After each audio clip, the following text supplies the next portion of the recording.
I'm going to call the meeting of the Board of State and Community Corrections to order. And Adam, as always, will begin by instructions for those of you on the board and those of you in our audience. Adam? Madam Chair, good morning, everyone. Welcome. I will give brief instructions for this meeting. We are using the Zoom webinar platform. We will support public participation during this meeting. If you are connecting by phone, please be sure to mute your microphones or phone by dialing *6 to mute and unmute. When you are called upon to speak, please eliminate background noise before unmuting your microphone. If we missed you, please send a written comment to publiccomment@bscc.ca.gov.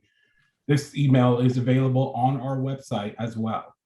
Board members, if you wish to make a comment on any of the agenda items, please use the raised hand feature on the Zoom platform or physically raise your hand so we can see you.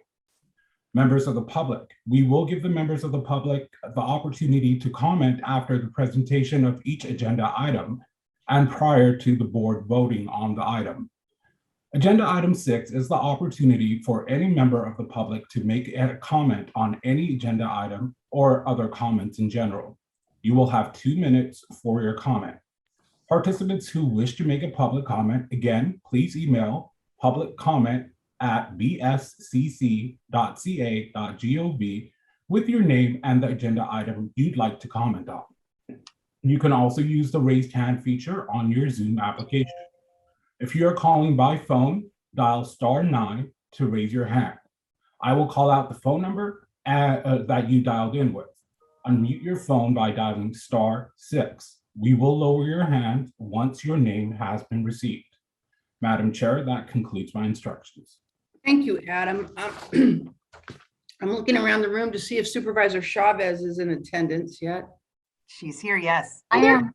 Oh, see, you spoke up and you popped up. That's so good. Good morning, Supervisor Chavez. Great to have you. As I've said to everybody here, unusual that we started the meeting this early. I appreciate you getting on. I've already come to the conclusion when you define Supervisor Chavez, you can define her as somebody that's maybe truly the busiest person I've ever crossed paths with. And so with that said, your time today means a great deal to us, and I am going to take the opportunity to swear you in this morning and then allow you to say a few words and welcome you to the board. So if you would you raise your right hand and repeat after me? I state your name, please.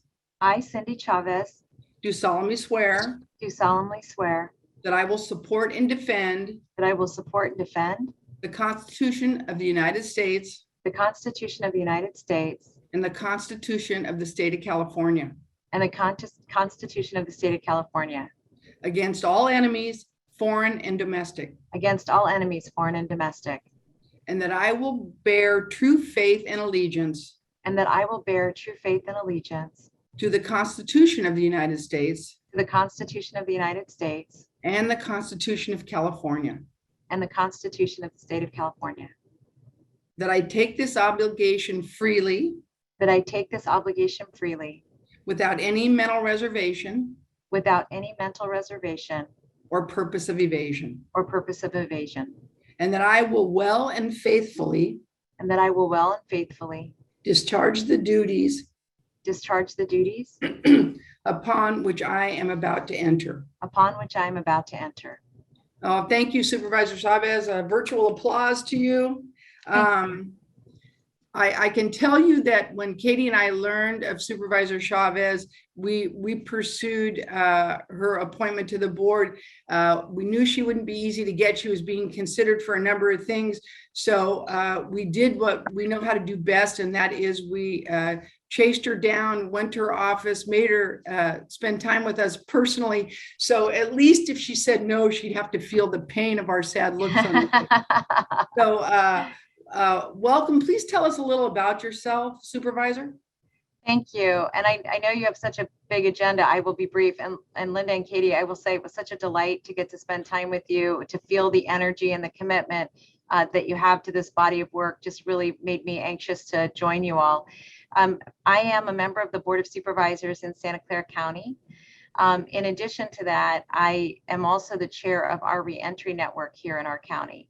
And so much of the good work that you all are doing is work that we're trying to implement at the ground level. So I'm looking forward to learning from all of you and really being part of a statewide approach to improving our systems in a way that make people both safe and help people, frankly, not need our systems and not revisit us if they do. So thank you all. Thank you. Any of the board members like to say anything before we move away from our joyous moment?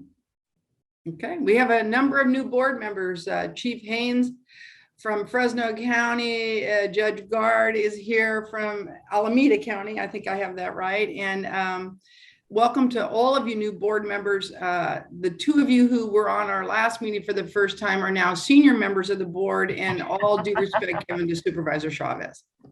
That's awesome. Welcome. Yes.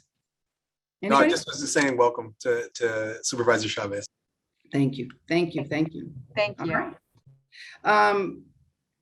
As we've said earlier, this meeting is starting early today because we have a great deal to do in terms of following up on our agenda from last meeting on the Los Angeles County Juvenile Suitability Determination.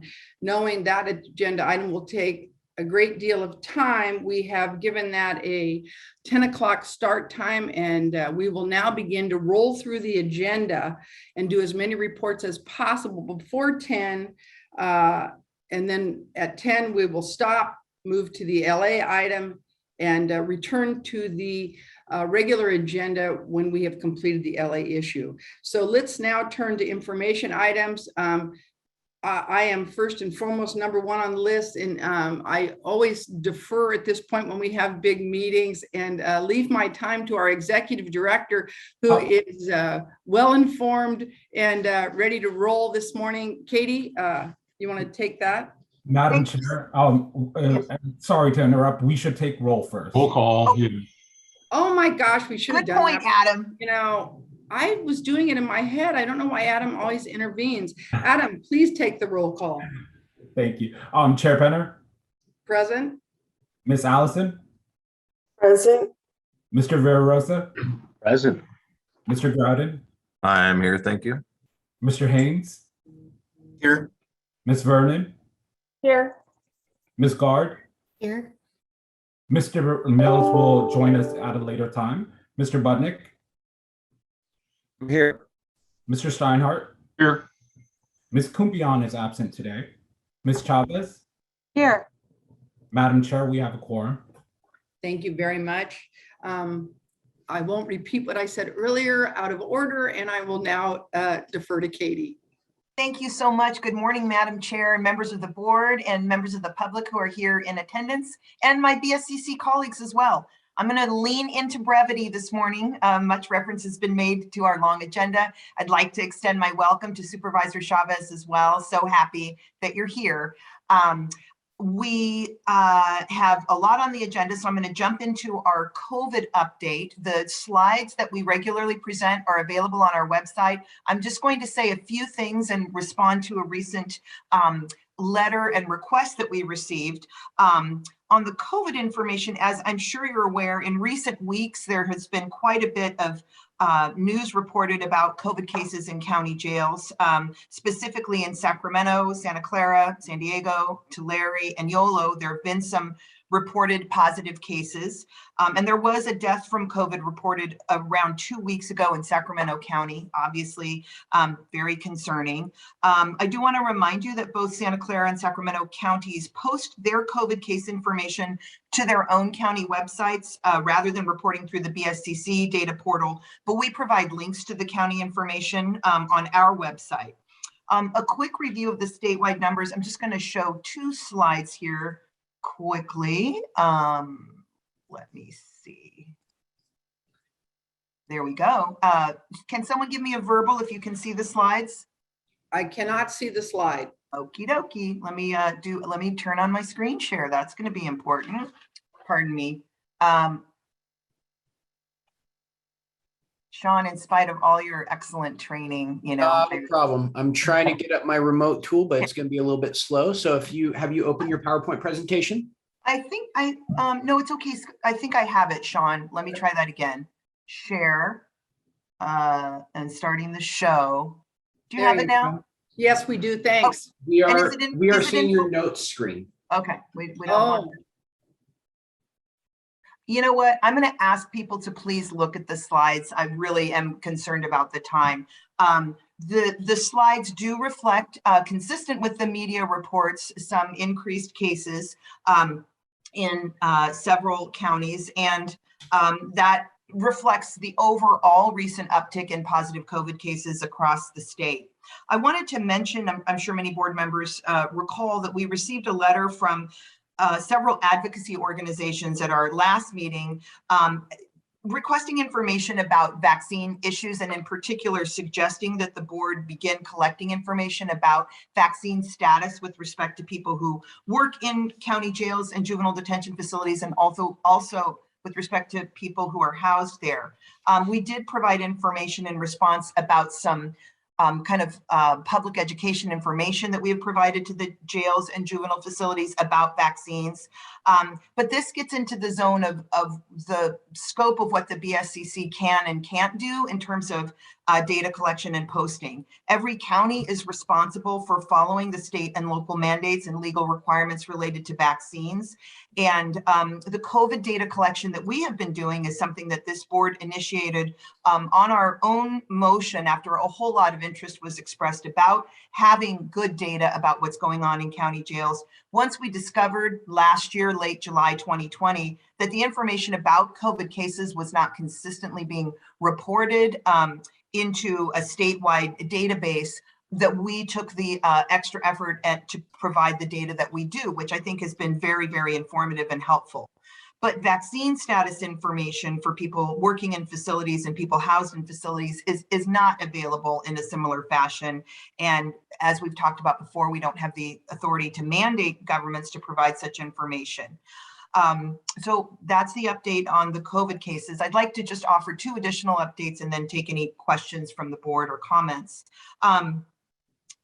Next issue is a survey we conducted on juvenile fees connected to people being housed in juvenile detention facilities. Back in April of this year, the board requested that our research staff prepare and conduct a survey about those issues. So when young people are detained, what kinds of fees might they be subject to? This was a request that came from Senator Durazo from Los Angeles. She had authored a bill that addressed this issue and eliminated a number of fees. And we did conduct that survey. We received responses from 52 county juvenile detention facilities which covered 27 counties, and only 1 response from a family member of a youth who was detained. And that family member mentioned that the only fee that they had experienced was a $1 per hour parking fee connected to visiting.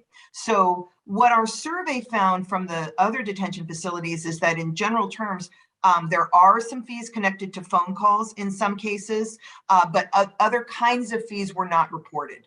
All that information will be posted on our website, and we'll be sending the survey to Senator Durazo. I want to thank our research team and also board member David Steinhardt for their work on this project. And then my last update concerns the recent audit report on the Coronavirus Emergency Supplemental Funding Grant that the BSCC administers. The audit report made a number of findings about how that grant was administered, and we disagreed with most of those findings, and our letter of response spelled those issues out from our perspective. The update for today is that one of the key concerns the auditor had noted was that there seemed to be a risk of federal funding having to be returned if we did not get a no-cost extension from the federal administering agency. As you'll see on today's consent agenda, there is an approved request from the federal government that we're asking for your approval so that the counties will have an additional 12 months to spend their CESF grants. So that's one of the issues that's already been resolved. Madam Chair, thank you. This concludes my comments, and I'm happy to take any questions.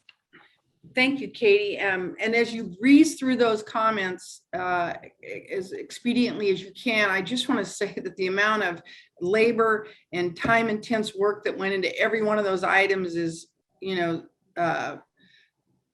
worth mentioning because staff truly was working day after day after day on just the audit alone and all of the collection of data. So my appreciation to them. Any legal update from you, Counsel, this morning? No legal update, Madam Chair. I do want to flag a couple of items in terms of potential recusals for our board members. We do have a couple of grant items up for discussion today, including the Burn Jag Award, the Prop 64 grant program, and the Covet program, and also the CESF extension.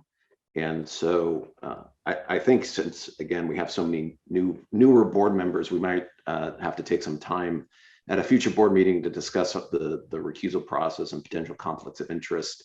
But I wanted to flag those items in advance, as we may have to ask some of our board members to take a step back when we get those items as we discuss them. Thank you. And I think I see a note here that in terms of legislative update, there are materials in your binder that Katie would direct your attention to, and we'll move on and ask the board if there's any questions or comments following the executive director and counsel's presentation.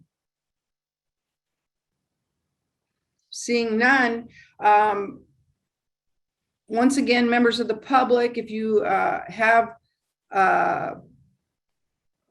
comments, Adam's given you the instructions. If you want to email public comment at bscc.ca.gov, please use that alternative. And any comments on this item will be limited to 2 minutes. Am I hearing anything? Madam Chair, we currently have 3 commenters. Okay. The first one is Israel Villa.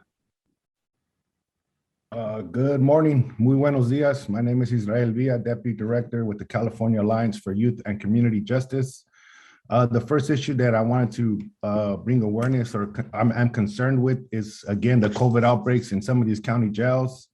You mentioned a few counties, but you did not mention Monterey County, where I'm from, where they recently had an outbreak of 51 people testing positive, 16 staff members and 30 incarcerated people, which led to hunger strikes and also a rally outside of the county jail by community advocates and family members. A second item, also very much of concern, which was highlighted in the California State Auditor report just released, in regards to the $59 million in federal funds for COVID-19. The report found that BSCC unnecessarily delayed, unfairly awarded, and inadequately monitored CES funds. As a result, the states risk having to return unspent or misused funds. The BSCC delayed county funding for nearly a year. They could have given funding 8 months earlier. The auditor says BSCC hasn't monitored how counties are using millions of funds. And my main concern pertains to the $22 million out of the 59, which went to CDCR with no justification, community engagement in our grant formula. So my question is, why did the BSCC give $22 million out of $59 million to CDCR? How and why was this decision made? And lastly, this reflects the BSCC larger failed oversight of their other grant programs totaling millions. Thank you. Thank you. Next, we have Sean LaFleur. Good morning, members of the BSCC. Sean LaFleur, Riverside, all of us for none. I wanted to raise concern on the issue of incessant transfers in the county jail as it relates to COVID exposure. We've been informed that there have been just incessant transfers from building to building, jail to jail, and we would like to know the reason for this, because what is happening is that people are being exposed to COVID. They should be more isolated. These issues should be looked at more closely. And is this under the guise of public safety or not? But if not, what's the reason for the constant transfer and exposure to COVID-19? Thank you. Thank you. Madam Chair, we have a few more that raised their hands. Adam, I'd like you to close the queue after the first call, please, but we'll go ahead with the next. Okay, we have Miguel Garcia. Good morning, Madam Chair and board members. My name is Miguel Garcia, Advocacy Coordinator with the Anti-Recidivism Coalition. The recent Sacramento County Jail COVID-19 outbreak began investigated on October 22nd, with numbers of cases cases dramatically increasing in both jails. This overlooks the conditions that incarcerated people have faced since the beginning of the pandemic in March 2020, and is only now gaining public attention as the conditions inside have caused both staff and those in custody to lose their lives. We urge the BSCC to request the Sacramento County Sheriff provide data regarding the impact of COVID-19 in Sacramento jails that can be shared publicly in an effort to ensure transparency among all stakeholders. Thank you. Thank you. Next, we have Haley Gatton. Good morning, everyone. Hyla Gunthan, advocacy intern with the Anti-Recidivism Coalition. This morning, I'd like to call attention to Sacramento County Sheriff's Department, wherein recent media reports state that there are upwards of 90 active and growing cases inside of the jails, along with recent deaths and dozens of people on a hunger strike to call public attention towards the dangerous living conditions. This is a cry for help to outside agencies to look into the conditions, and I am here this morning to amplify those voices. Sacramento County Department of Public Health claims that they are working closely with Sacramento County Sheriff's Department to ensure that all state and federal COVID guidelines are followed, yet current conditions do not elicit the safety and concern for those who are currently residing in them. We urge the BSCC to conduct unannounced visits to Sacramento County facilities to witness the conditions and state of compliance for these jails. Thank you. Thank you. Next, we have Brian Goldstein.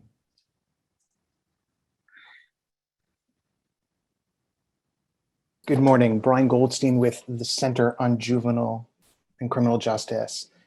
COVID-19 threatens the health of all Californians in county jails and juvenile facilities.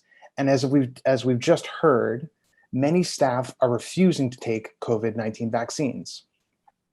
Many counties are not providing incarcerated people with accessible information on vaccines. And for months, the Board of State and Community Corrections has failed its leadership responsibilities. First, the BSCC board has never thoroughly discussed vaccines. It's never been an agenda item before this board. It has never been discussed in a detailed fashion. And the last time the BSCC sent vaccine materials to counties was over 7 months ago.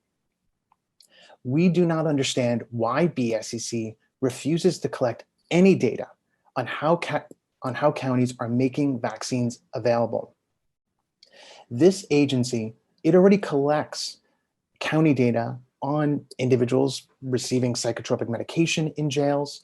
We've pushed the BSCC to begin collecting COVID-19 testing data so the agency can do this.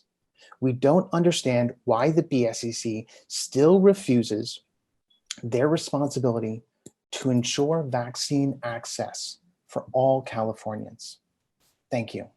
Thank you. And lastly, we have Avalon. Good morning, everyone.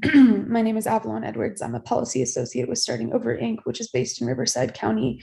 And I'm calling in to second a lot of what Brian just shared with you all.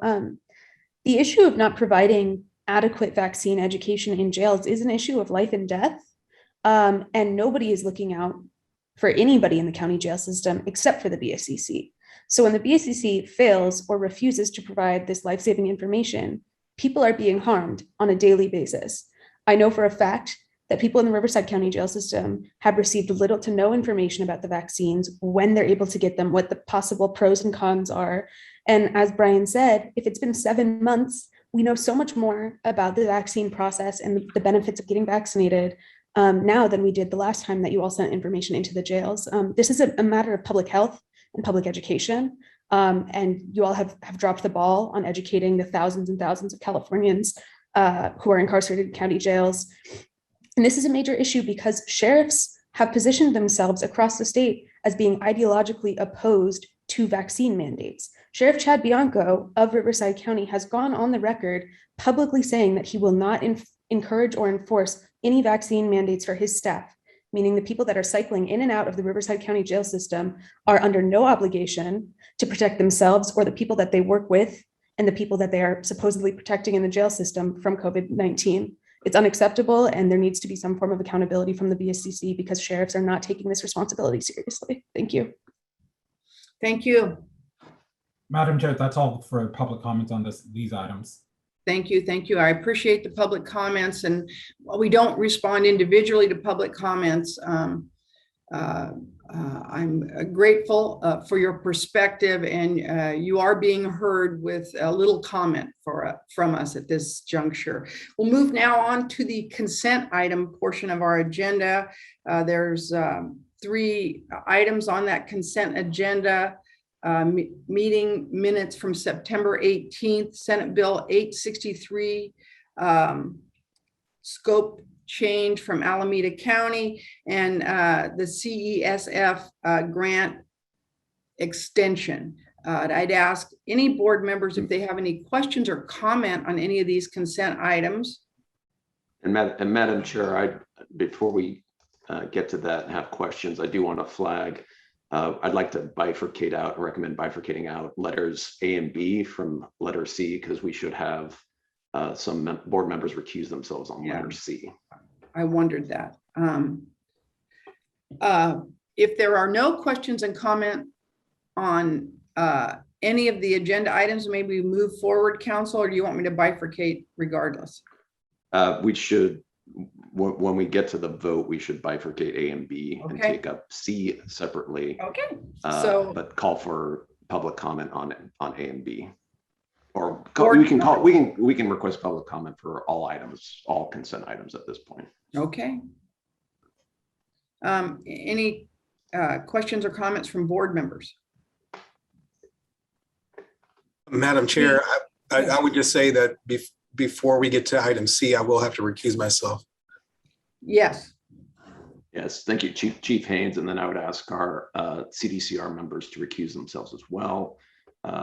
Santa Clara County and Lassen County did not receive CESF money. And let me check, sorry. Let me just check Kings real quick.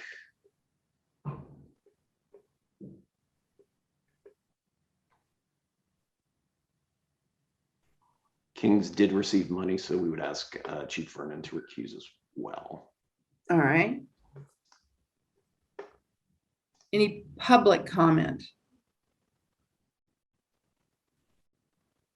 At this time, I do not have public comment for agenda items A through C. Thank you, Adam. Will you close the queue? Moving on.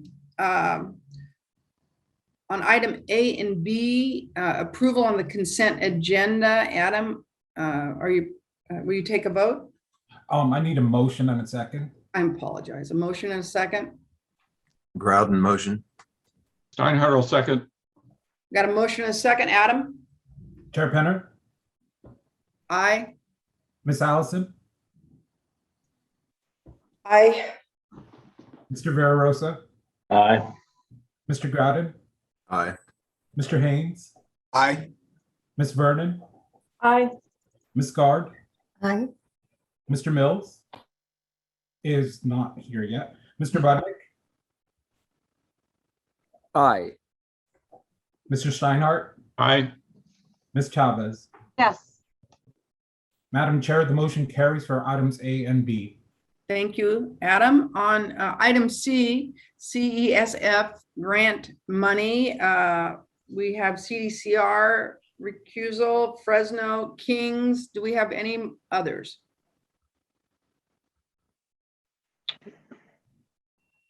I don't believe so, Madam Chair.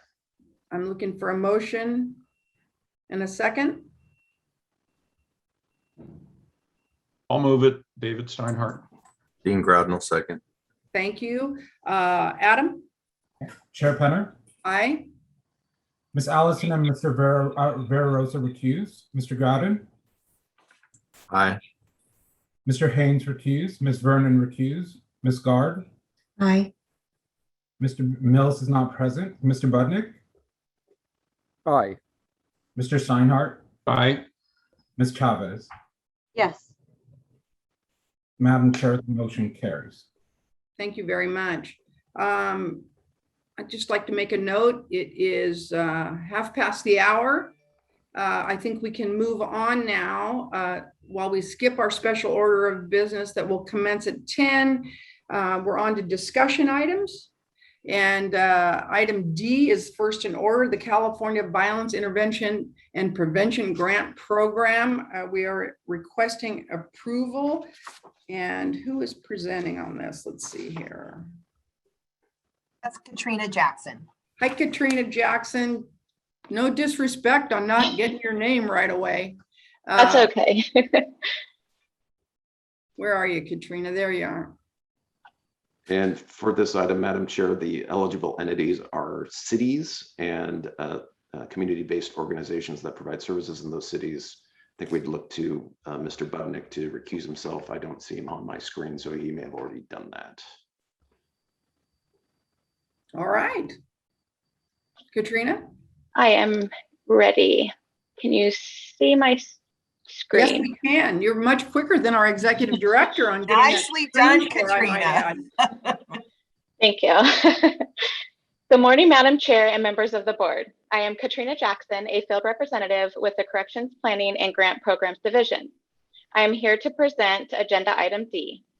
This agenda item requests board approval to release a request for proposals for the California Violence Intervention and Prevention Grant, also known as Covet, as recommended by the Executive Steering Committee, or ESC. The proposed RFP can be found in attachment D1. Board member Chief Andy Mills served as the chair of the ESC, and a full list of the individuals that served on the ESC can be found in attachment D4. The State Budget Act of 2021 identified two types of entities eligible for CalVET funding: California cities and the community-based organizations that serve them.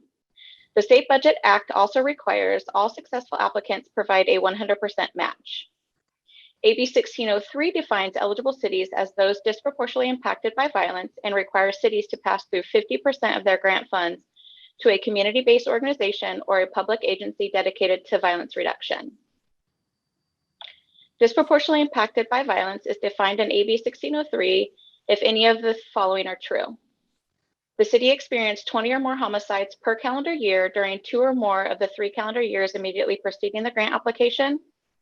If the city experienced 10 or more homicides per calendar year and had a homicide rate that was at least 50% higher than the state homicide rate during 2 or more of the 3 calendar years immediately preceding the grant application. Or if the applicant otherwise demonstrated a unique and compelling need for additional resources to address the impact of homicides, shootings, and aggravated assaults in the applicant's community. The ESC defined a unique and compelling need as a city that experienced 5 or more homicides during 2 or more of the 3 years prior to the grant application. A total of 53 cities and the community-based organizations that serve them are eligible to apply for CalVET funding. You can find a list of the cities on page 4 of the RFP. This year, the State Budget Act provided a $200 million one-time augmentation across the next 3 fiscal years to enhance the CalVET grant program. In addition to the one-time increase, it is anticipated that CalVET will continue to receive its annual $9 million allocation. The total funding amount to be released to the field is $209,650,000, providing funding is appropriated in fiscal years 22-23 and 23-24 State Budget Acts. $2 million per year is earmarked for the City of Los Angeles as a non-competitive award, and 5% of CalVET funds may be retained by BSCC for administrative operations and support. The ESC recommends allocating $99,825,000 to cities disproportionately impacted by violence, $99,825,000, to CBOs to serve the residents of cities disproportionately impacted by violence, and $10 million to small scope CBOs that serve the residents of cities disproportionately impacted by violence. Once the RFP is released, prospective applicants will have 11 weeks to complete and submit their proposals with a due date of February 11th of 2022. And to better prepare potential applicants, BSCC will hold a virtual bidders conference on December 17th of 2021. The ESC will rate the proposals starting in early April and continue through early May. Funding recommendations will be presented to the board at its June 2022 meeting. The grant period for this cohort will begin July 1st of 2022 and end June 30th of 2025. There will be an additional 6 months designated for the completion of the final evaluation report and financial audit, which will be due to the BSCC on December 31st of 2025. I would like to thank all of the members of the CalVET Executive Steering Committee, with a special thank you to board member Chief Andy Mills for serving as chair and for his leadership, support, and commitment. I will close by recommending that the board approve the release for the Covet request for proposals as recommended by the ESC. Are there any questions? Any questions from the board members? Thank you, Katrina, and thank you, Chief Mills,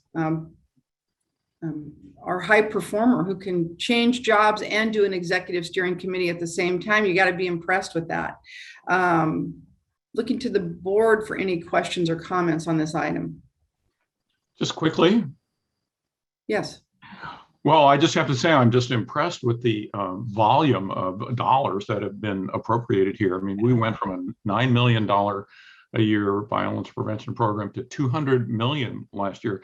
So this is just a huge escalation and commitment to anti-violence programs. I did look at the RFP, and it's complex, a lot of money at stake, and there are a lot of moving parts in the RFP, but it looks like the ESC did a great job here, and it's a big one. It is a big one. Thank you, David, for raising both the monetary piece of this and the complexity of it.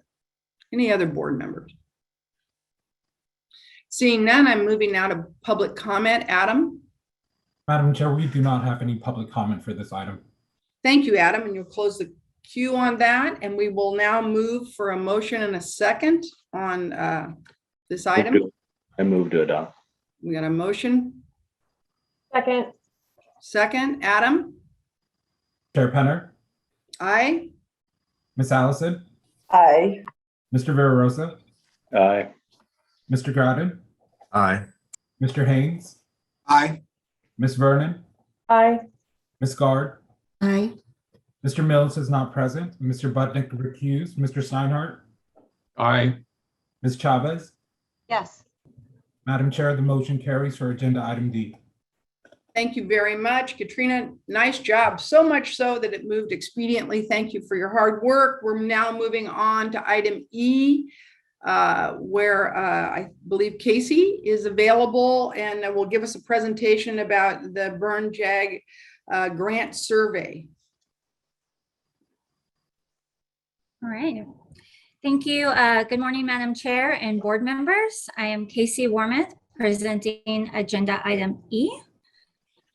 So the BSCC is the state administrating agency for the federally funded Edward Byrne Memorial Justice Assistance Grant Program, referred to as JAG. JAG funding is primarily available to states and local governments to help address self-identified criminal justice needs. In September of 2020, the BSCC began the process of gathering information and data to inform an update to the JAG multi-year state strategy. The BSCC, in partnership with the National Criminal Justice Association, or NCJA, gathered input from interested parties through a year-long public input process consisting of 2 virtual listening sessions, a written comment period, and a web-based survey. This agenda item provides a synopsis of key findings. Detailed information about the methodology and findings are provided in the attachments for this item. And as we move forward, I should have said originally for both the next 2 items, we have Jillian Kaplan from the Public Safety Program. She's a Public Safety Program Manager for the National Criminal Justice Association with us today. And while she doesn't want to present, she wants to be available to us for any questions or comments. So carry on, Casey. Okay, thank you, Chair. JAG funding may be used in support of any one or more of 8 program purpose areas or PPAs listed here on the slide. As the state administrating agency, the BSCC is required to provide a comprehensive statewide plan that describes how JAG funding will be used. The most recent state strategy was developed in 2013 and implemented in subsequent rounds of JAG funding. This strategy represented a major change in the administration of the JAG program by prioritizing funding in PPA 3 prevention and education programs, PPA 1 law enforcement programs, and PPA 2 prosecution, courts, and defense programs. Before I present the synopsis, some caution is required when interpreting the findings. Despite broad and repeated advertisement of the input opportunities, low response rates were achieved. It is unlikely that the 26 comments and 85 survey respondents represent the diversity and interests of the adult and juvenile legal system partners and interested parties. Despite the low generalizability of the findings, we conducted thorough analyses of the comments and survey responses to honor the input provided and in hopes of providing useful information for an updated state strategy. Commenters for both the listening session and written comments were asked about the most pressing justice issues and to suggest innovative ways to plan the next round of JAG funding. The key findings from a thematic content analysis of the comments included that 27% of the commenters thought funding should prioritize partnerships with community-based organizations. 23% of the commenters supported the allocation of funding towards non-law enforcement related programs. Within PPA 3, prevention and education, 23% of commenters expressed a need for youth development and violence intervention and prevention programs. And within PPA 8, mental health programs and related law enforcement and corrections programs, 23% of commenters supported the use of funding for general mental health care and services. Survey respondents were asked questions about JAG funding priorities. There were several key findings from the survey analysis. First, in addition to evidence-based principles, reducing recidivism was selected as a requirement or guiding principle for all JAG-funded projects. The PPAs in the top 3 ranked positions in terms of importance were PPA 3, prevention and education, PPA 8, mental health programs and related law enforcement and corrections programs, and PPA 5, drug treatment and enforcement programs. Within the individual PPAs, respondents tended to choose areas of need that focused on mental health, and respondents tended to prioritize areas that helped people avoid system involvement. Some of these examples include working with at-promise youth, pre-arrest diversion, and community-based treatment for substance use. So moving forward, the findings from the information and data gathering process will inform the development of the next JAG multi-year state strategy. The strategic planning process will also include input from the Executive Steering Committee and a review of available data to develop a strategy that addresses identified needs, gaps, or emerging trends. The resulting multi-year JAG state strategy will guide upcoming rounds of JAG funding. So this concludes the synopsis of the findings. I'd like to thank NCJA and BSCC research staff Tia Hairston and Elise Ram for their contributions to and work on this project. And as Linda mentioned, a representative of the NCJA, Jillian Kaplan, is present today and available to answer any questions you may have regarding their technical assistance. And we are happy to take your questions at this time. Any questions or comments from board members? Thank you, Casey. That was very thorough. And I have no questions because you did such a great job. Jillian, did you want to make any comment? I know you didn't volunteer for that, but I see you and now I cannot resist. No, other than the comment I made as we were prepping for this around the lower response rate, I think while it can be a little bit disappointing, given how many people responded 5 years ago, I think it actually could speak to the fact that the work is actually being done and that people have less to say because they're less frustrated. So that's just I wanted to throw that out there. That's my own musings because I tend to look at things that way, but wanted to throw that out there as a potential reason why. And I appreciate that comment. That is my musing also, but it is much more meaningful coming from you with a national view. I think Board Member Steinhardt will remember that last process nearly and dearly. And Indeed, I do. yes, yeah. And so does Scott. Yes, yes. Oh, that's right. Scott also. Any other questions or comments from board members?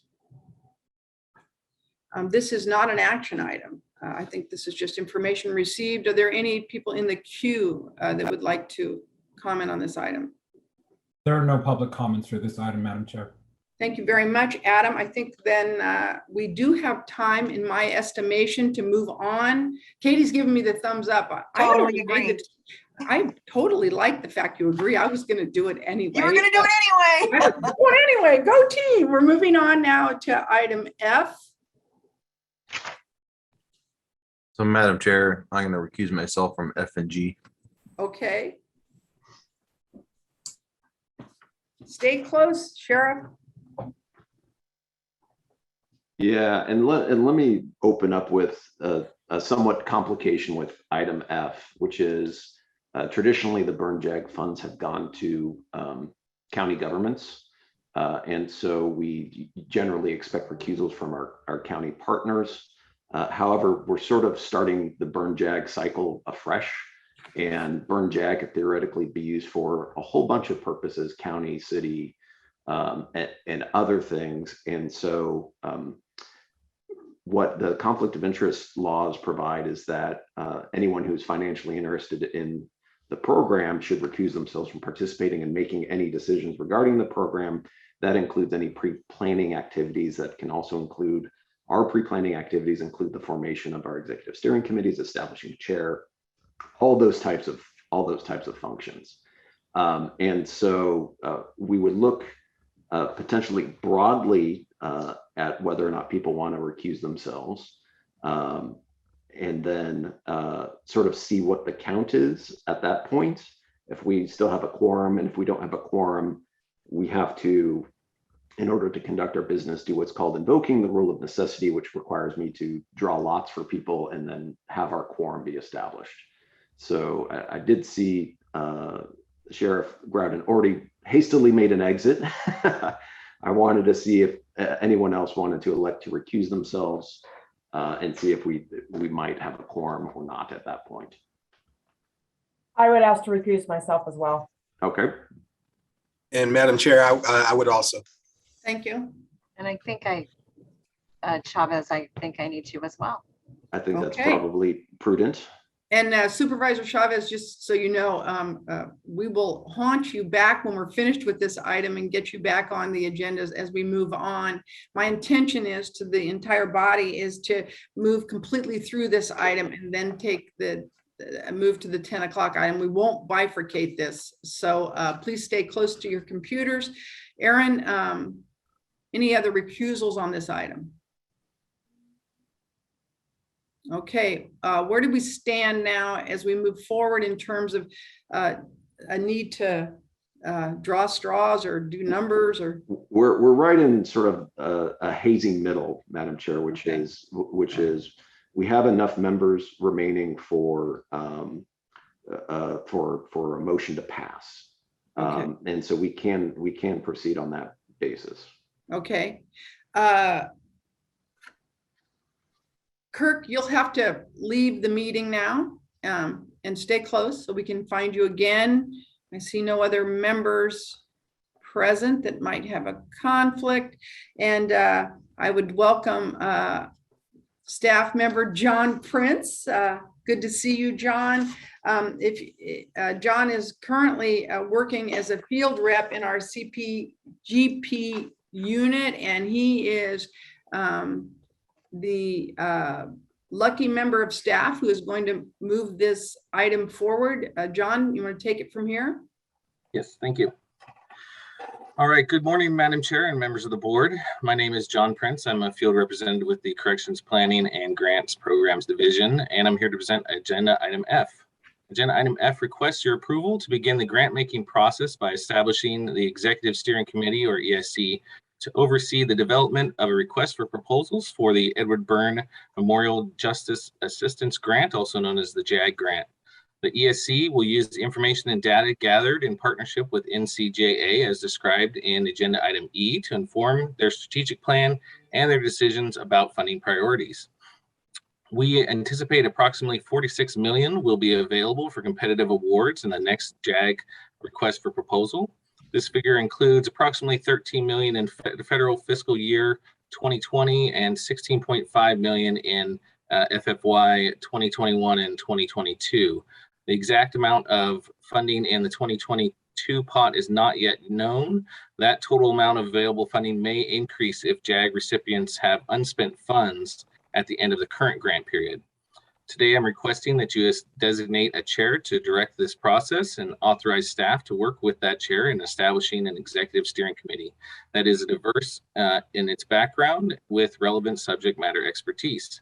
Staff will work according to the tentative timeline provided on page 2 of the agenda item F. And in conclusion, the staff recommends that the board appoint a chair to the JAG program, Executive Steering Committee, delegate the authority for the chair to work with BSCC staff to establish the diverse ESC with relevant subject matter expertise and to modify membership as needed.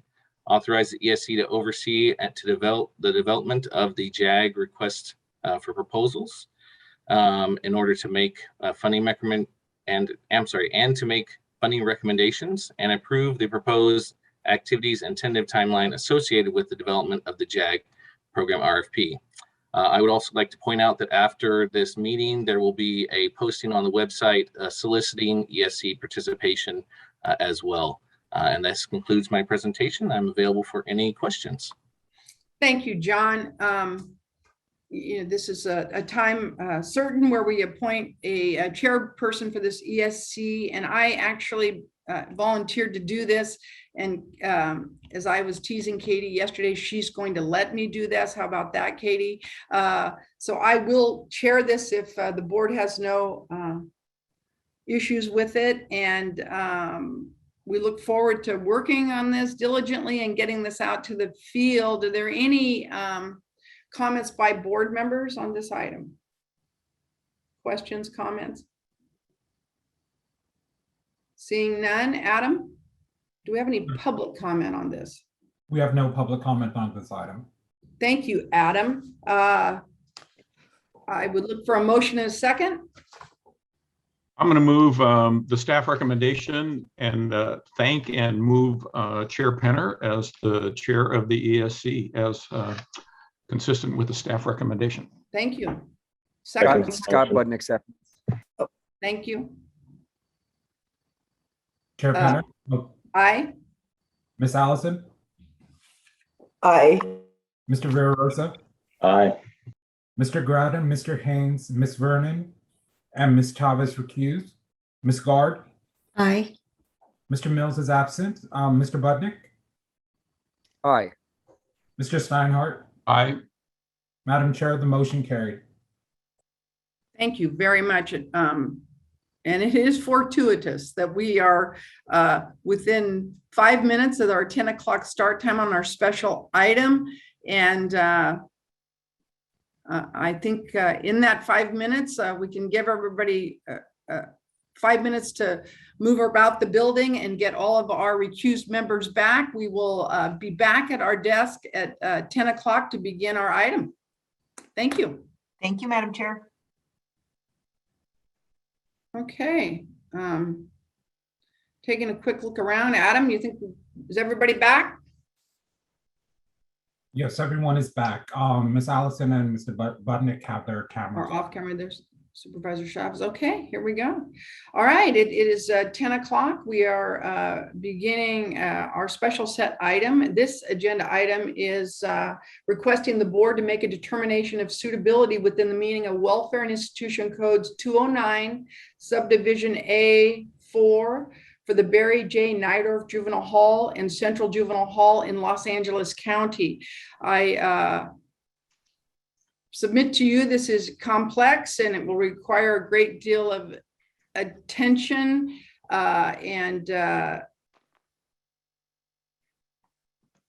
because of the complexity, I think we're going to start with our General Counsel, Aaron McGuire, and Deputy Director Allison Ganter, and Field Rep Lisa Southwood to present. I'm going to hand off then.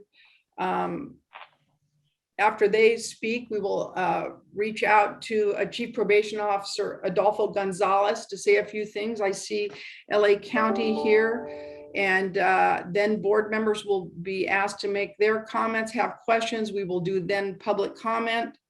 And following that, we will take a vote. So Aaron, I think you'll take the lead on this at this juncture. Excuse me, this is Janet Gard. I'd like to just note that I'm not going to participate in this section for the same reasons I didn't with the initial hearing. Oh, thank you. Thank you, Janet. I appreciate that. Because you're not going to participate does not mean you have to leave the meeting. That is up to you. You're not necessarily recusing, but just announcing your lack of participation. So. All right. Okay, thank you, Madam Chair. And of course, as luck would have it, I decided to try to do this meeting at home today, and the gardeners just showed up next door. So I apologize if you get any mowing or blowing sounds in the background. But yeah, Madam Chair, I did want to sort of just go over sort of procedurally where we are in terms of what we're going to be discussing with this item today, and a reminder of what the special order of business entails before handing it over to Allison.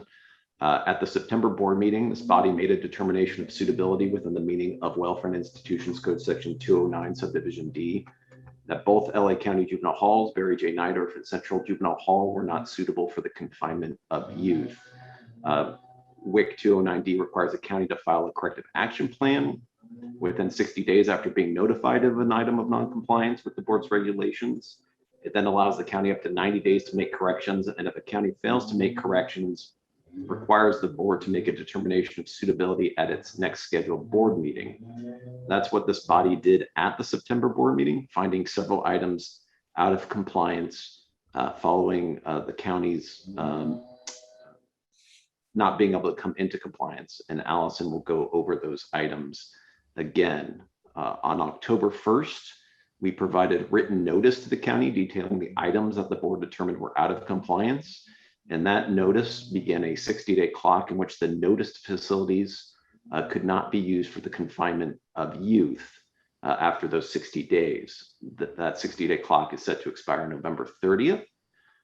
Welfare and Institutions Code Section 209, Subdivision A4 sets out that 60-day timeline and also provides that the facility shall not be used for confinement of youth until the time the board finds, after reinspection of the facility, that the conditions that rendered the facility unsuitable have been remedied and the facility is a suitable place for confinement of youth. Today, what staff will be presenting to you is a summary of the activities that Field Representative Lisa Southwell conducted since the last board meeting and the results of her reinspection along, which also occurred with the reinspection by the County Health Department with respect to the items of noncompliance related to the delivery of healthcare services in the county facilities. Our recommendation on how to proceed is that we go through each of the items of noncompliance and discuss our findings. As you noted, Madam Chair, we will pause between the items for questions from the board. And then following the staff report, the board will ask for any response from Los Angeles County, take public comment, and then we recommend that the board vote to find that the conditions that rendered the facility unsuitable at the September board meeting either vote to determine that they have or have not been remedied, and whether the facility is a suitable place for the confinement of the youth. After we do that and close that vote related to the unsuitability finding, staff will then brief the board on additional items of noncompliance, which are newly discovered and which were noticed to the county as part of the time that Lisa Southwell spent in Los Angeles. Because these items were not part of the notice of unsuitability we sent to the county on October 1st, these items will be addressed as part of the 209D process, where we have requested a corrective action plan. And if the county fails to submit a corrective action plan on these items or fails to correct these items within a reasonable time frame, the board will then be in a position again to make another determination of suitability at our next scheduled board meeting. With that sort of overview, I asked if there are any questions from the board before turning it over to Allison.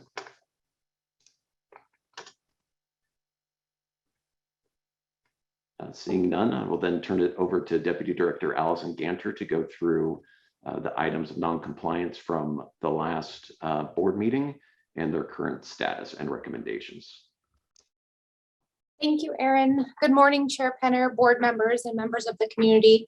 As Aaron just reviewed the procedures for this item, I'm going to provide an update from the reinspection of the Barry J. Najdorf Juvenile Hall and the Central Juvenile Hall in the County of Los Angeles. Before I begin, I want to thank Lisa Southwell for all of the time that she spent in Los Angeles and for the thoughtful and serious approach to these issues. This was not an easy task, and I appreciate how she approached this challenge, which was a first for our team. The materials that support this report are located linked in the agenda and include the supplemental report that outlines the findings I'll be going through, the county health officer reinspection of both facilities, a response that was received from probation last night, and public comment that was received for this item. Based upon the reinspection by the county health officer and by BSCC staff, all items of non-compliance identified at the September board meeting, which made the facilities unsuitable within the meaning of the Welfare and Institutions Code, Section 209, have been remedied. I will go through each in detail in a moment. We are requesting that the board make a determination of suitability based on this reinspection and the information included. After the board takes action based upon this update, I will then provide a summary of new items of non-compliance that were discovered during our reinspection. These items of non-compliance were not part of the September board meeting and procedurally reflect a new notice of non-compliance to the county and the beginning of a new corrective action plan in accordance with Welfare and Institutions Code, Section 209. Finally, during my report, I will make some recommendations regarding the upcoming regulation revisions for the juvenile Title 15 minimum standards that will help to align regulations with best practices and address some of the specific concerns that have arisen during this determination of suitability process. As you'll recall, following the September 16th board meeting and at the board's direction, Field Representative Lisa Southwell was sent to Los Angeles County to conduct inspection activities related to the items of suitability and provide training and technical assistance where applicable. Lisa spent extensive time at the two juvenile halls between September 23rd and November 12th of this year. The first few weeks included mostly training and technical assistance to ensure probation's understanding of the regulations and their application to operations. While in the facilities, Lisa conducted interviews and had conversations with youth housed at the facilities. Youth were chosen at random by BSCC staff, and youth spoke with Lisa without facility staff present. She surveyed youth to gather information relative to their experiences with room confinement, conducted interviews and had conversations with the staff and management at the facilities, reviewed applicable policy and procedures and updates related to issues of suitability, and when applicable, reviewed memos and directives provided by agency administration to staff to address items of concern or non-compliance. She reviewed available and applicable documentation related to the items of non-compliance and reviewed video footage from both facilities. Lisa also accompanied the county health officer during their reinspection of both facilities relative to the medical and mental health items of non-compliance. I'll now share the results of Lisa's and the county health officer's inspections relative to each item of non-compliance, beginning with the health issues at both Barry J. Najdorf Juvenile Hall and Central Juvenile Hall. The board found both facilities out of compliance with the following medical and mental health Title 15 minimum standards during the September board meeting. The numbers that I refer to are the numbers that were used in the September 16th board report. Item 1A was section 1402, scope of healthcare, relative to electronic medical records not containing accurate data. Item 1B, section 1432, health assessment, because health assessments for youth were not being completed within 96 hours of admission. Item 1C, 1434, consent and refusal for healthcare due to general healthcare consents not being available for review in electronic medical records. Item 1D, section 1438, pharmaceutical management, because the administration and delivery of medications to youth were not consistently documented. And item 1E, section 1439, psychotropic medications, because psychotropic medication authorizations were not being consistently obtained or documented. Some of these items were serious and longstanding issues. Based on the reinspection by the county health officer last week, all of these items have been remedied. Those inspections are attached to this board agenda item for your review. And if you look at those reports, you do need to scroll to the bottom of them to see the updated findings from the county health officer in case you choose to look at those reports now. The Department of Mental Health and the Juvenile Court Health Services have both issued sustainability reports that outline how continued compliance will be maintained at the facilities. And based on their reinspection by the county health officer, BSCC staff recommend that the board find the Barry J. Najdorf Juvenile Hall and Central Juvenile Hall compliant with the following regulations. Section 1402, scope of healthcare. Section 1432, health assessment. Section 1434, consent and refusal for healthcare. Section 1438, pharmaceutical management. And Section 1439, psychotropic medications. And I'll pause and see if there are any questions from board meetings before I proceed to the next items of noncompliance. Okay. I'll now move on to the items of noncompliance at the Barry J. Najdorf Juvenile Hall. The next item on the list is item number 4, section 1354.5, room confinement, which among other things requires that room confinement not be used for the purposes of punishment, coercion, convenience, or retaliation by staff. Our initial inspection revealed that youth were being placed in room confinement in the Hope Center, and it was not clear in available documentation that this purpose was not for punishment or other prohibited reasons. In our response to reinspection prior to the September board meeting, the probation department updated policy and retrained staff to be compliant with this regulation. However, there had been no incidents of room confinement to review at that time. As such, we were unable to make a determination of compliance, and the board held this item open at the September 16th meeting. The facility was re-inspected during the week of November 8th, and those results include there were 5 occurrences of documented room confinement in the Hope Center at the Barry J. Najdorf Juvenile Hall since the initial inspection and through November 5th, 2021. BSCC staff reviewed documentation for each of these placements. Interviews with youth and staff, a review of applicable documentation, and review of available video footage indicate compliance with this regulation. Documentation now indicates the need for youth to be placed in room confinement consistent with the regulation's requirements. BSCC staff recommend that the board find the Barry J. Najdorf Juvenile Hall compliance with this regulation. BSCC staff also recommend that the agency continue to provide all applicable documentation for uses of room confinement to BSCC staff to ensure continued compliance. BSCC staff will continue to monitor until the next scheduled biennial inspection. And if there are no questions on this item, I'll proceed to the next for Barry J. Najdorf. That is item number 6, section 1358, use of physical restraints, which requires several requirements. To several items, among them that policy and procedures are developed and implemented in accordance with regulation requirements. The county was out of compliance in our original inspection for not having such policy and procedure. This issue was not addressed in the original corrective action submitted by the county.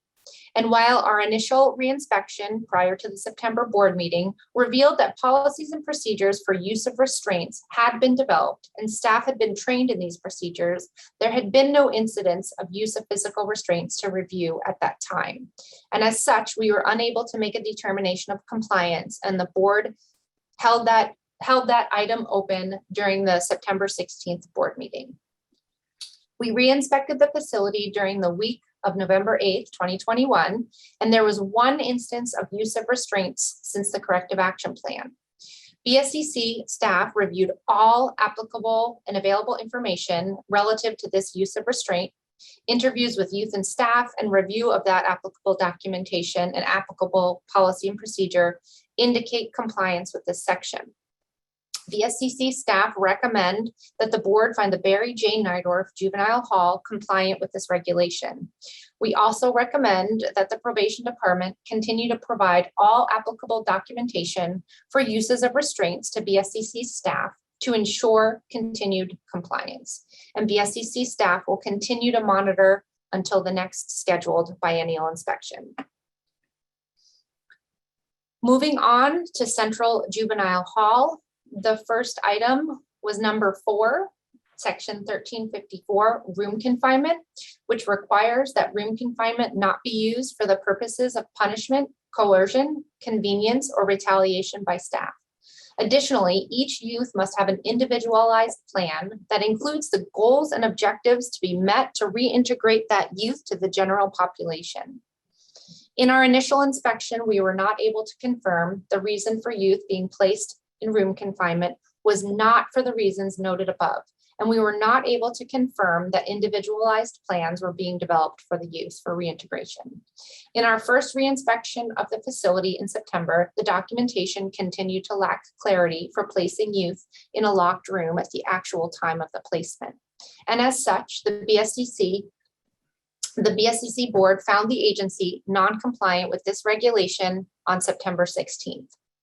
We re-inspected the facility during the week of November 8th, 2021. There were 4 occurrences of documented room confinement at the Central Juvenile Hall through November 5th, 2021. BSCC staff reviewed documentation for each of these placements and interviewed youth and staff relative to these placements.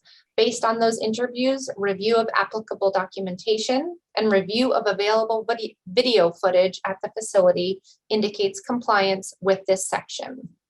Documentation indicates the need for youth to be placed in room confinement consistent with the regulations requirements and also includes individualized plans for those youth. BSCC staff recommend that the board find the Central Juvenile Hall compliant with this regulation.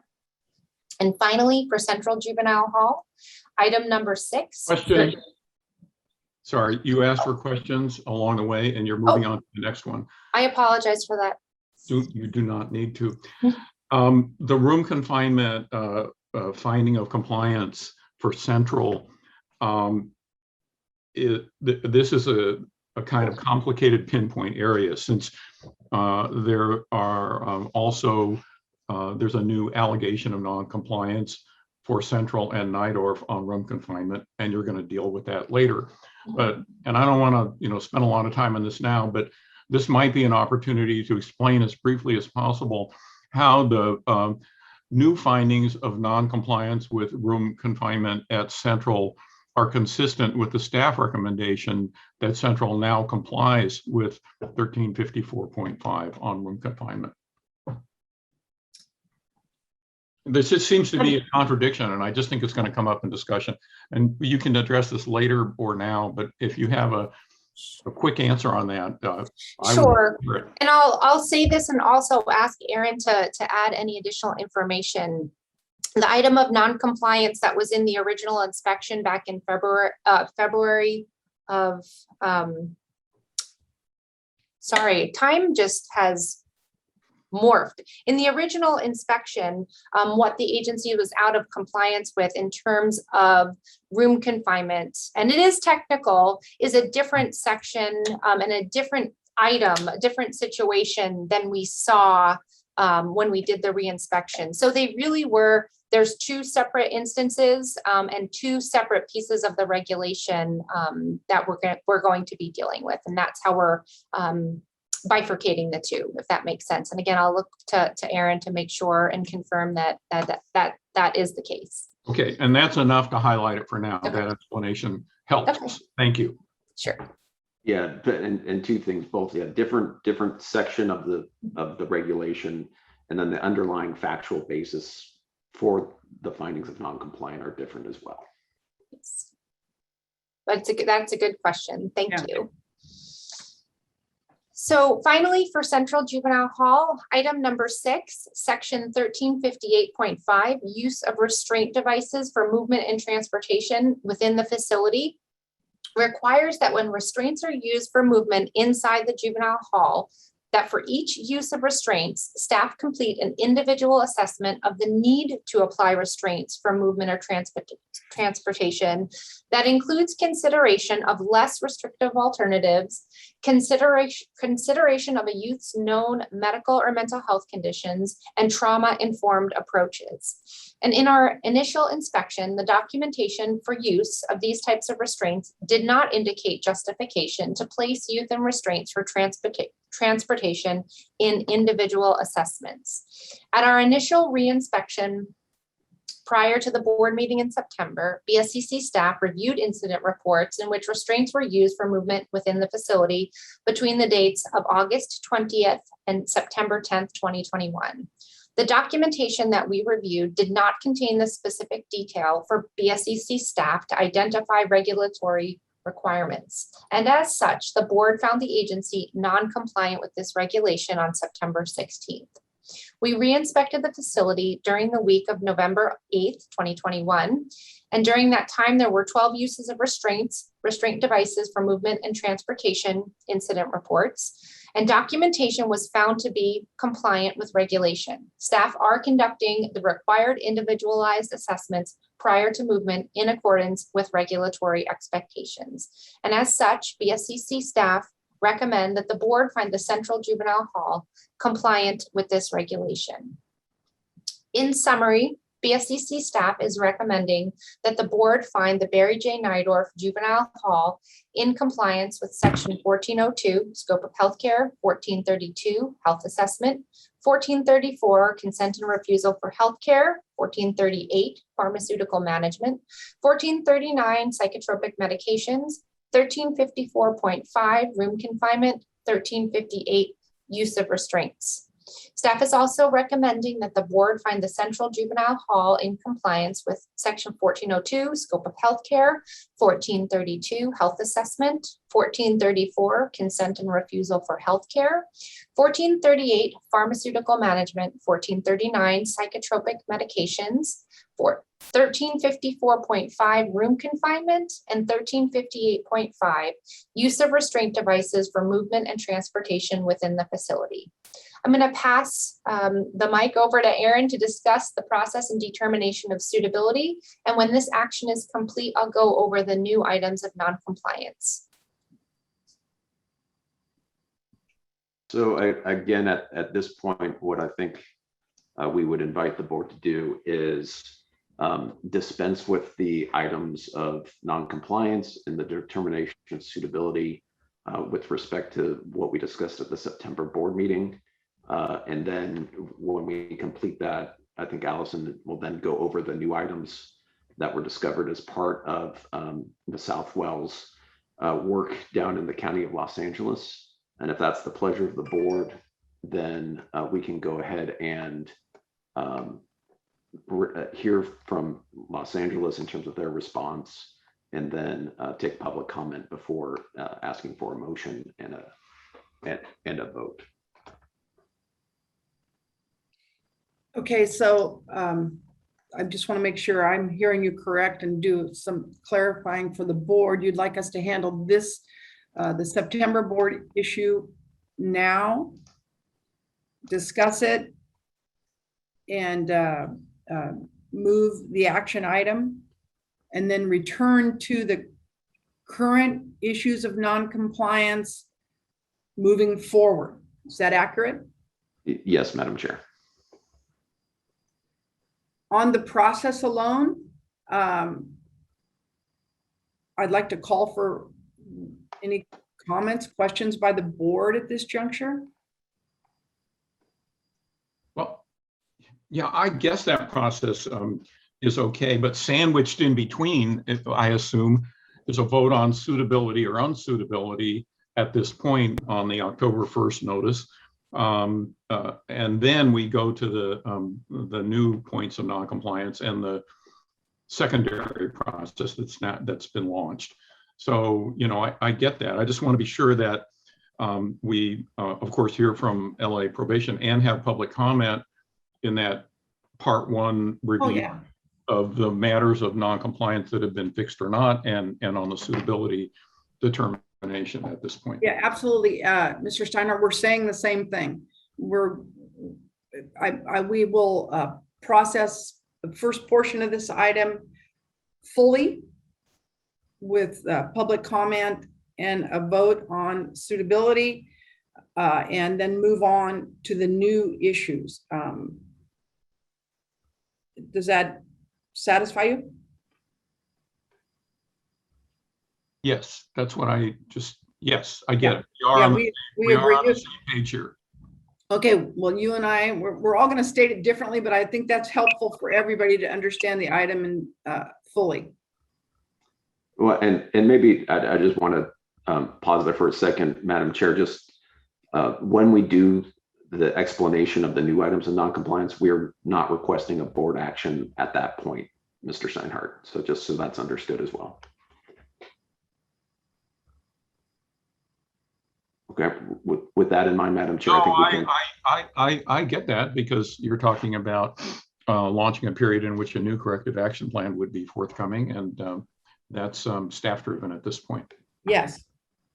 Thank you. I'm sorry, I didn't understand that last part. So once we get past making a termination in the first instance, and then we're presented evidence with an allegation of non-compliance for some new items, you're now stating that at that point, there is no action required by the board to adopt those findings from the staff members? Correct. This falls back into our sort of standard inspection process. So within the statute, it sets forth the framework of an inspection, a notice of noncompliance, an opportunity for the county to provide a corrective action plan. And then if they failing that corrective action plan, at that point, it becomes a suitability issue for the board. But those preliminary steps are what begins now because of a new item of noncompliance has been found. All right, thank you for the refresher. So I'm sorry, don't mean to bog this down, but are we going to do what we did last time, which is go through each of the noticed and outstanding points of noncompliance for both alls and approve or disapprove the staff recommendation as to each standard? Are we? That's what we did last time. Is that what you propose to do now? I think because the recommendations are all the same, that we would just recommend doing a group motion for each facility. The staff recommendation is finding of compliance for all the regulations. Those do include items that were noticed as part of the October 1st notice, as well as the items that were held open. But all the recommendation is the same, which is to find that the county is now in compliance with those, both the items that were noticed and the items that were held open.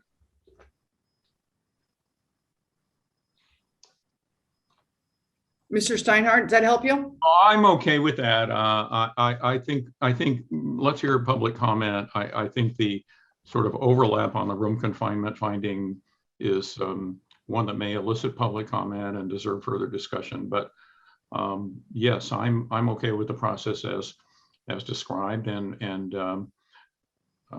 if there are no other obstacles to going forward like that, maybe we should hear from LA. But I get it. I think we're going to do it in just that order. We're going to first finish with board's questions, concerns, move to LA for their input and comment. Board members then may comment again, then we will go to public comment. But and that is to manage part one of this conversation. I think that's the cleanest way I can say it at this point, and ensure that for the second portion of this issue, LA is given due process in accordance with the code as we move forward. Is that acceptable? Okay. All right. Any other comments from board members on this complicated process? Then I would invite Chief Probation Officer Adolfo Gonzalez to say a few things. Chief? Good morning. Thank you, Madam Chair, members of the board, and members of the public for being here today, and this an opportunity to share Los Angeles County's position on this. First of all, I want to acknowledge that we have with us here today Chief Deputy Karen Fletcher, Chief Deputy Adam Bettino. We have Deputy Director Delilah Arcatera and Bureau Chief Mark Garcia. Also with us today, we have Dr. Dermello from the Department of Mental Health Services and Dr. O from the Juvenile Court Health Services. I want to thank Dr. Christina Galley and Dr. Johnson Sherman for supporting us in this effort. And also I want to thank the BSCC staff, Lisa Southwell. I know she did a lot of work coming out here, interviewing a lot of our kids and our staff, and reviewing all documentations and videos, and Deputy Director Ellison Gardner, so you just heard from her right now. In addition, I want to thank our CEO, Fisher Davenport, and the CEO's office for allowing us, and the board for allowing us to have some funding to be able to take care of some of the items that were found out of compliance last September. First, let me start off with the electronic medical record system. One of the things that we did to remedy the situation was obtain laptop computers for the mental health services as well as for the health services, along with 13 scanners in order for them to be able to process all the documentation in a timely manner. And also connectivity with Wi-Fi. It was one of the issues that was missing when we were unable to do the 96-hour medical assessment. They didn't have access to Wi-Fi or even a laptop to go into the quarantine rooms to do those assessments. Now they do. In addition to that, there's a connectivity between the probation records management system and the probation medical record system. There was connectivity connected now where we input information from probation of a youth being transferred to another facility or have left the facility, and the medical staff now had access to know that they should not prescribe any kind of medication or treatment because the youth have been either another facility or have left the facility altogether.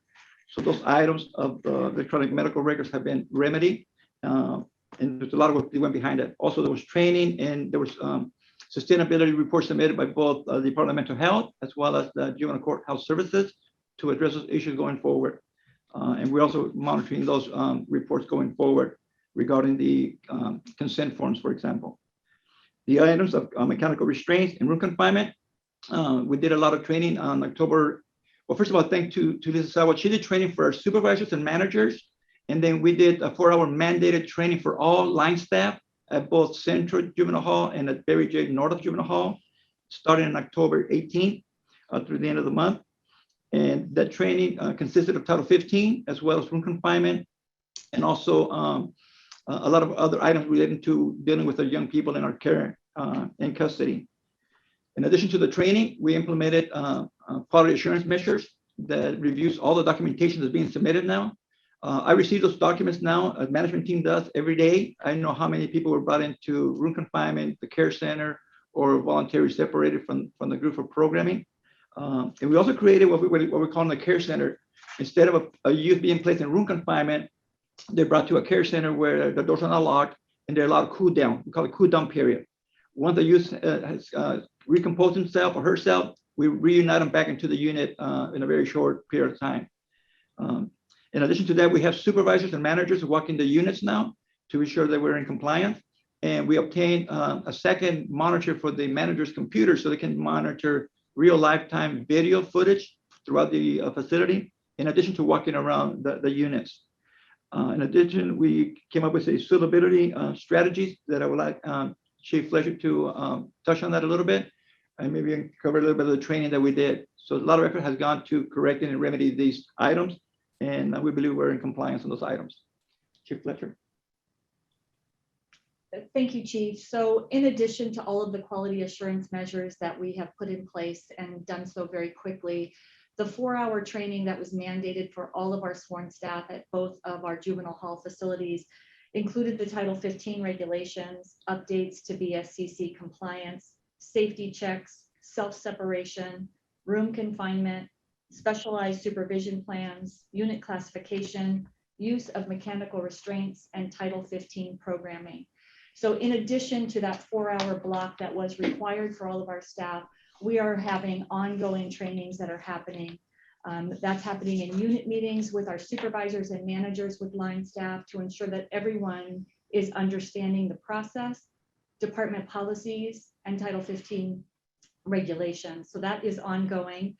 That is being monitored by the administration of our Detention Services Bureau and also the administration at headquarters, where we, as the chief said, are getting all of the reports on a daily basis.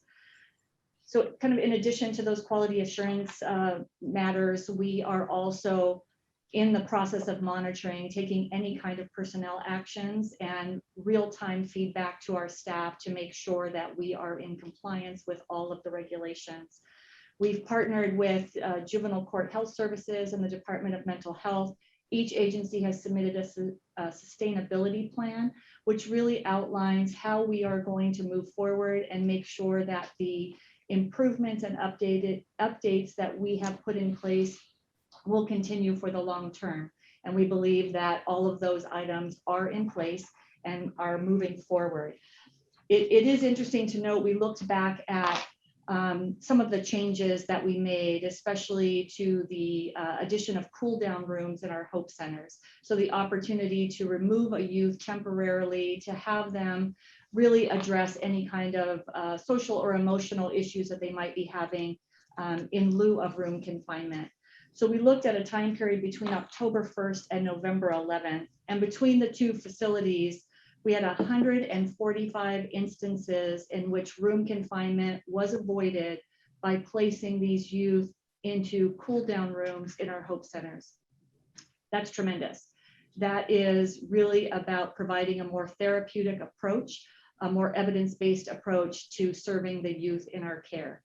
That will absolutely continue, and all of the other items that have been listed in terms of our sustainability will also be followed up on a regular basis to make sure that we're in compliance.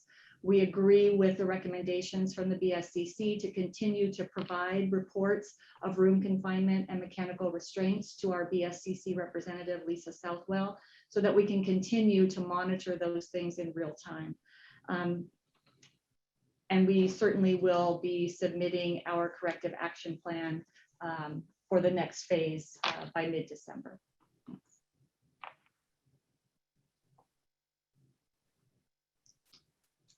Madam Chair, that concludes our presentation. Thank you, Chief. Board members, any questions or comments? Adam? Madam Chair, at this time, I have 5 public comments. I do not see any raised hands, and they are raising their hands now. And please let me know when to close the queue, Madam Chair.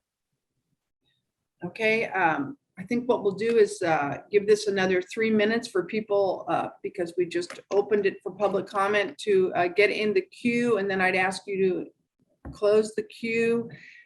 Let's begin with public comments on those in line already, please. Okay, at 10:43, I will close the queue. First, I have Oscar Canales.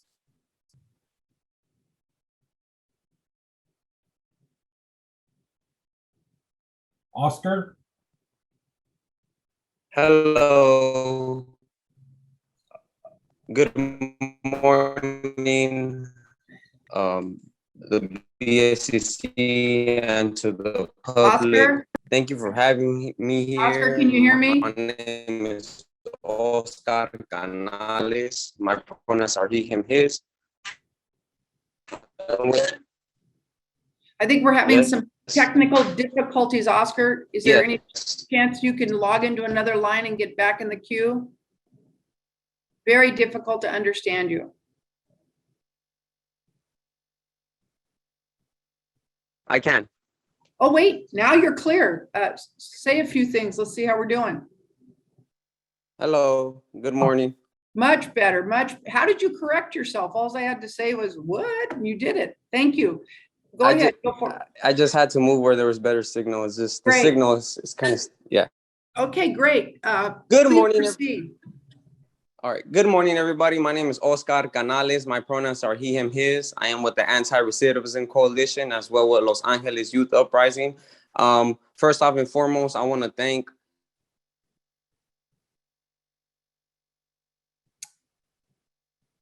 Oscar, I'm sorry we lost you again.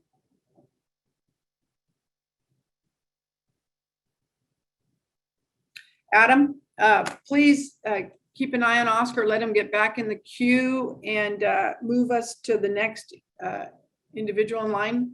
Okay, I have Sue Burrell. Sue, morning. Hi, good morning, Madam Chair and members of the board. As I understand it, this is comment just on the reinspection, and there will be another opportunity for public comment on the general unsuitability at the end. Is that right? Yes. Okay, so just on the reinspection, one thing I would wonder if it could be clarified, since we have the probation folks here. I wrote a letter after hearing pretty good evidence that youth in one part of Barry J. Najdorf were routinely being subjected to restraints in movement within the facility just because they were being held in what I guess they call the compound. And I wrote a letter saying legally why I thought that did not constitute an individualized determination. And I'm just wondering what happened with that, if anything. Thank you, Sue. I'm gonna probably refrain from the debate at this juncture during public comment. Aaron? You know, I'll volunteer to, when we get back to board discussion, to relay that question back to probation as a matter of procedure. I understand. Thank you. Very helpful. Thank you. Thank you. Does that satisfy Sue? Yeah, no, I just wondered what happened with it. I do think it's a legal issue. Thank you. And I think we have a method to proceed on that. I appreciate that. And Adam, I think Sue's done. Next, we have Aditi. Good morning, Aditi Sharakar, Children's Defense Fund, California. My hope for today is that the board takes time to reflect on the entire process surrounding LA's halls and what it says about the BSCC's inspection processes. The initial inspections of LA's halls completely overlooked serious violations and abuses that were publicly highlighted in a settlement agreement with the California Attorney General, an agreement the BSCC should have known about and used to guide its inspections and to see what particular areas to focus on. This alone should spur more meaningful process improvements than those adopted for inspections of adult facilities. With regards to the reinspection process, we're heartened to see recognition of violations that were missed in the initial inspection. The identification means staff member Lisa Southwell implemented procedures that helped uncover non-compliance. Having unfettered access clearly helped, as did valuing youth input by creating a survey and targeting video footage based on what youth reported. It is imperative that the board remember that the title regulations are not just paperwork and checklists. Youth and staff safety is at stake with every single violation missed during an inspection. We have no doubt that Los Angeles is not alone in their non-compliance, and we hope the BSCC will take the lessons learned through this process to improve your inspections for all facilities in California. Thank you. Thank you. Next, we have Adoa. I pronounce Hello. that. I may have jumped the gun a little bit as we went back to the special order of business. I was actually hoping to comment on G, topic G. Okay, I can call you back on when we get to G. Awesome. Thank you so much. Thank you. Next, we'll move on to Nancy.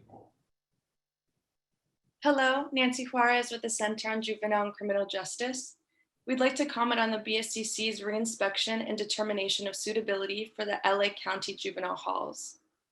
We wish we could commend the BSCC for their initiative on a reinspection, but instead, we're here today to ask the board, how is it that the BSCC's inspection report missed violations clearly outlined in the Attorney General's publicly available complaint, both in the initial inspection and reinspection?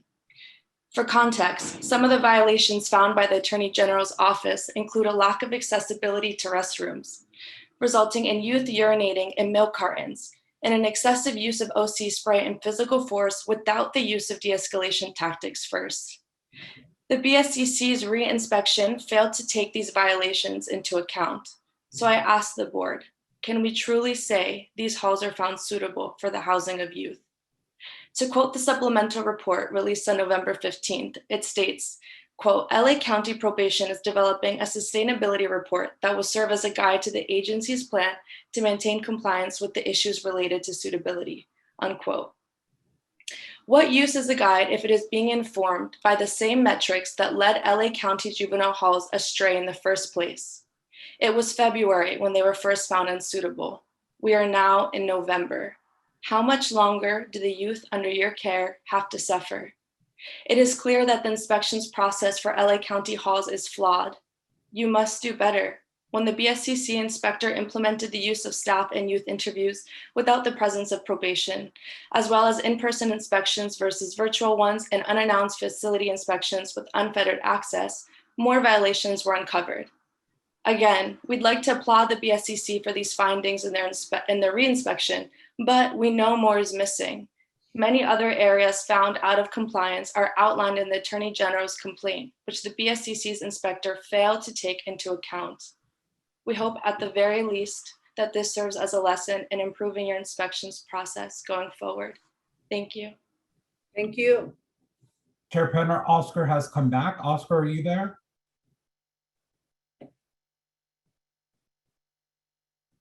Oscar? I'm sorry. Maybe we can hold him in line there and go on to the next, please. That's all for public comment on this. Oscar, are you with us anywhere? It looks like he dropped out of the meeting again. Okay.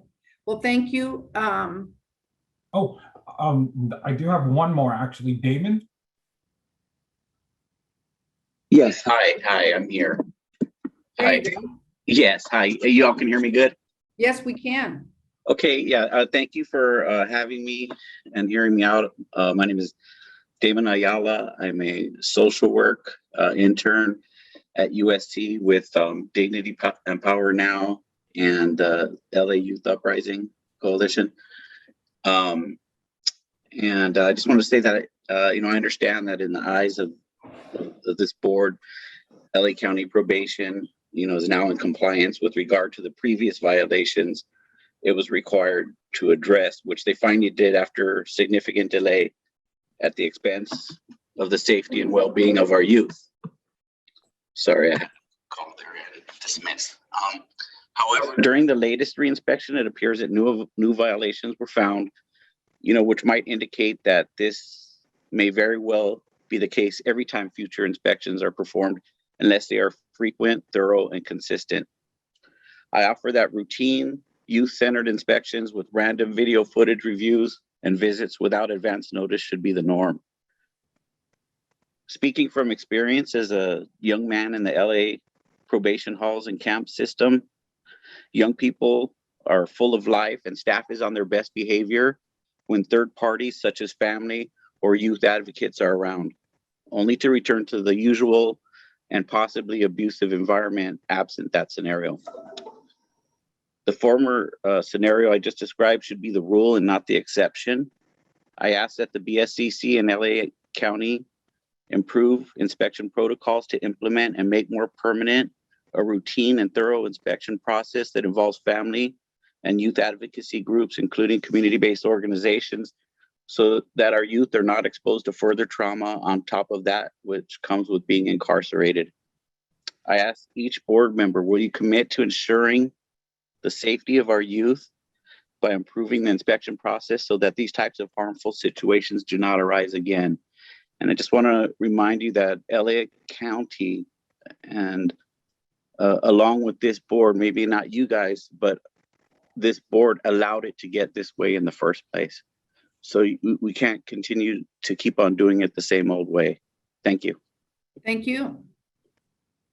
Madam Chair, Oscar has returned. Oscar's back in the building. Okay, Oscar, are you there? Yes, I am here. Thank you. Good. Thank you for your patience, and I strongly agree with all the comments that were said currently. I am ready whenever you are ready. Oh, we're ready. Okay. We're listening. Hi. All right. My name is Oscar Canales. I am with the Anti-Recidivism Coalition as well with the Los Angeles Youth Uprising. I just want to uplift that these facilities can only be held accountable for what your inspection process finds. If the inspection process is weak, facilities can continue to harm youth with no consequences. The inspection process for Los Angeles County's halls was flawed from the beginning. What do I mean by that? From personal experience, I have witnessed line staff, DPOs too, get in process ready for everything to look good, look the part, as many have said, when activists are coming to the facilities or when the chief is showing up. I strongly do want to uplift that, that shouldn't be the process. We should be able to show up to these facilities. If the facilities are saying that they're doing everything that they are doing, well, it should be appropriate that the chief can show up unexpectedly while he's driving to his family's home or driving by the area to be able to inspect the facilities and ensure that everything's up to process. Another thing I want to uplift is the new violations raised today should have been found earlier. However, the fact that the new violations were found shows your staff can conduct better inspections when they are on the ground. Interviewing youth and staff reviewing video footage, like I said, should be unannounced. It shouldn't be announced. Given the flaws in the inspection process, how can we trust that the halls are actually safe for young people?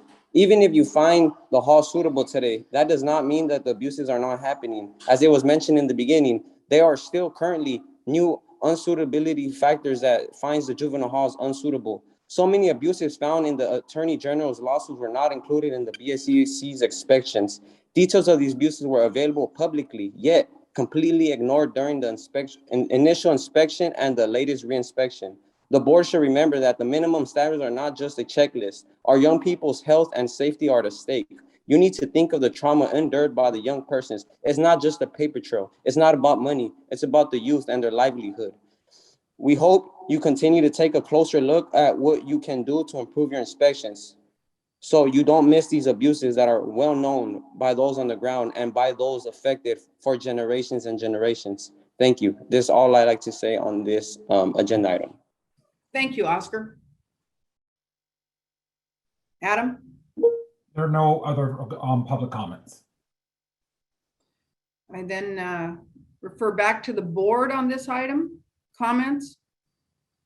Well, I'm just going to follow up on the little pledge I made to relay Sue Burrell's question back to LA Probation regarding the use of restraints during transport at Barry Najdorf Hall, and to Allison for that matter, in terms of having found compliance there. Although I do see just technically that the Najdorf facility is not noticed on 10-1 for a violation of the restraints during transport.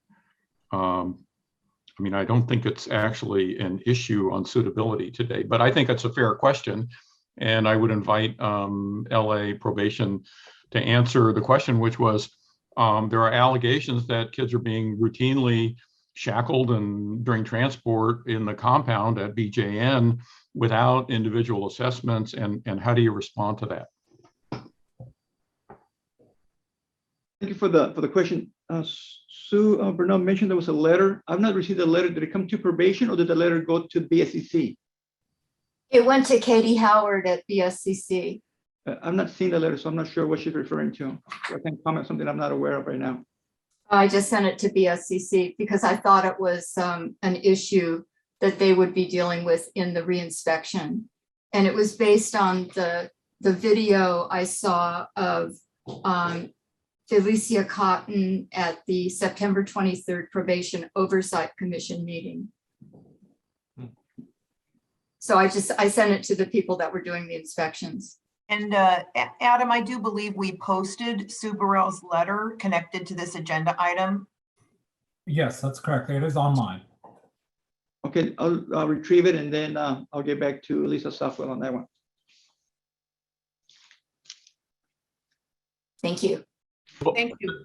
So does that mean you're not prepared to answer the question now? I'm just a little confused. No, I've seen that letter, so I'm not prepared to answer the question right now. I got to look and see what the allegations are. Just to clarify, it's very simple. It's the testimony at the Probation Oversight Commission meeting and from defenders that I've talked to is that youth are routinely restrained in movement within the facility at Barry J. Najdorf if they're held in the compound. And Title 15 says that there should be an individualized determination. And so just routinely shackling youth just because that's where they're housed doesn't appear to meet the Title 15 regulation. So there's other authority in my letter. So we can, I don't mean to hold things up, but just did want to find out what happened with that. Allison? Madam Chair, I have Lisa Southwell standing by. She can provide some insight to what she reviewed at the facilities related to that restraint for transportation and movement. And I believe she's in the panelist, hopefully, zone. Otherwise, we'll switch offices really quick. Lisa? Oh, there she is. Hi, good morning. Yes, I can absolutely speak to that. So I did become aware of the letter that you sent, Ms. Burrell, and I took that information to the administration at Barry J. We talked about it in very detailed and talked about the kids in the compound, talked about the concerns, talked about, how the kids move about the facility when they need to go to medical, when they need to have a professional visit, when they need to go to court, etc. And they have secured a location that the kids will no longer have to be restrained to go to a professional visit. They will no longer have to walk to the other visiting center. They secured a location in the compound that they can now have all their professional visits. They're working to have a dedicated trailer. They've ordered it. It'll be moved in. And that should, I don't know when the trailer will be there, but they do have the dedicated space in a bungalow, and that will be up and running no later than Thanksgiving.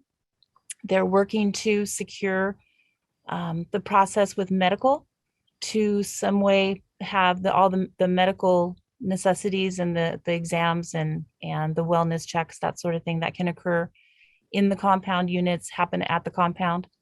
And so the kids are minimized with regard to their movement and restraints. They also completed a full review of their classification of the kids and their documentation of that. And they provided that to me for a full review as well.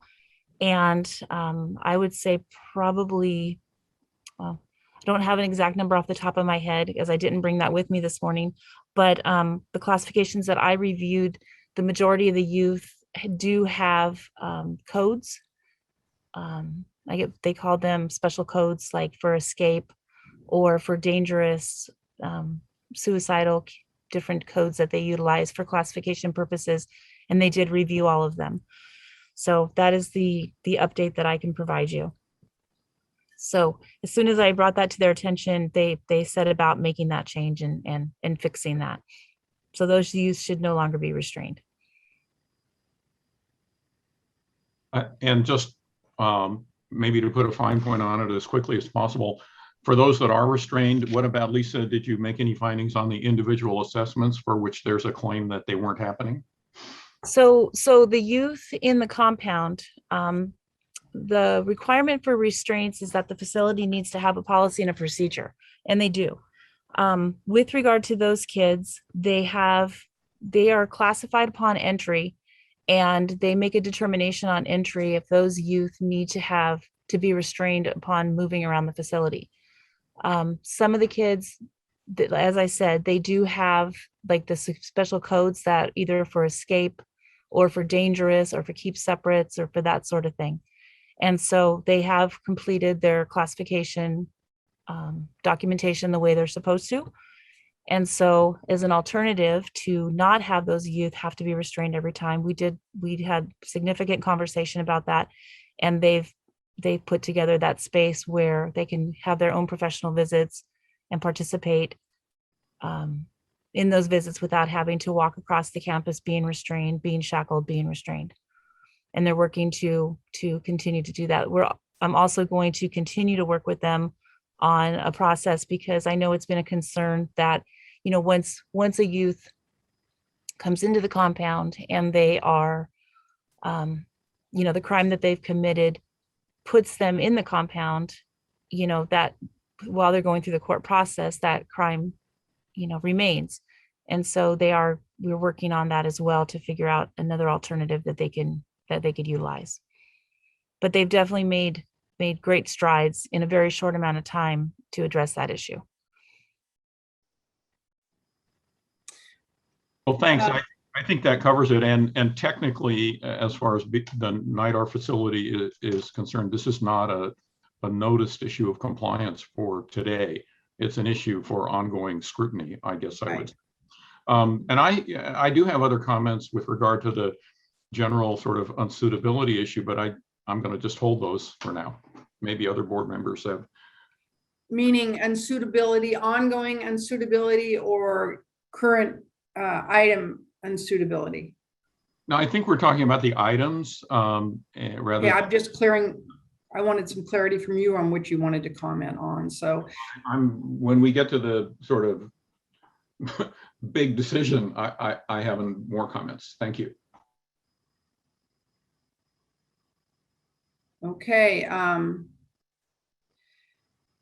We are at that point, Mr. Steinhardt. I think we have heard from the public. We have heard from LA County Probation, and now we are back to the board for comments regarding the recommendation by staff. So I think this is as good a juncture as you're going to find. Chair Penner, Kirk Haynes has his hand up. Well, Mr. Steinhardt was really busy, and I was going to let him go first, but I will. Somebody else's turn. Okay, Mr. Steinhardt, stand by. Mr. Haynes. No, thank you, Madam Chair.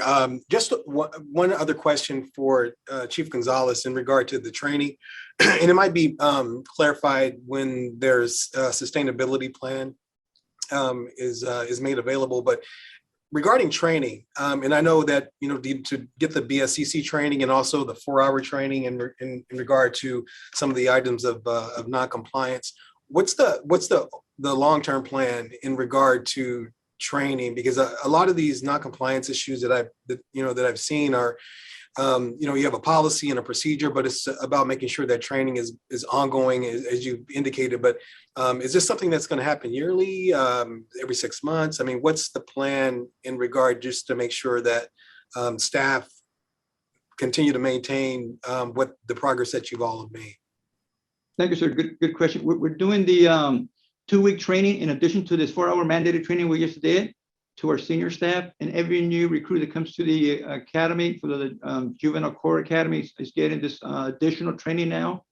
But to answer your question, this is a 2-week course that covers a lot of items, including report writing and Title 15 regulations for ongoing purposes. So that'll be an onboarding training, and then every year every 4 hours, or how is something like that going to be happening at least yearly?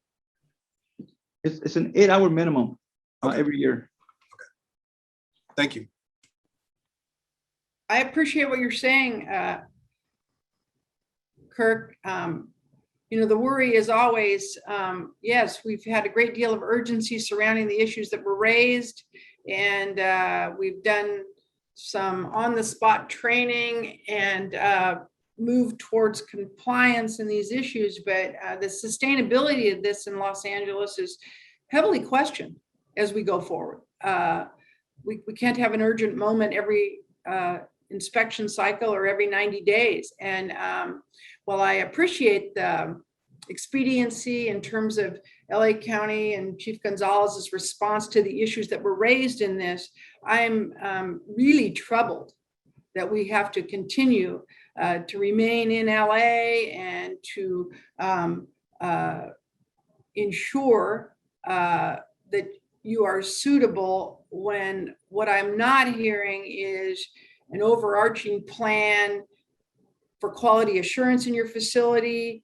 And just how will you give the many members of the public and this board confidence that going forward, there is a long-range plan that will assure all of us safety and suitability in your facility? Thank you, Madam Chair. Let me see if I can have Chief Fleischer address that suitability question you had. We did talk about quality assurance in our submittal that we submitted to BSCC. Chief Fleischer. Thank you, Chief. Chair Penner, we have addressed the sustainability plan in a written document that we provided to the BSCC on November 15th. And just as a highlight of that, we have a compliance unit that is on site looking at these matters. This was an issue that was raised by Ms. Southwell. You know, how are we going to continue this and sustain it over time? These were not quick fixes. We put a lot of thought and a lot of effort and a lot of resources into making these significant changes. And we think that they have been very positive changes for the facilities, our staff, and the youth that we serve. We have experts on site that have been trained thoroughly in all of the BSCC regulations that will remain on site at each facility to make sure that that ongoing review is happening and that immediate feedback is given to staff to correct any issues that may arise. So, you know, as we kind of move away from all hands on deck in terms of getting this suitability finding taken care of, the long term is that many of those staff, a compliance unit of 10 people, are committed to those two facilities to make sure that this continues. The ongoing training, the annual 8 hours every year for all of our staff, it will be implemented in addition to the 2-week initial training that our staff receive. But a lot of that training is also going to happen as on-the-job training, right? The supervisors and managers are walking facilities, as the chief mentioned, to make sure that they are engaging with staff, they're engaging with the youth that are in our facilities to talk about really what's happening. That goes hand in hand with the video review and really then with our compliance unit on top of that to make sure that everyone is rowing in the same direction, everyone understands the regulations, they understand our compliance efforts, and we are moving forward to ensure that our kids are safe as well as our staff. Thank you. Any other comments, hands raised, anything? Supervisor Chavez has her hand up. Thank you. Thank you, Madam Chair. And thank you, Chief Gonzalez, and for your team's responses. I'm very interested in the maintenance of the budget resources that you received from the Board of Supervisors and how what the commitment is from the board for long-term investment, given the infusion needed to address some of these issues. Chief? Yes, thank you for the question. The board is very committed. They has committed funding to deal with the infrastructure as well as our staffing and training. For like example, the computers that we've got for the medical health services folks, those 24 computers and the 13 scanners, there was no questions that they had provided that information or the funding so we can provide those equipment and resources. We're also talking about the additional staffing that we need to continue with the we call it the recruits coming into the academy, the new officers coming to the academy, they can go into the institutions to get the proper training, and the additional hours that we talked about for the 2-week training. We do take staff offline to get the additional training. So we have to bring people in on an overtime basis to cover behind those officers that are in a 2-week training. So the county is very committed to providing those funding and those resources that we need. And Chief Gonzalez, how much did they commit? I don't have the actual figure in front of me, but I can certainly get that to you. I'll go back to my finance folks and we'll get that information to you. I think that would be helpful. And the other part of my question is, was there any additional resources committed to the overall needs for health assessments? And really what I'm interested in is, while I understand that records are really critical, believe me, I do, I'm also just curious about whether or not you needed additional medical personnel to provide a more quick response, and if so, whether or not the board is committed resources to that, and if so, for how long, and if so, how many people are we talking about recruiting? And I ask this question not because there's an easy answer. I think all of us across the state are dealing with these very, very similar issues. I'm just interested in how that is being prioritized by the county and then implemented by you. Let me ask our doctors that are here in the room. Dr. O deals with juvenile court health services, the medical side, and Dr. DeMello deals with the clinicians and the behavioral health folks that we use in our care centers, for example. So Dr. O, can you address the question? Yeah, sure. The physical health services, the physicians that were involved in the health assessments, we did not need more physicians. We just needed to kind of remind the physicians about the priorities and the reassignment of resources around to be able to handle the scheduling for that. So luckily, we did not need to hire more physicians at this time for that. Did that mean that they were under scheduling? It was not a matter of under scheduling. It was a matter of just the scheduling of the resources around in the clinics and the scheduling of what clinics the physicians were staffing. So does, by increasing by reprioritization, is there something else that won't be done? No, not at all. Dr. DeMello? Yeah, hi, I'm Hanu Demerla from DMH. And same like with health services, at this point, we did not need to hire more personnel to correct these findings. We were able to obtain, with the help of probation, we got new scanners, and we have actually a schedule of administrative personnel who scan the psychotropic consents, which is a finding related to DMH, in almost in real time. So that was corrected. In addition to that, we worked with Cerner, which is our electronic record, the company, our vendor, and we were able to fix the banner bar issue. So the psychotropic consent always reflects accurately. Those were our findings. We do have a number of mental health staff and a robust QA team. And we are also fortunate to have a number of child analysis psychiatrists, many of them who are boarded in psychiatry and child analysis psychiatry. And so we are able to reprioritize things in a manner and be able to remain in compliance. And also then, Ms. Chavez, I'm sorry, maybe I should also clarify. It wasn't a matter that we had not seen the youth within 96 hours. We were seeing them for acute clinic visits. So we've just kind of basically said, we'll reprioritize and just do a full health assessment at that time instead of just the acute visits. So maybe that's what I should have really explained more. That's very helpful. Yeah, it was not that we were not seeing the youth. We were just not seeing them for the full health assessments within So that. changing the approach is what allowed you. I appreciate that. And thank you very much for all of your information. Sure. Thank you, doctors. Thank you. Thank you, Chief. It was a great line of questioning. And Scott, you have your hand up. Yeah, hey everybody. I hope my Wi-Fi holds up for this. I really appreciate the public comment about our inspection process. This is not, I guarantee you, this is not just an LA issue. As I hear about some of the COVID issues in Riverside County and the lack of transparency, I'm sure these issues exist in so many other places and so many other counties. and being able to go in and speak to youth and make unannounced visits.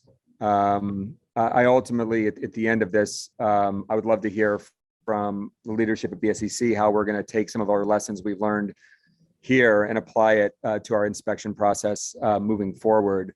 So I really, really appreciate those comments.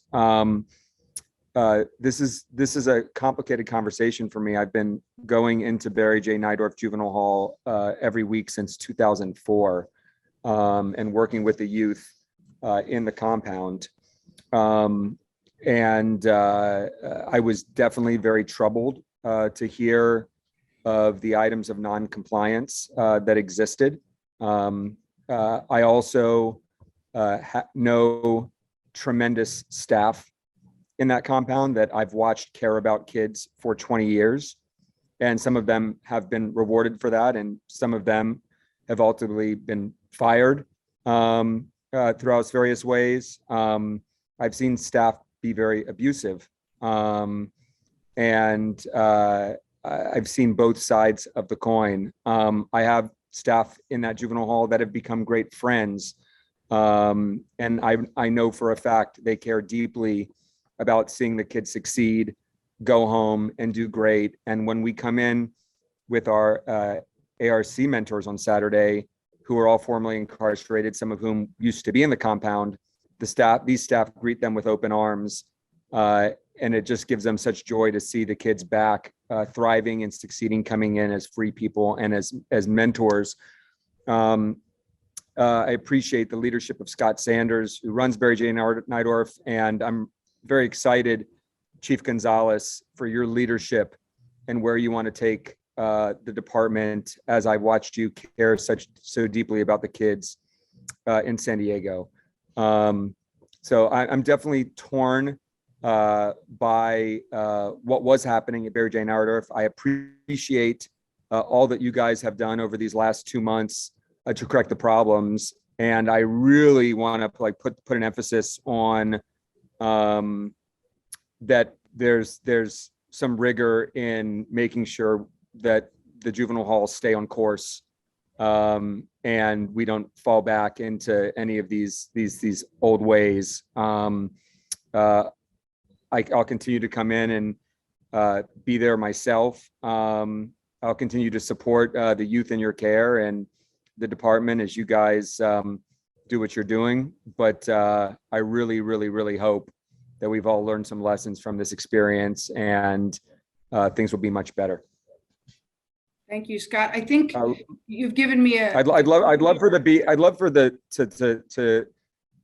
Chief Penner, Sheriff Penner, or Ms. Howard, if you could address changes in our inspection process based on this. I'm getting ready.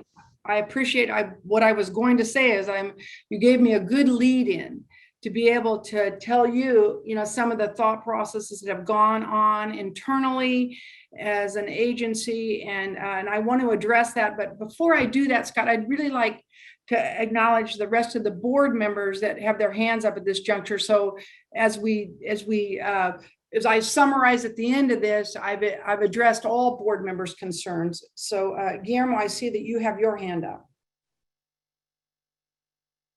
Thank you, and I commend Chief Gonzalez for the monumental task that has taken place in such a short time in Los Angeles County.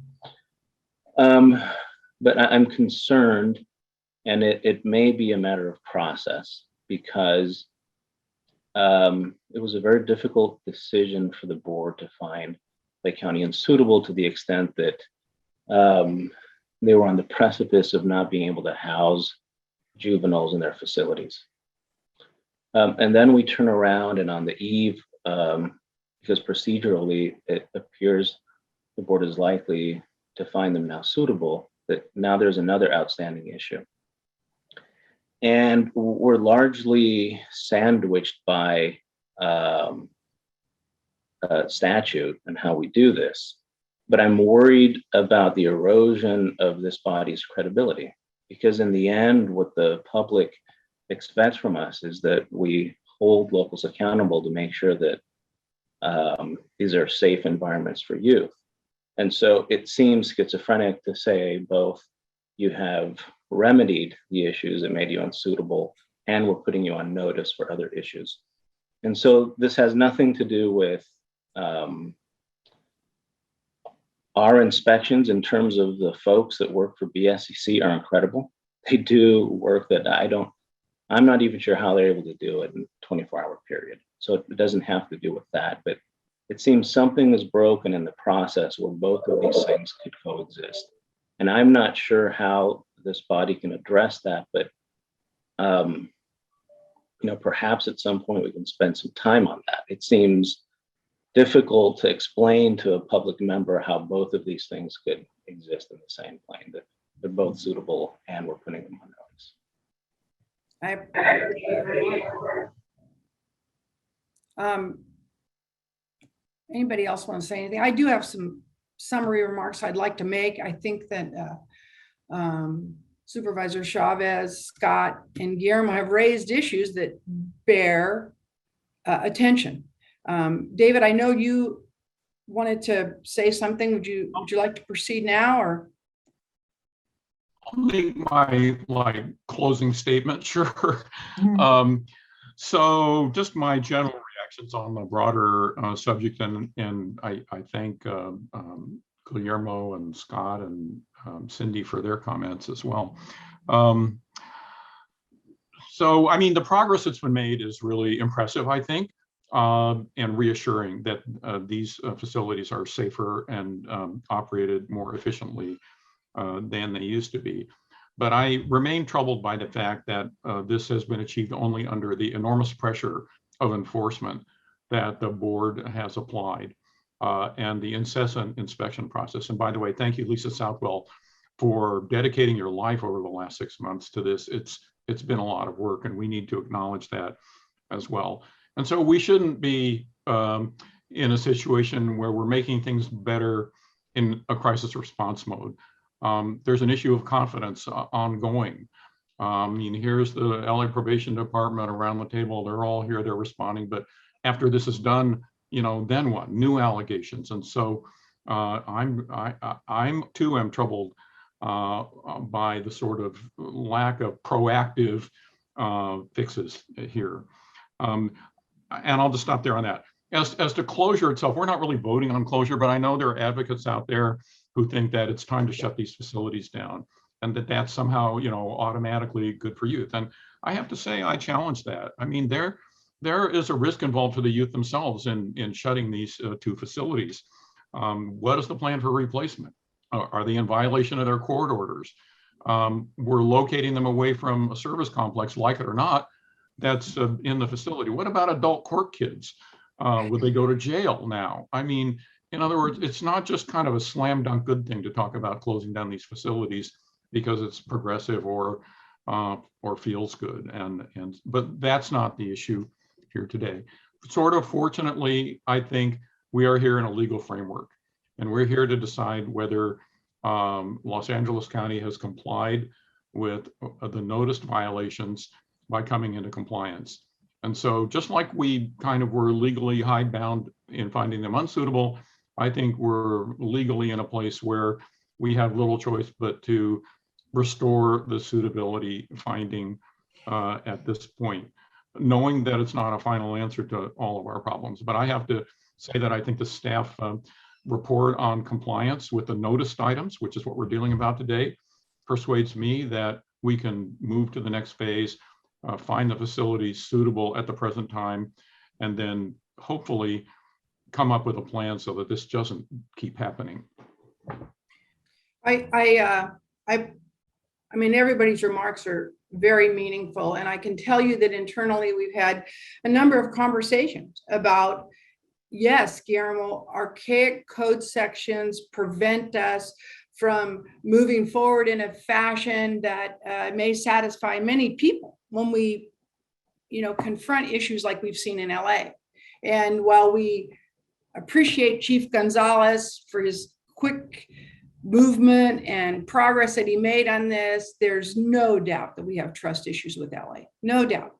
And those trust issues are concerning. When we we hear that there's great staff in LA. I believe you, Scott. I hear you. I have run institutions, and while relationship built autonomy is excellent in many ways, shapes, and forms, factually, you have to have an organization that has a plan for safety, success, regardless of who your personnel is.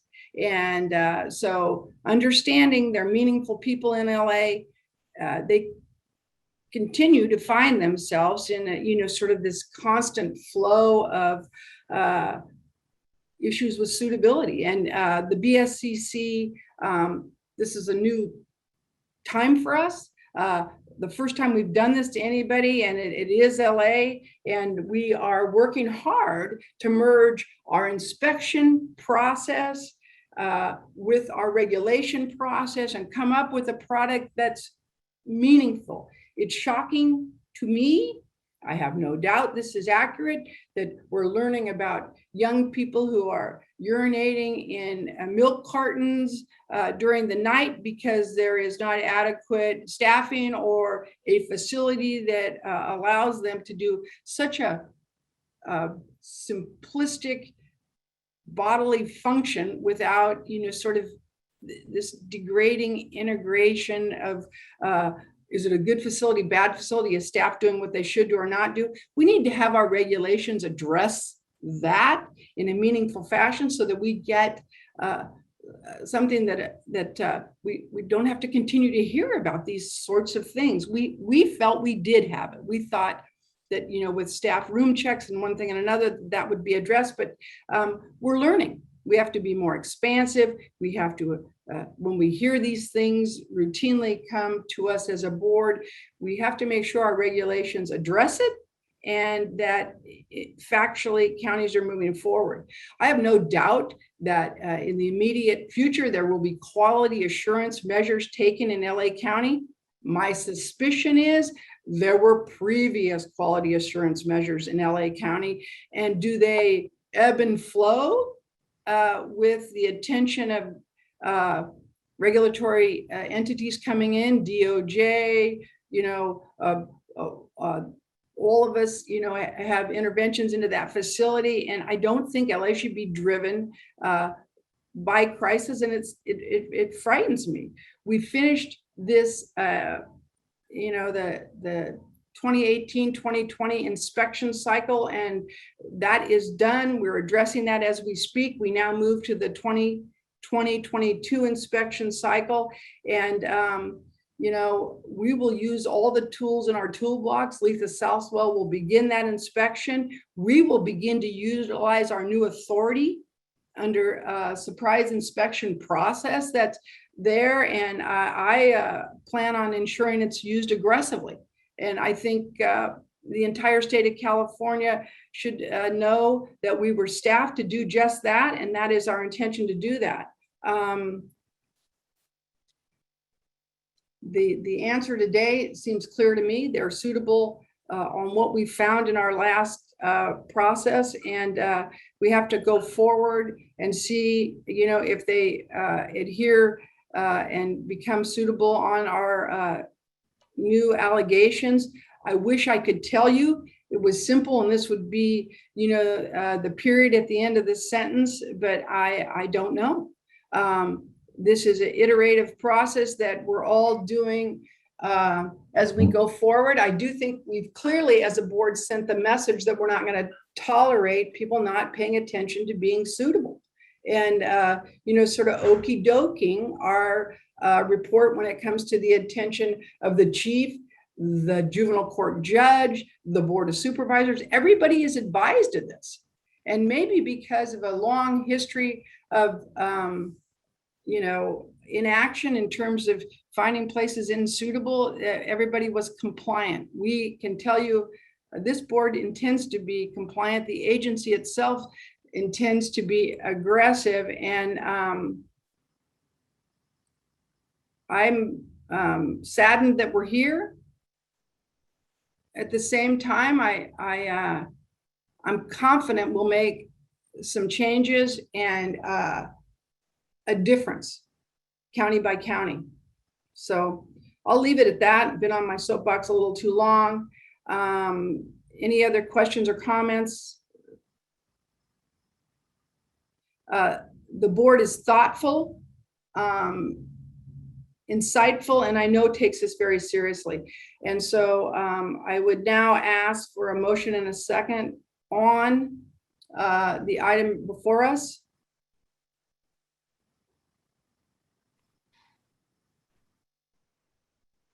Motion, please. All right, I'll just jump out.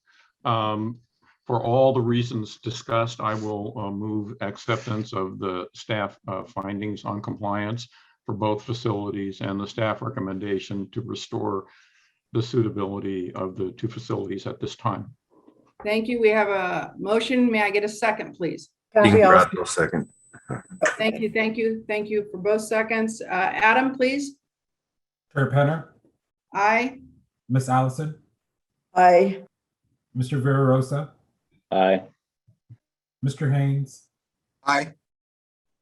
Miss Vernon, Aye. Miss Guard is not participating in this vote. Mr. Budnick, Aye. Mr. Steinhardt, Aye. Miss Chavez, Yes. Madam Chair, the motion carries. Hey, Adam, I think you missed me, Oh. but aye. Mr. Gavin, I'm sorry. Thank you. All right. From here, we move on. I think we've partially covered some of this issue. Allison, you want to reframe it for us as we go? Sure. Thank you, Chair Penner. And if I may, I'd like to make a note about how some of this work is related to the implementation of our enhanced inspection process. I know you've talked about it quite a bit, but I do want to recognize that we haven't had the resources in the past to dedicate to frequent and ongoing follow-up inspection with our agencies. This was clearly recognized and is being addressed through this enhanced inspection process that you're going to hear a lot more about throughout the coming weeks and months. We will be doing off-cycle and unannounced inspections, more frequent inspections at a minimum. We will be doing inspections annually at our detention facilities.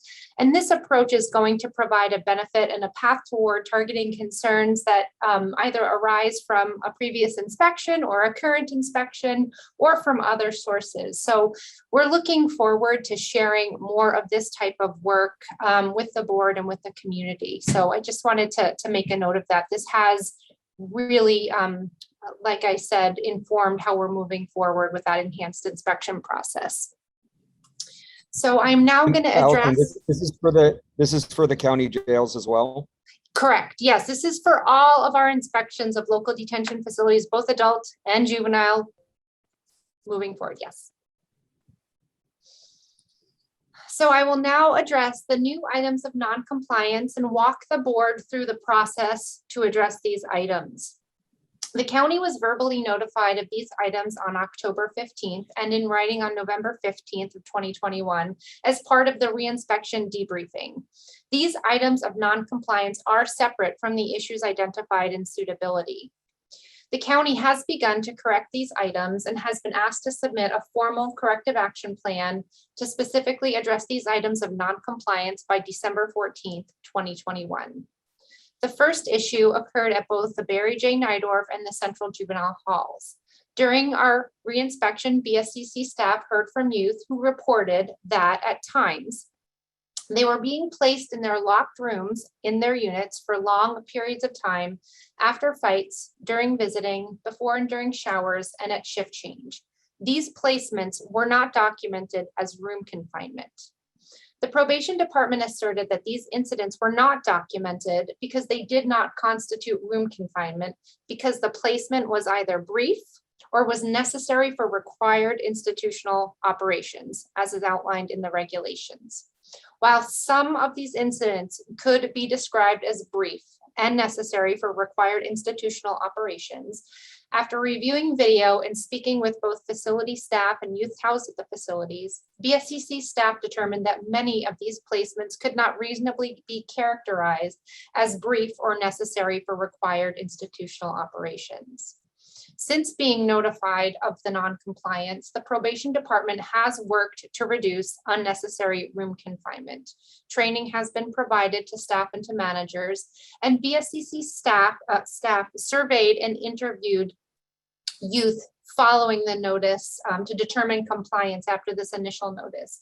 Youth did report to BSCC staff that they are no longer being placed in their rooms for long periods of time and only for brief periods of time, such as for shift change and during shower time. As part of their corrective action plan, BSCC staff recommends that the probation department develop policies and procedures that describe these brief periods of room confinement that are necessary for required institutional operations, including shift change. These policies should clarify what activities are necessary for required institutional operations and why youth should be placed in their rooms during those operations to ensure that they are not being placed in room confinement for prohibited reasons, such as convenience.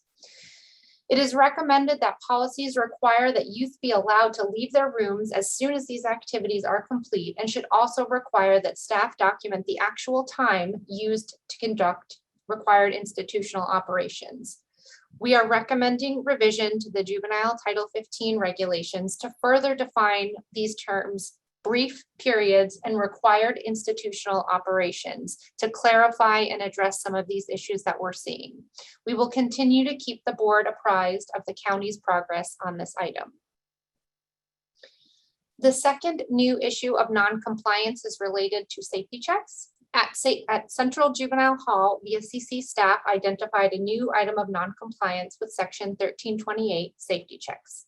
While reviewing video footage to determine compliance for items related to suitability, BSCC staff observed several instances of facility staff not conducting safety checks in accordance with regulation. In video footage, staff were observed missing significant periods of time between safety checks or observed not looking into youth's rooms. When staff are observed not looking into youth's rooms, they cannot be performing direct visual observation as required by the regulation and as defined in Section 1302 definitions of direct visual observation, where staff must personally see youth's movement and or skin. Agency staff began working on corrective action immediately after verbal notification, which included personnel action and an operational directive to facility staff. BSCC staff will continue to review safety check documentation and video footage of safety checks at the facility to determine continued compliance. In this issue related to safety checks, our concerns are related to an issue that has been brought to our attention, where it's been reported that youth do not have access to the restrooms during sleeping hours and have to urinate into receptacles in their locked rooms, such as a milk carton or a plastic glove. BSCC staff talked with youth about this concern, and there have been issues reported of youth relieving themselves into a receptacle in their rooms during sleeping hours. This will be a central focus of our review for compliance with safety checks. If staff are conducting safety checks according to regulation, there will be an opportunity for youth to alert staff at least once every 15 minutes if they need to use the toilet. The issue of youth having access to toilets and strengthening staffing requirements and safety checks will be considered and focused on in the upcoming juvenile regulations revision. At this point, I will pass it back to Chair Penner and see if there are any questions and comments from board members. Any board members, questions, comments? I have a question, Linda. Yeah. And it's really basically, I guess, for LA County. So if a youth raises their, or, says on one of these checks that they have to use the restroom, is there anything in policy that prevents opening that door to allowing them to use the restroom?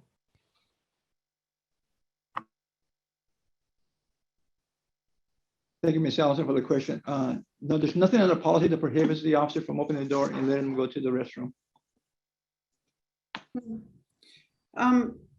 Just a blanket question, Allison, for you, and I don't know this answer any longer. aren't electronic room checks commonplace in facilities in California, or am I misguided? You mean like using a device to Yeah. register the room check? They are, I don't have a number exactly. They are becoming more commonplace in both adult and juvenile detention facilities to register that safety check, I believe. And just double check with Lisa and also with LA staff that they are still doing safety checks using a pen and a paper. I believe that's the case in Los Angeles. I'm sure if I may, this week we had a meeting with a vendor named Guardian that we're looking for electronic to see if there's something that we can utilize here in the facility. We must keep in mind, however, that Central Juvenile Hall is over 100 years old. So we have to figure out how we're going to manage that. But we had a meeting just this week and we're hoping to follow up on that presentation. Thank you. I mean, because it is troubling when you hear issues of Wi-Fi and need of tablets and those sorts of things. They are that are commonplace everywhere now, that, you know, lack of compliance as a result of lack of technology or resourcing, which I believe, you know, Supervisor Chavez was raising, is a concern. So I digress, but I'm glad to hear that you're considering that. Any other board members' questions or comments? Madam Chair, just a real quick question for Allison. So is this only in regard to Central, or is this for the Najdorf facility as well? This issue, as was observed, is specific to Central. But we're going to pick this up in the same methodology when we begin the next inspection, which will begin pretty shortly here at all of the facilities for probation in Los Angeles. Thank you. Any other questions or comments from board members? Yeah, Chair Penner, sorry. Yes.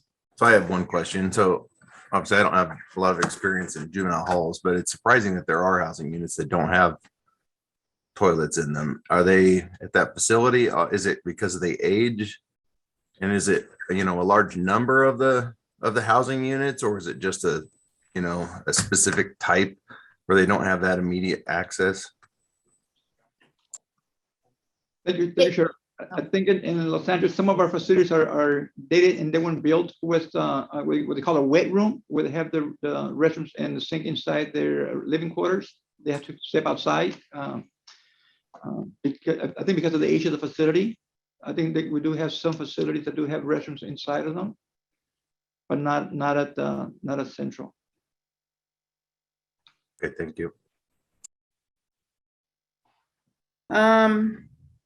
Okay, well, this is not an action item. Adam, is there any members of the public that would like to speak? Yes, I do have Sue Burrell. Okay, and then Adam, I'd ask you to wait another 2 minutes and then close the queue, please. Sue? Okay. Well, I'm really very much welcome the concept of additional resources for this process and unannounced visits. To me, as somebody who used to inspect facilities as a consultant for the Casey Foundation, the under-resourcing of the inspection process has been troubling for a long time.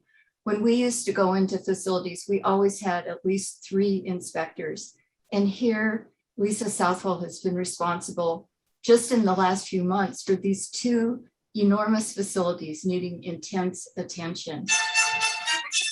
And as part of the next steps, I also urge the board to request staff to immediately meet with the Department of Justice to discuss the enormous disparity between their findings and the ones in the BSCC process. Some of the disparities may actually result in additional new areas of non-compliance. And we need to understand whether these are issues that were not covered by Title 15 or whether they just fell through the cracks in the inspection process. Either way, we need to know why it happened. And going forward, I urge the board to take the lessons learned in Los Angeles to strengthen the inspection process through regulations and statutory changes that address the criteria for determining compliance, and the standards for juvenile facilities, and more workable solutions to resolve noncompliance. So we don't have this sort of seesaw process that we've all experienced over the last several months. And finally, I do want to recognize Lisa Southwell's outstanding work in all of this. Because of this historical failure to come down on issues of noncompliance, she was placed in a position that took great courage in making her findings. Thank you. Thank you. Thank you for your comments on Lisa. Well deserved, Lisa. Madam Chair, there are no other comments. All right. And Madam Chair, if I might just address Sue's comments, I just want to state that we have been in contact with the Attorney General's office, and Lisa Southwell has been in touch with DOJ's monitor as well as part of this process. I think that's all I want to say at this point about those conversations, but we have been in contact with the AG's office. And Madam Chair, this is Katie Howard speaking. I just want to thank the board and the members of the public, and most of all, Allison Ganter and Lisa Southwell for all the work that's gone into this. There are so many important issues that have been raised, and the through line, Linda, as you so well articulated, is that we are improving our inspection processes. We do have additional resources that we are ramping up to put in place. We will be inspecting more frequently. And this board is clearly, it seems to me, absolutely committed to the full exercise of our authority. There are limits on that authority, but nonetheless, the work that we do is meaningful. And, I think the issues that LA has been able to address in the last 2 months are reflective of what a difference can be made when we are fully exercising our authority and ensuring that items that are out of compliance come into compliance. So I just want to say, over the last couple of years, tremendous improvements have been made and will continue to be made. And I appreciate all of the input and suggestions from the board and the public, and we will keep getting better. All right. I think we can take this item to closure, and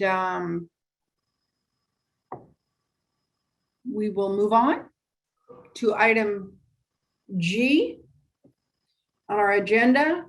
Prop 64, Public Health and Safety Grant Program, appointment of a chair and establishment of an executive steering committee. Helene, are you out there? Yes, that came up fast, so hold on just a second. All right. And I did want to check in. I think Sheriff Groden, did you want to recuse on this item? I will. Our county still can't decide what they want to do with cannabis, but just in case, I will. Thank you. Did Kirk Haynes, are you at all interested in recusing? No, I don't believe Fresno has been interested in applying for this. Okay. This money. Okay. Let me check. Is it still morning? Yes. Okay. Good morning, Madam Chair and members of the board. My name is Helene Zettner, a field representative with the Corrections Planning and Grant Programs Division, and I am before you presenting item G. This agenda item requests the approval of several components, including the establishment of an Executive Steering Committee, or ESC, and appointing an ESC chair. In November of 2016, Proposition 64 was passed by the voters of California, which legalized the use of marijuana for those over the age of 21 and established laws to regulate the cultivation, distribution, sale, and use of marijuana. Per Revenue and Taxation Code, which is attached as G1, eligible applicants are local governments defined as cities and counties that do not ban both indoor and outdoor commercial cannabis cultivation or do not ban retail sale of cannabis or cannabis products. $120 million is available for Cohort 3 of the Prop 64 Public Health and Safety Grant Program. RFP and administrative costs for the BSCC have already been taken into account. A tentative timeline for the ESC and RFP activities has been provided to you within the item, and it is anticipated that the RFP will be released to the field in April of 2022, and that grants will commence April 1st, 2022. This item recommends the board take the following actions. Appoint a chair to the Cohort 3 Proposition 64 Public Health and Safety Grant Program, ESC. Delegate authority to the chair to work with BSCC staff to establish an ESC with relevant subject matter expertise and to modify membership if needed. And to authorize the ESC to oversee development of the Proposition 64 grant program request for proposals and making funding recommendations to this board. This concludes my presentation. Thank you. And are there any questions? No questions? Well, I did a little bit of homework on this one, Helene, and was able to find an ESC chair that I think is creative, intuitive, and knowledgeable enough to be roll this huge process forward. And Guillermo, thank you so much for saying yes. I know you're a busy guy, but I really appreciate that. And I know what you're going to find at the end of this is that staff is so efficient and well prepared that we'll simply need your brain power some days here and there to get it going. Thank you very much. Anything else? No. Any public comment on this item? Yes, we have one public comment. That would be Adoa.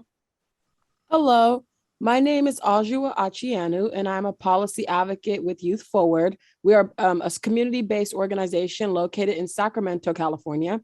For the last 4 years, our organization has been working closely with state agencies and the governor's office to help develop grant programs funded by Proposition 64 with the goal of steering state cannabis revenues to support Black and Brown communities most impacted by the war on drugs, with funding that will be used for prevention, youth services, and other community supports. We recently worked to develop an analysis of the grant making conducted so far in the Prop 64 Public Health and Safety Grant Program. In this report, we look at how grant funding has been distributed to date, and we bring forward some recommendations on how we would like to see some of that money be allocated in the next rounds to have the most positive impact on local communities. We want to thank Helene for helping us better understand the grant program and its regulations. We will be sharing this report with the new Executive Steering Committee and with all of you, and look forward to having a dialogue going forward. In our view, this grant program represents a very important opportunity for local communities to address public health, youth prevention, and racial equity, and to mitigate some of the negative effects of the cannabis legalization. And that's all I have to say on this topic. Thank you all so much. Thank you. Madam Chair, no other public comments for this item. Thank you. I'm back to the board looking for a motion and a second, please. Move approval, Chavez. Thank you. Second? Second. Thank you. Adam? Chair Penner? Aye. Miss Allison? Aye. Mr. Vera Rosa? Aye. Mr. Grouder recused. Mr. Haynes? Aye. Miss Vernon? Aye. Miss Guard? Aye. Mr. Mills is absent. Mr. Budnick? Mr. Budnick is absent. Mr. Steinhardt? Aye. And Miss Chavez? Yes. Madam Chair, the motion carries. Thank you. Thank you. Moving on now to item H, Proud Parenting Grant Program funding recommendations. I was remiss on an item that brings to mind right now. Board member Kupion could not be here today. She did send in remarks about how grateful she was and how helpful staff was as they rolled out the Proud Parenting funding recommendations. And so Helene, kudos to you and our staff for doing that.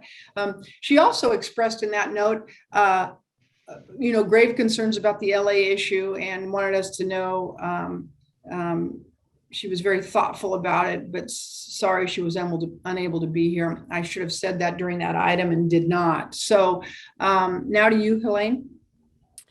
Okay. Hold on just a second.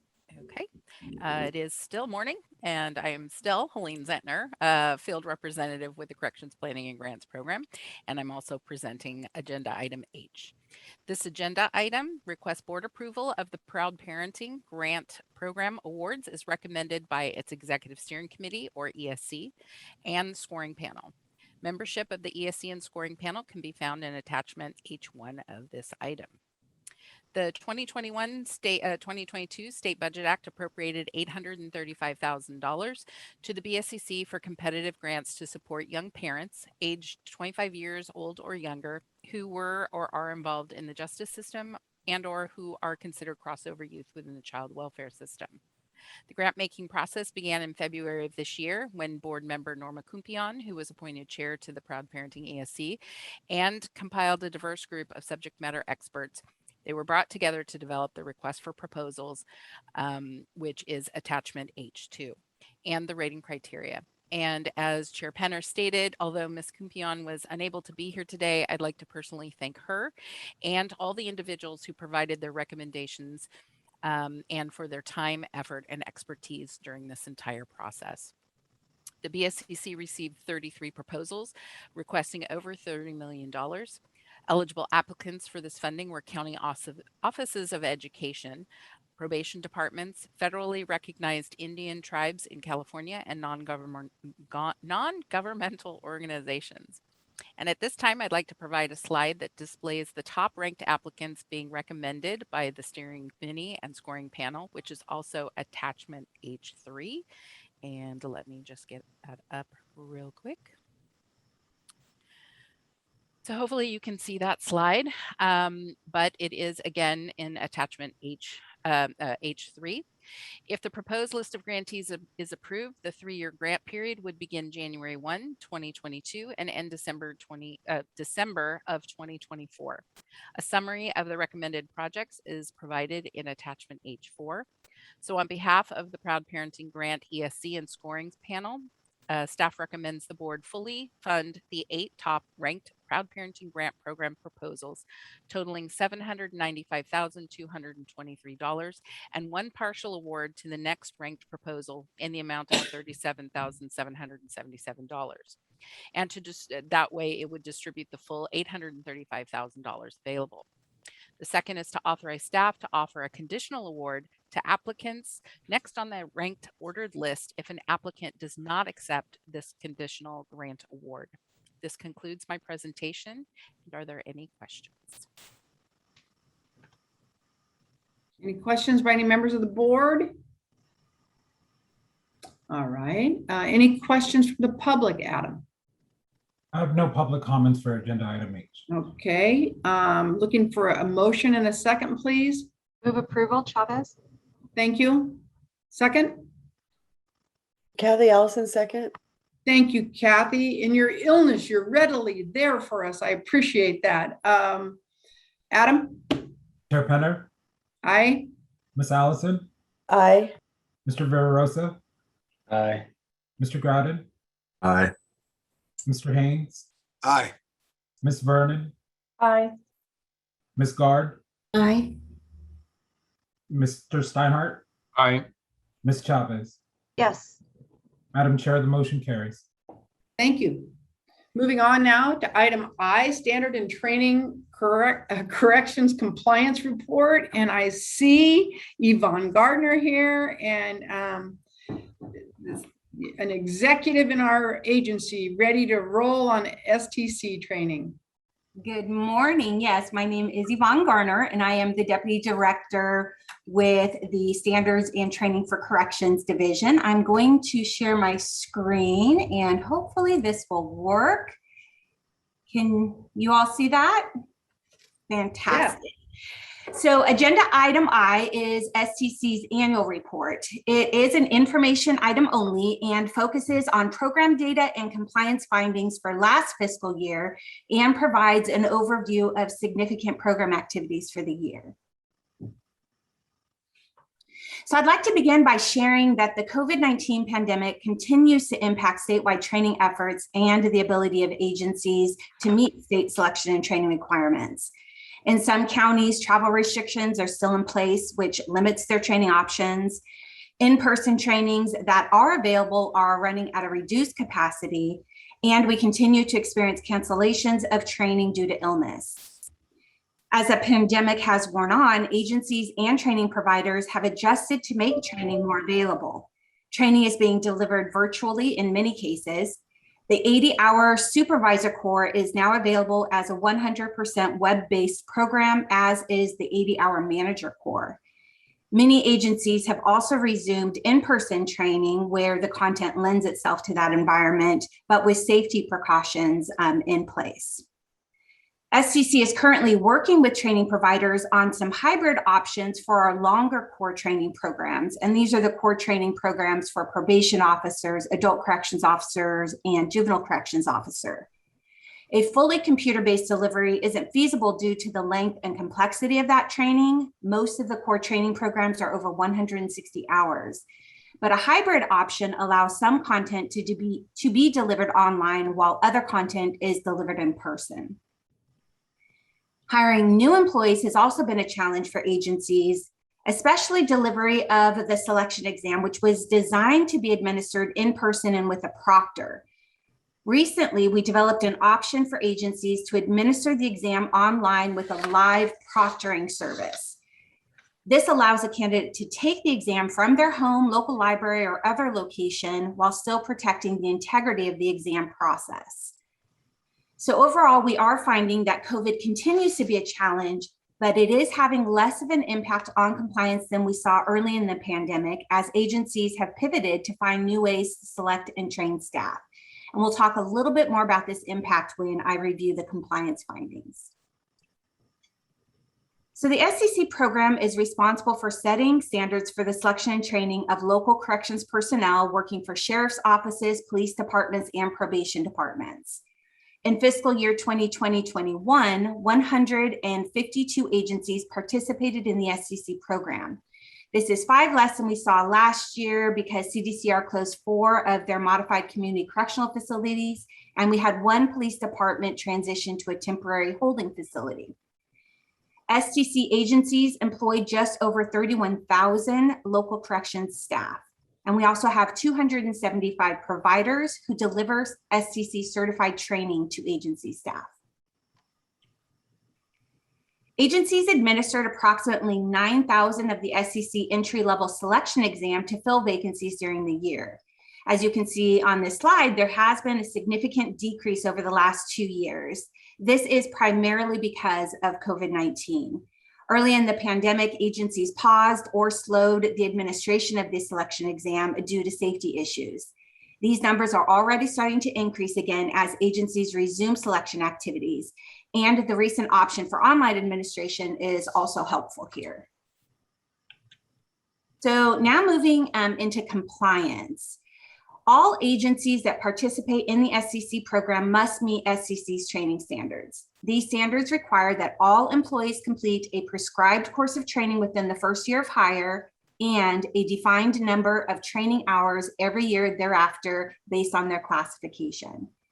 The standards also require SCC to complete an annual compliance review of each agency.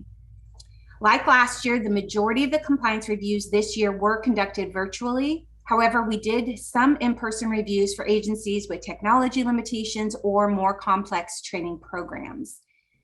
It is impossible to review the training records of all 32,000 plus correctional staff, so our review includes a representative and random sample of training files for each agency.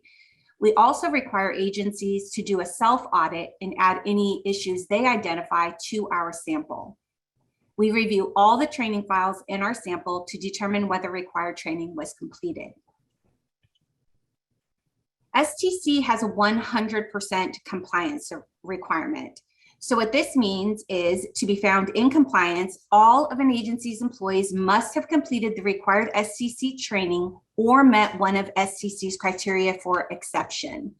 If an agency fails to train all of its employees and does not meet SCC's criteria for exceptions, the agency is found out of compliance. Exceptions include circumstances as they're listed here, 1 through 6, things like medical or other types of leave during the year. It also includes the exception for COVID-19 that was adopted last fiscal year. So like last year, and in accordance with the field memo that was issued by BSCC in March of 2020, training that was not completed due to COVID-19 issues like class cancellations and illness is not considered out of compliance. Instead, it is considered a mitigating circumstance.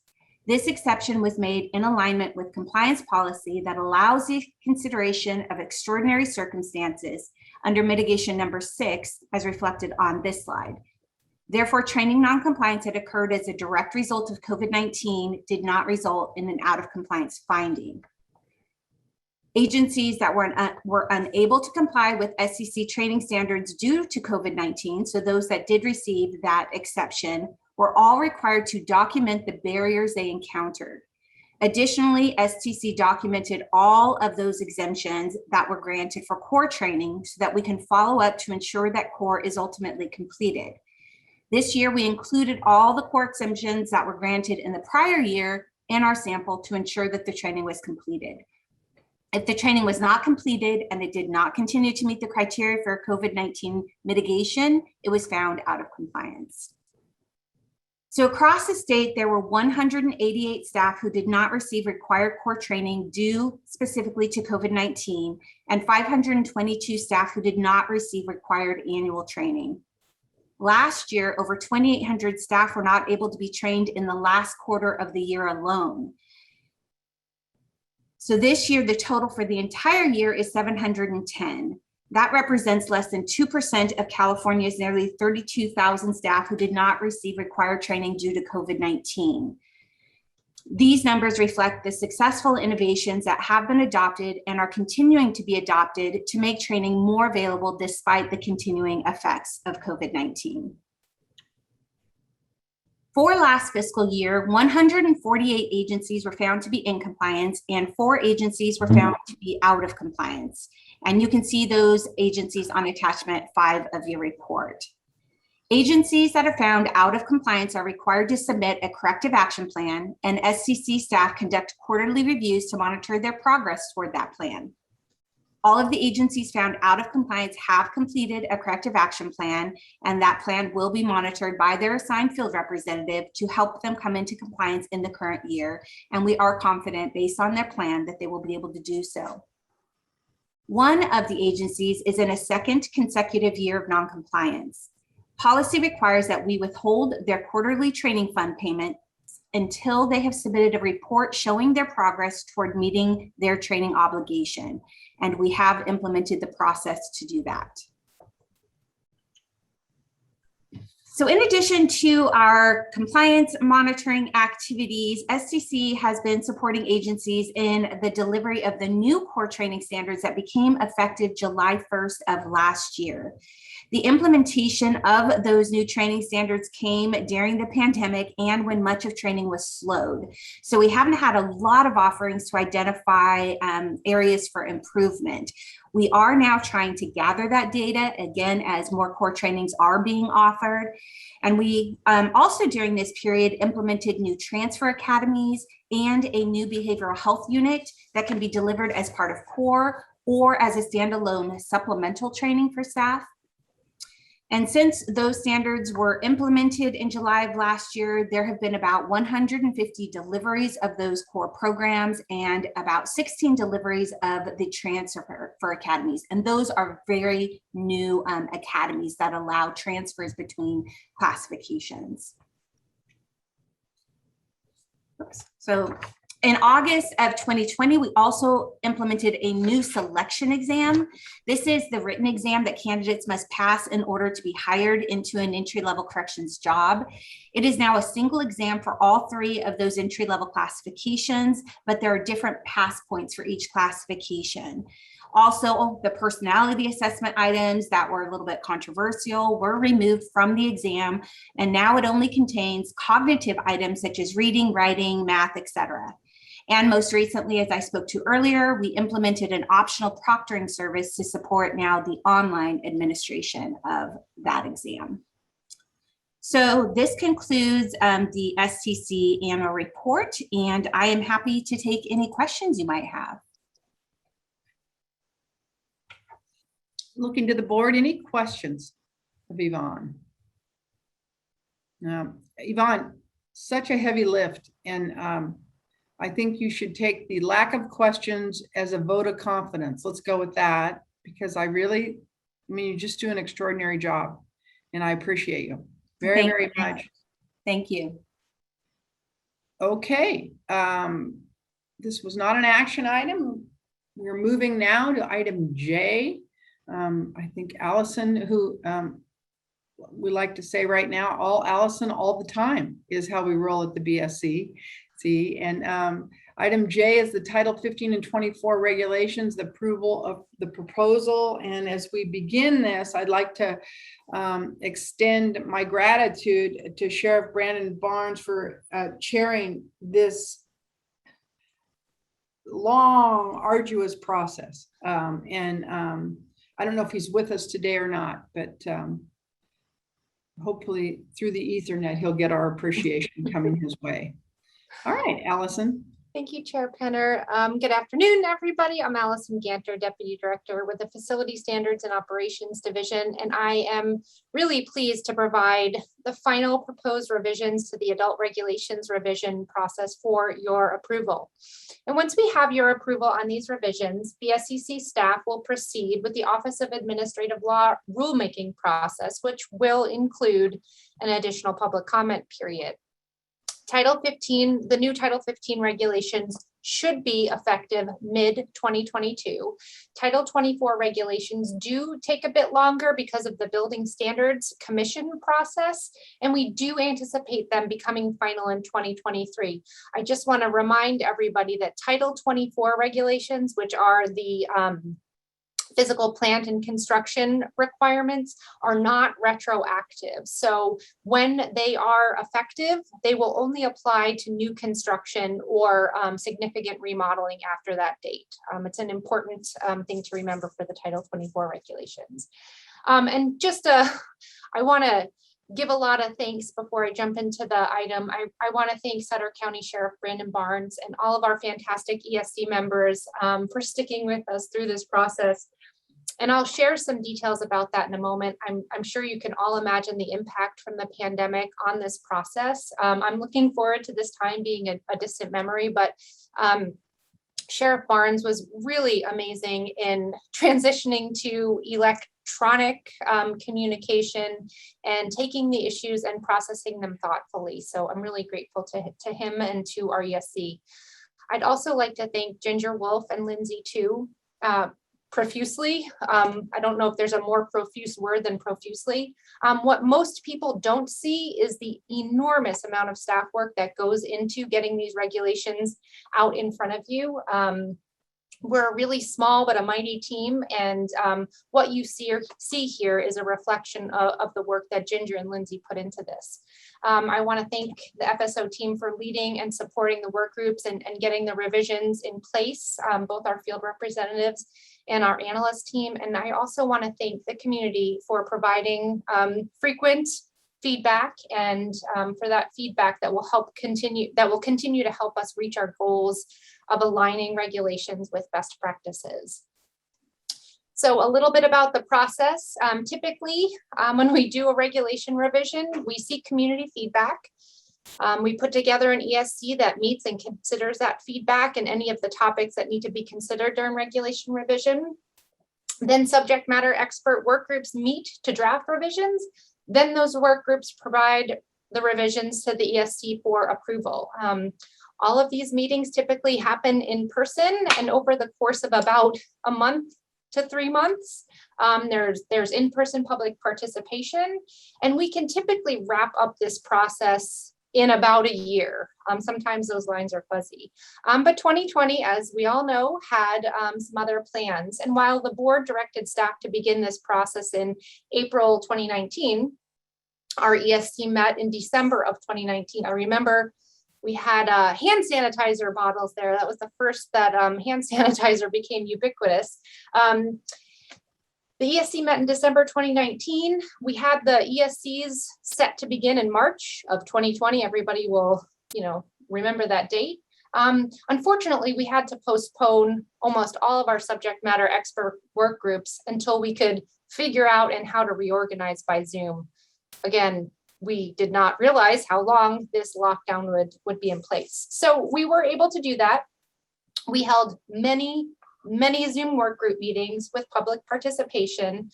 Those began in September of 2020 and went through the beginning of 2021. Since work group meetings are typically 1 to 3 days intense in person, the work gets done in that time. We had to break the meetings up into manageable chunks. As you know, Zoom fatigue is real. So the meetings would be a couple of hours at a clip, get work done, reconvene at a later date. So that was one of the challenges that we managed during this time. In the meantime, in the start of 2020, the governor directed us to align the regulations with national best practices. So throughout these regulations, you will see that, that emphasis. During 2021, we also held a public session on how the regulation revisions worked. And then we also held multiple timeframes where community and public feedback was accepted. So the executives, after all of that work with the subject matter expert work groups, the ESC was provided a first draft of the initial proposed revisions in May of 2021. Based on their feedback in that meeting, we held another community feedback session before the initial proposed regulations were provided to the ESC in August and September of this year, just a few short months ago. And the documents attached to the agenda item are a culmination of that work. There are significant revisions to both Title 15 and Title 24 that align regulations with available national best practices, and that will ensure the safety, increased safety for people housed in and working in local detention facilities. I'm just going to provide a couple of highlights. It's a pretty hefty document. One of the highlights is replacing outdated and inappropriate terminology with gender inclusive and people-centered language. You'll see that the term inmate has been stricken throughout and replaced with the term person rather than inmate. The regulations prohibit the use of carotid holds and the disciplinary diet. We've expanded the requirements for safety checks to ensure that they are random and varied, and that a supervisor conducts a documented review of completed safety checks. And also the regulations recognize the need for more frequent safety checks in high-risk situations. You'll see that suicide prevention regulations have been more clearly aligned with available best practices, including that when facilities develop policies and practices related to suicide prevention, that they themselves also consider those national best practices. Suicide prevention is one of those areas where there are some clear nationally accepted best practices, and those were woven into our regulations as well. Updating regulations for high-risk situations such as use of safety cell and restraints to include best practices, and a clear recognition that the least restrictive methods should be used for people being placed in these situations. The regulations now define the term out of cell time and increase the amount of time that people must spend outside of their cells from 3 hours over a period of 7 days, that's in the current regulation, to 10 hours, again, a minimum, setting a minimum, to 10 hours over that 7-day time period, and specifying that some of this time must be used for exercise. Requiring facilities to provide appropriate telecommunications device for people with hearing or speech impairment, and also some changes relevant to clothing and bedding that emphasizes the responsibility to provide clothing and mattresses that are clean, free of stains and holes and tears. Couple highlights in the Title 24 regulations in the new building standards, clarifying that mitigation of suicide hazards happens in any area, any space where people might be outside the line of direct visual observation, not just in a housing area. And also including in standards that exercise areas provide natural light and access to fresh air. Asking for your approval of the final Title 15 and Title 24 regulations so that BSCC staff may begin the official rulemaking process. And I'm happy to take any questions you have before you take action. Thank you. Any questions, comments from staff?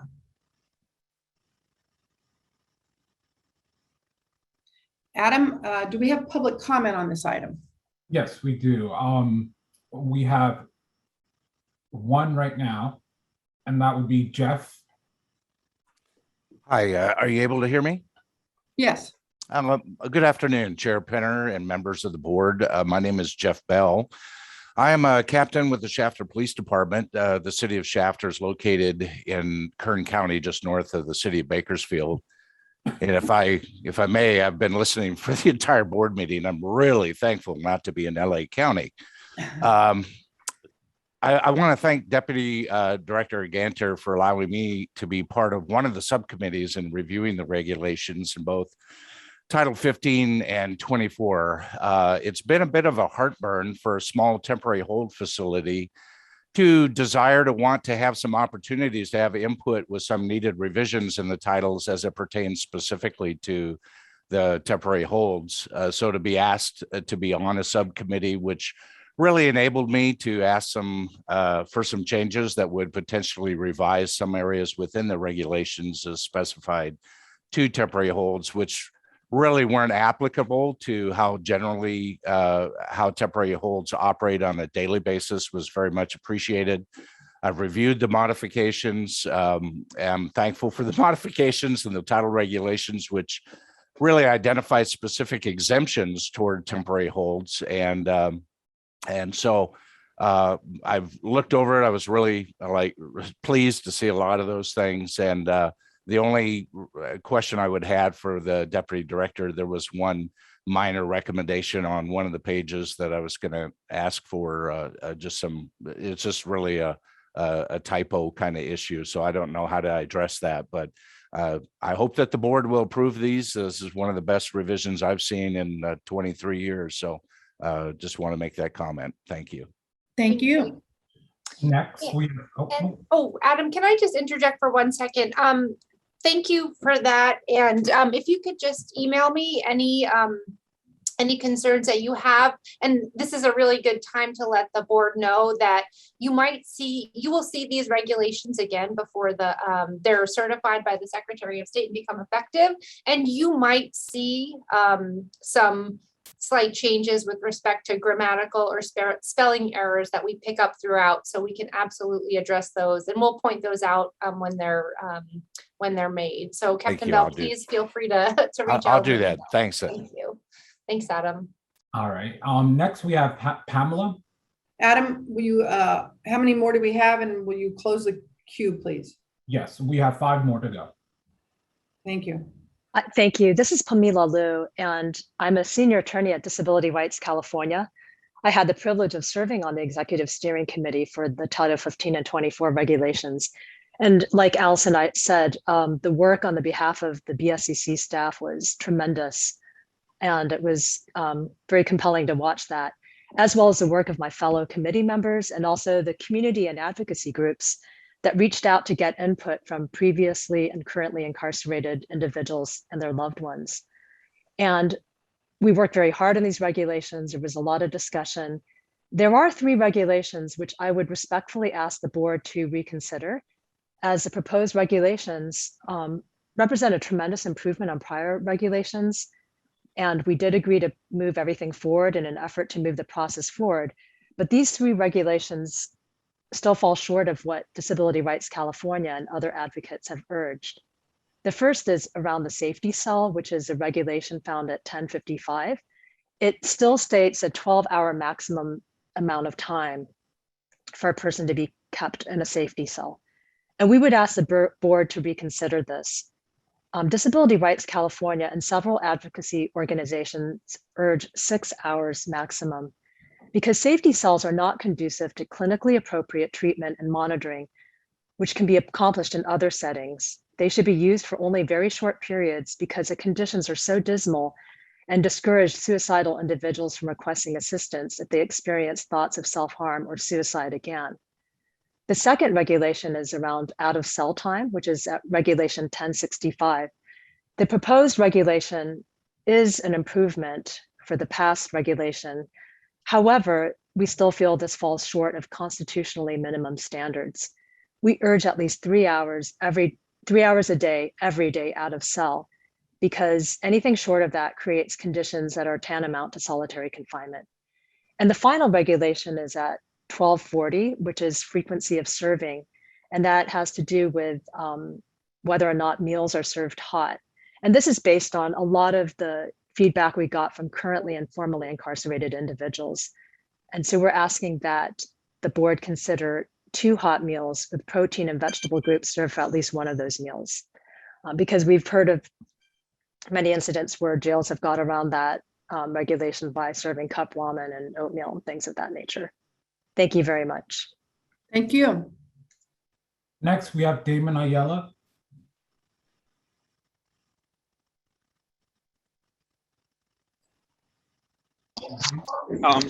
Hello, yes.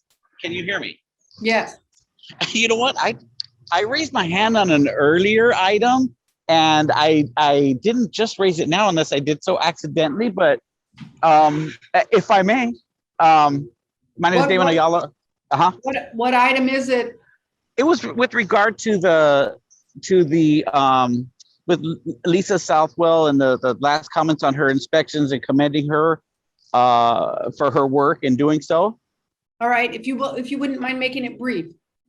Oh, I just wanted to say I wanted to commend her as well, but it also surprises me that there's not more being done and there's not more resources and staff put forward to that. So I was really just wanted to find out how one signs up to do so and offer my availability as a community member, as a social work intern, as a member of Justice LA and the LA Youth Uprising. So, and I can tell you that, I would keep a close eye on our website where there are options to participate in the process. So I invite you to do that, and thank you for your comments. Thank you, and thank you, Lisa Southwell. Next, we have Avalon. Hi, everybody. This is Avalon Edwards again, Policy Associate with Starting Over Inc. I'd like to emphasize everything that Pamela said about the further recommended changes to the regulations.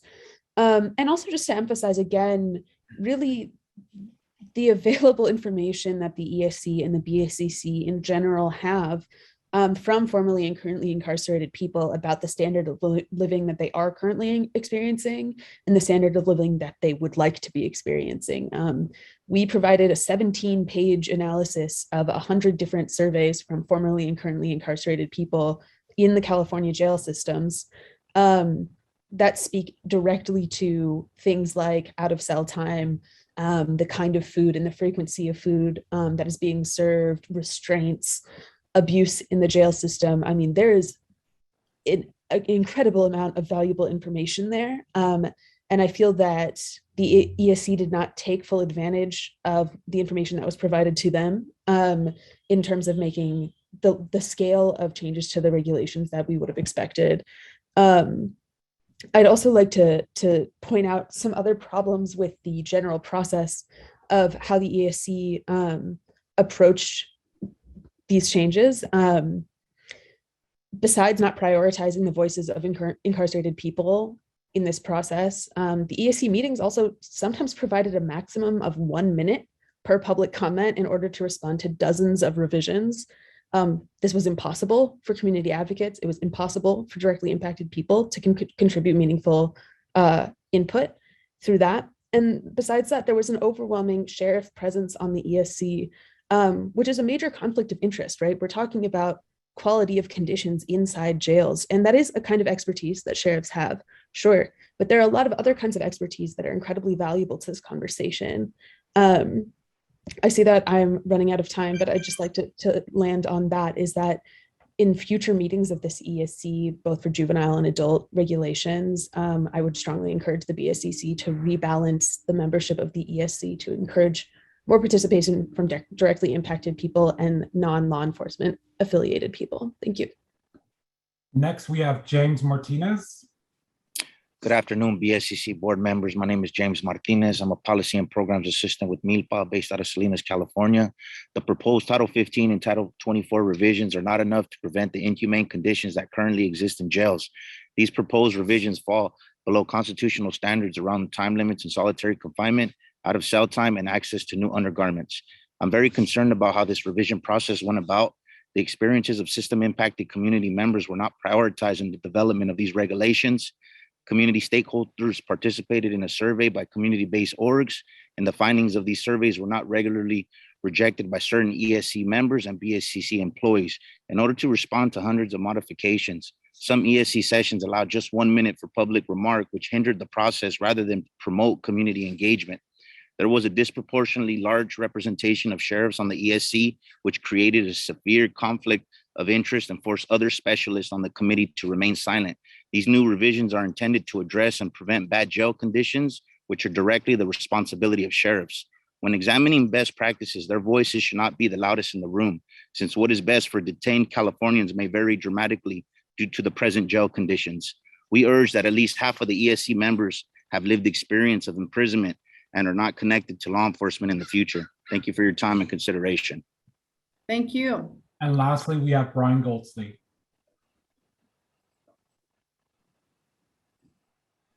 Good afternoon, Brian Goldstein with the Center on Juvenile and Criminal Justice. We heard earlier today about the BSCC's inspections of county facilities, and it's important to remember that these inspections are only as good as the standards. Now, despite the governor's direction, these proposed standards do not reflect best practices. As was previously stated, we developed a survey for those with direct experience in California's jails. And we want to acknowledge the 100+ respondents who took time to share their stories. We heard about frequent, shocking conditions. For example, people receiving dirty underwear, people given cold food, staff failing to conduct safety checks. We are asking the BSCC board to update these standards, specifically Section 1240 to provide for at least 2 hot meals, Section 1260 to provide for clean, new underwear, and Section 1027.5 to conduct safety checks every 30 minutes. Finally, as BSCC develops new juvenile facility regulations in 2022, we ask you to look to those directly impacted. They can strengthen future regulations. Thank you. Thank you. That's all for public comments for this item. Thank you very much, Adam. Now we are back to the board. Any questions, comments following public comment? Seeing none, I would ask, sorry, did somebody have a hand? Oh, sorry. So, oh, that little teeny hand in the corner doesn't show well. Go ahead, Supervisor Chavez. Thank you. I'll get a new hand there. Okay. So first of all, I wanted to say I really appreciated hearing from the community, and I did want an opportunity to better understand from staff a little bit more about the decision relative to the 2 hot meals, and in particular with protein and vegetables, if somebody could help respond to that. Looks like Allison's ready. I just have to find my mute button. So like all of the considerations during the ESC process, and again, We had 3 8-hour ESC meetings where typically we have 1 8-hour ESC meeting. So I want to just recognize the thoughtfulness at which all of the ESC members considered all of the extensive public comment and discussed these issues. And I really do have a great memory. Sometimes it's hard to recall an exact conversation on something. So I think what I'd like to do is get back to you about the specifics on hot food. We do have people from those subject matter areas that provide input into those decisions. And I'd like to find out exactly what was said with relation to that. Is there anybody that's available here today that could just give a perspective? And part of the reason I'm curious about it is and being very new. So let me also just, Allison, I recognize 24, that's a lot of hours of conversation. But what I'm wanting to understand is that based on the feedback we're getting today, that sounds like it was an important conversation. And if we're taking action today, does that negate our ability to address this in the near future? And again, being so new, I would just love direction. No, that's a good question. It doesn't. There are some procedural ways that we do proceed through this. I'm sorry to use 2 proceedings. We will have a public comment period as part of the OAL process. It's a 45-day public comment period, and anyone can also provide input to that. And I do know that we got input, and it was an issue on receiving the hot food. I'm trying to pull up my notes from the meeting, but I can't do both at the same time. So I will get back to you on that one. And we also take continual comments and feedbacks on these issues. So issues that were brought up that remain of importance will come up again. This is a continuous process to revise and review and revise and align our standards with national best practices. And some of the conversation, we might not have had the right experts in the room, nutritionists perhaps, to talk about the need for, or perhaps the trying to think of the right word, why it would be important. I need to get back to you on the specifics of the conversation. I'm really sorry. No problem. Through all That's of very those helpful. conversations, I'm not able to pull up that one. Thank you. But there's always opportunity to comment, to provide feedback, and we will bring those issues back up in the next process. Okay, I see Janet and then Dean. Janet, you want to go? Yes, thank you to all of you who've worked on this and for the public comment. Allison, can you just briefly address, I was trying to look through the materials. I don't see the composition of the committee that worked on this. And there were comments that there were an overrepresentation of sheriffs. If you could speak to that.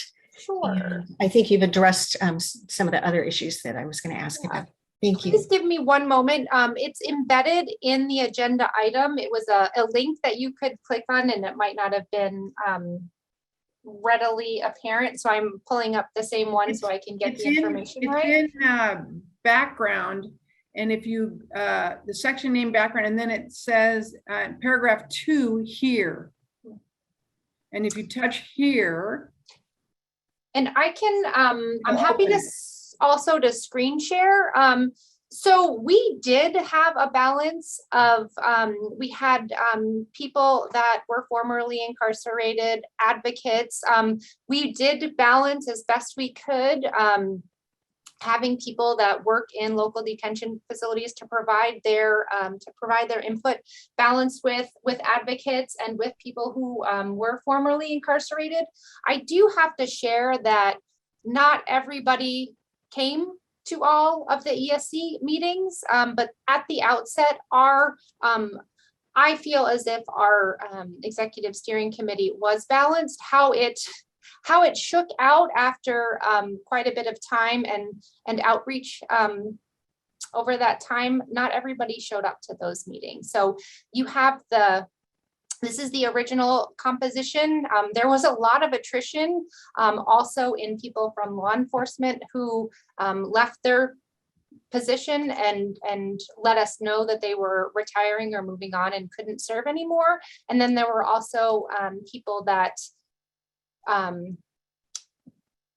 didn't come to meetings. So this is the original composition. And there are people that work in ancillary services, in mental health and in medical and healthcare services to provide their perspective on regulations as well. So just to follow up, Allison, as I look at this list, how many ancillary people would you say were consulted during this process overall? Oh. So this is just the executive steering committee, the subject matter experts. There are, we had about 10 work groups, and there were 10 to 12 people on each of those were invited to participate in each of those work groups. And those were balanced as well with people that work in local detention facilities, either in sworn positions as supervisory staff or providing programs or healthcare or mental health care. And then we also had advocates and formerly system involved people on those work groups as well. So there were hundreds of people consulted with as part of the subject matter expert work group process. Usually we have a much better handle on it because we have 1 or 2 meetings at the same time and we have a really comprehensive list. It was really hard to get everybody who was originally involved in this process at that table when we had our subject matter expert work group meetings. This process, I've been involved in this process for a really long time. This was really, really difficult. I'm incredibly impressed with the work that got done by our team under these circumstances. You see how hard it is to do the work, little squares on a screen, excuse me. And there were definitely, there's almost too many shifts in some of the meetings to mention during a board meeting, but I'm happy to share more information as is appropriate. As we know, because we work in the agency, I mean, we know there's hundreds of people involved in this process. The executive steering committee, which I would submit is diverse and the process is transparent, is supported by another couple of hundred people that give input on various subject matters as they move forward. So, and obviously people would take issue with that, but I have a great deal of confidence and having been at the agency now, going on 8 or 9 years, it's, the amount of change and diversity that has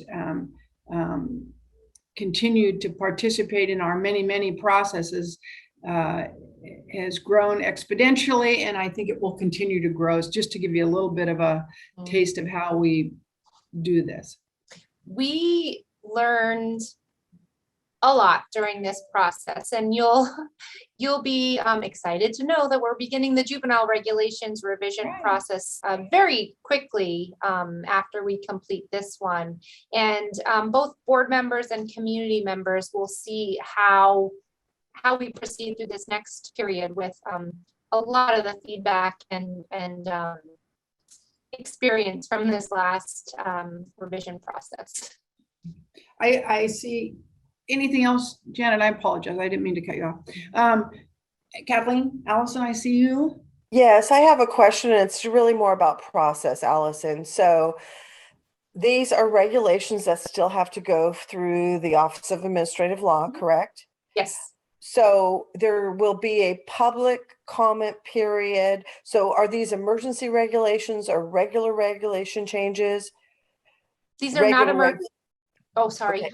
No, these are not emergency. Okay, very good. And then so there will be regular public comment, and you will have an opportunity to add or change regulations based on that public comment period, correct? Yes, correct. Okay. Thank you. I see Dean. Where are you? There you are. You took your hand down, but too late. I saw it. I did. So Allison covered what I wanted her to cover about the subcommittees or work groups, that even though the ESC only met 3 times, the real work on drilling down and examining each regulation is done by those smaller groups. So I appreciate her covering that. Thank you. Thank you. Anybody else? Yes, David. You're unmuted. I'm unmuted.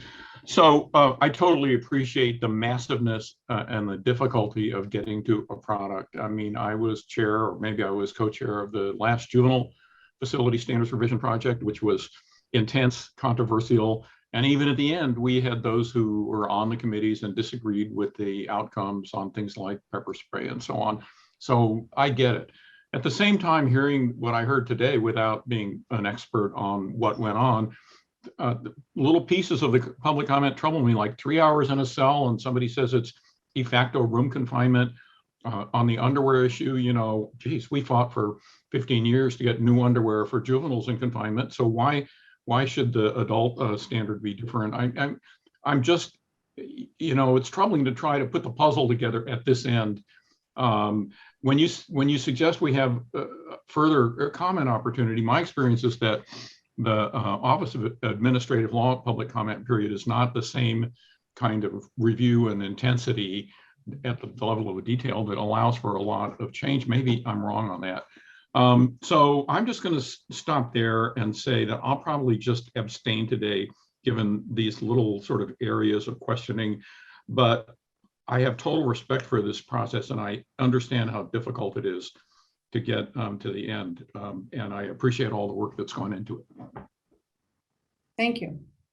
And I can speak quickly to the 45-day public comment period that happens as part of the OAL process. So that is a formal public comment period where the BSCC staff have to consider every public comment received and respond to them.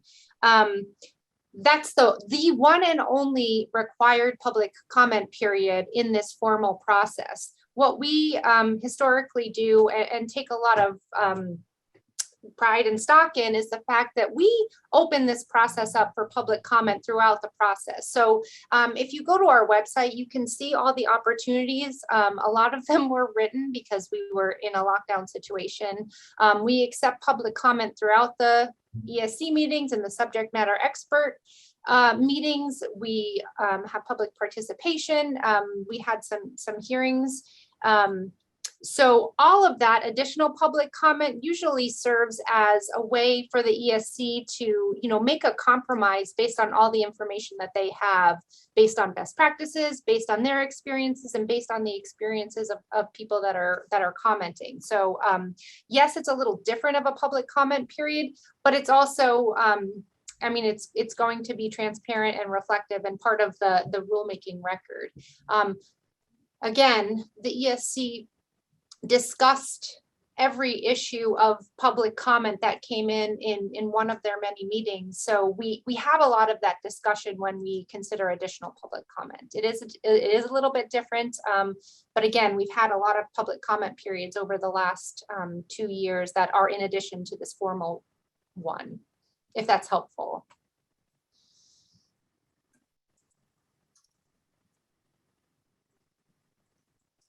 Thank you. I hope that helped everybody sort of synthesize this. I'm not seeing any other questions or comments. Oh, okay. Go ahead, Janet, sorry. Like David, I'm having some hesitation here, but I wonder if part of my hesitation is just not having been able to spend the time to thoroughly look at all the materials. And I'm new to this too, not sure how this process works, but whether or not this could be continued to the next meeting to give us an opportunity to fully read the materials and to look at the comments that Allison indicated or posted on the website. I'm not sure what that does to us in terms of our timeline, so I'm going to have to defer to Allison on that. Taking a deep breath. I'm happy to spend some time describing the process. I think it's really helpful to take a look at our website. We started posting each of the steps that began in October of 2019 and each of the public comment periods. Every meeting that we have has the public comments that we received attached to them. I mean, the documents are many. And I guess one of my responses is that the ESC is charged with taking all of the comments and the feedback and making changes to the regulation based on their experience, their expertise, and again, consideration of those comments. And they did that. They sifted through and considered every single comment that was brought to them. So the process was followed, the process that we use at the BSCC to do regulations revision was followed. And I feel as if even more time was taken to consider those comments. And it typically takes us about a year to wrap this up. This has taken 2 years, and we can't use these regulations. We can't ask local detention facilities to abide by these regulations until they're effective. And there's a time period of about a 3-month period once they're approved until they're effective. So each time, the time that we don't finalize them, approve them, and get them through the OAL process is more time that we can't implement them. It will also take staff time away from doing the juvenile regulations revision. And then we have to turn around again because we're statutorily mandated to review the adult regulations every 2 years. So that's just some of the procedural issues. And I don't know if it's helpful to speak offline about the procedures or the thought processes that went into these meetings. I think too, I mean, obviously we could kick this can down the road, but let me say this. We're not going to agree on everything. We actually, going into this meeting, we're very proud of the product because of the diversity and the kind of input we got and the middle ground that we were able to agree upon. And it's really difficult to sort of field some questions without, yes, subject matter experts at the table, as well as the advocacy community. And I don't want the board to be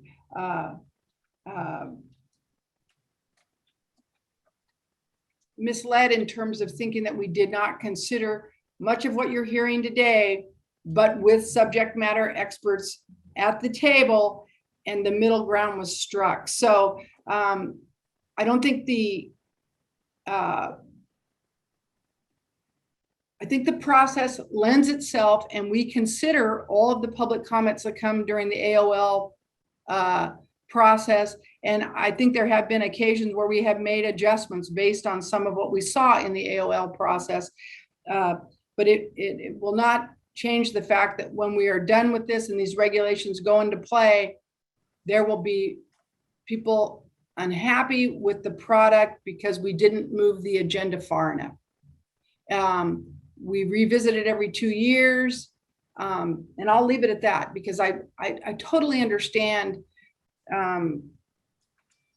how provocative it is when we hear people in these meetings say, well, you ignored this and you ignored that. But at least my memory tells me that the people that were on the individual who raised the issue was involved in the process and was, having these conversations at the table. So I leave it at that. Anybody, David, I know you want to abstain. Do you want to hold and abstain?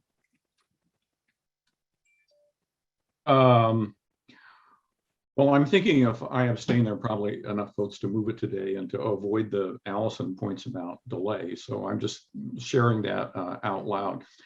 Like as Janet said, I just have that degree of discomfort, recognizing that we can't relitigate the whole process and recognizing how difficult the process is. But I just heard some things that stick in my craw here I'm really, apologetic about that. So I probably will abstain if the vote goes forward today. And I leave it to, I really trust Allison Gantner's leadership on this, and I leave it to her and to you, Chair Penner, to tell us whether a 3-month delay into February so that the board, those of us who have remaining questions, could somehow be satisfied without going fully backwards. I don't know if that's better than whatever happens today. I can't answer that. So I haven't got a better answer. All right. So Janet, you took your hand down, but please. Well, I appreciate the comments, Linda, that you made and that Allison made. And I guess, although I have hesitation, I have faith that you're making accurate representations, that stakeholders were involved, that the public had an opportunity to comment. And I am persuaded that I think that delaying a process that makes a number of improvements just because it doesn't go far enough maybe isn't in the public interest. So I think at this point, I'm not prepared to make a formal request to have it put over. And I anticipate that I probably will vote in favor. Thank you very much. Anyone else? Yes, Cindy. Thank you very much. I wanted to just share 2 concerns that I have and maybe just ask a question. My 2 concerns are that, one, coming in at the end of a process, that's what my hesitation is, and not having the experience of the entire process. So just to raise that. And then the second is that often when we're asked to vote up or down on something, there is usually an opportunity for some change to occur, but that doesn't appear to be the case in this instance. And so this is why I was asking the process question. On the food and on the laundry question, and by the way, I understand, Linda, your point about that changes are happening in discrete, sometimes incremental ways that are moving in a very good direction. And then, understanding that these processes are long and can be very arduous. What I don't really understand as a member of the board yet is today, could we make a change that says we would like to see 2 hot meals with protein and veggies in them? And is that an allowable part of the process? I suppose the board could make a change. If they said today, we want all brand new underwear every time, blah, blah, blah. And I get that. Having run an institution, when you tell me now it's 2 hot meals versus, 1 or whatever, those are then become budgetary impacts that then, have sort of a fan effect and absolutely and need to be addressed. Is that an unfunded mandate by this board to our county partners? Do you then as a board member come back and say, well, doggone it, that's $200,000 more a year. State of California has to pay that to mandate it. Now, I wasn't involved in these arguments or these discussions, nor do I think, as you heard earlier today, budget should make for bad practice. But this is probably, and I'm making this up because Allison's way too kind and probably doesn't feel the naughtiness that Linda has. I think probably these were some of the discussions at the table, and people, people sort of, came together, fell apart, and it's, as you all know, I'm preaching to the choir here. For every action, there's a reaction. For every thread you pull, things sink so slightly. So that's all I throw out. And yes, if you wanted today to say that, the board would vote. We'd probably debate many of the things I just quickly raised here. And then I don't know where we'd end up. But so Linda, here's what I would like to request. And I absolutely understand that. So what would be very helpful for me, again, as a newer board member, I would very much like to understand the financial implications of the recommendations that came before us today. I'd love an off-agenda report that the entire group can get.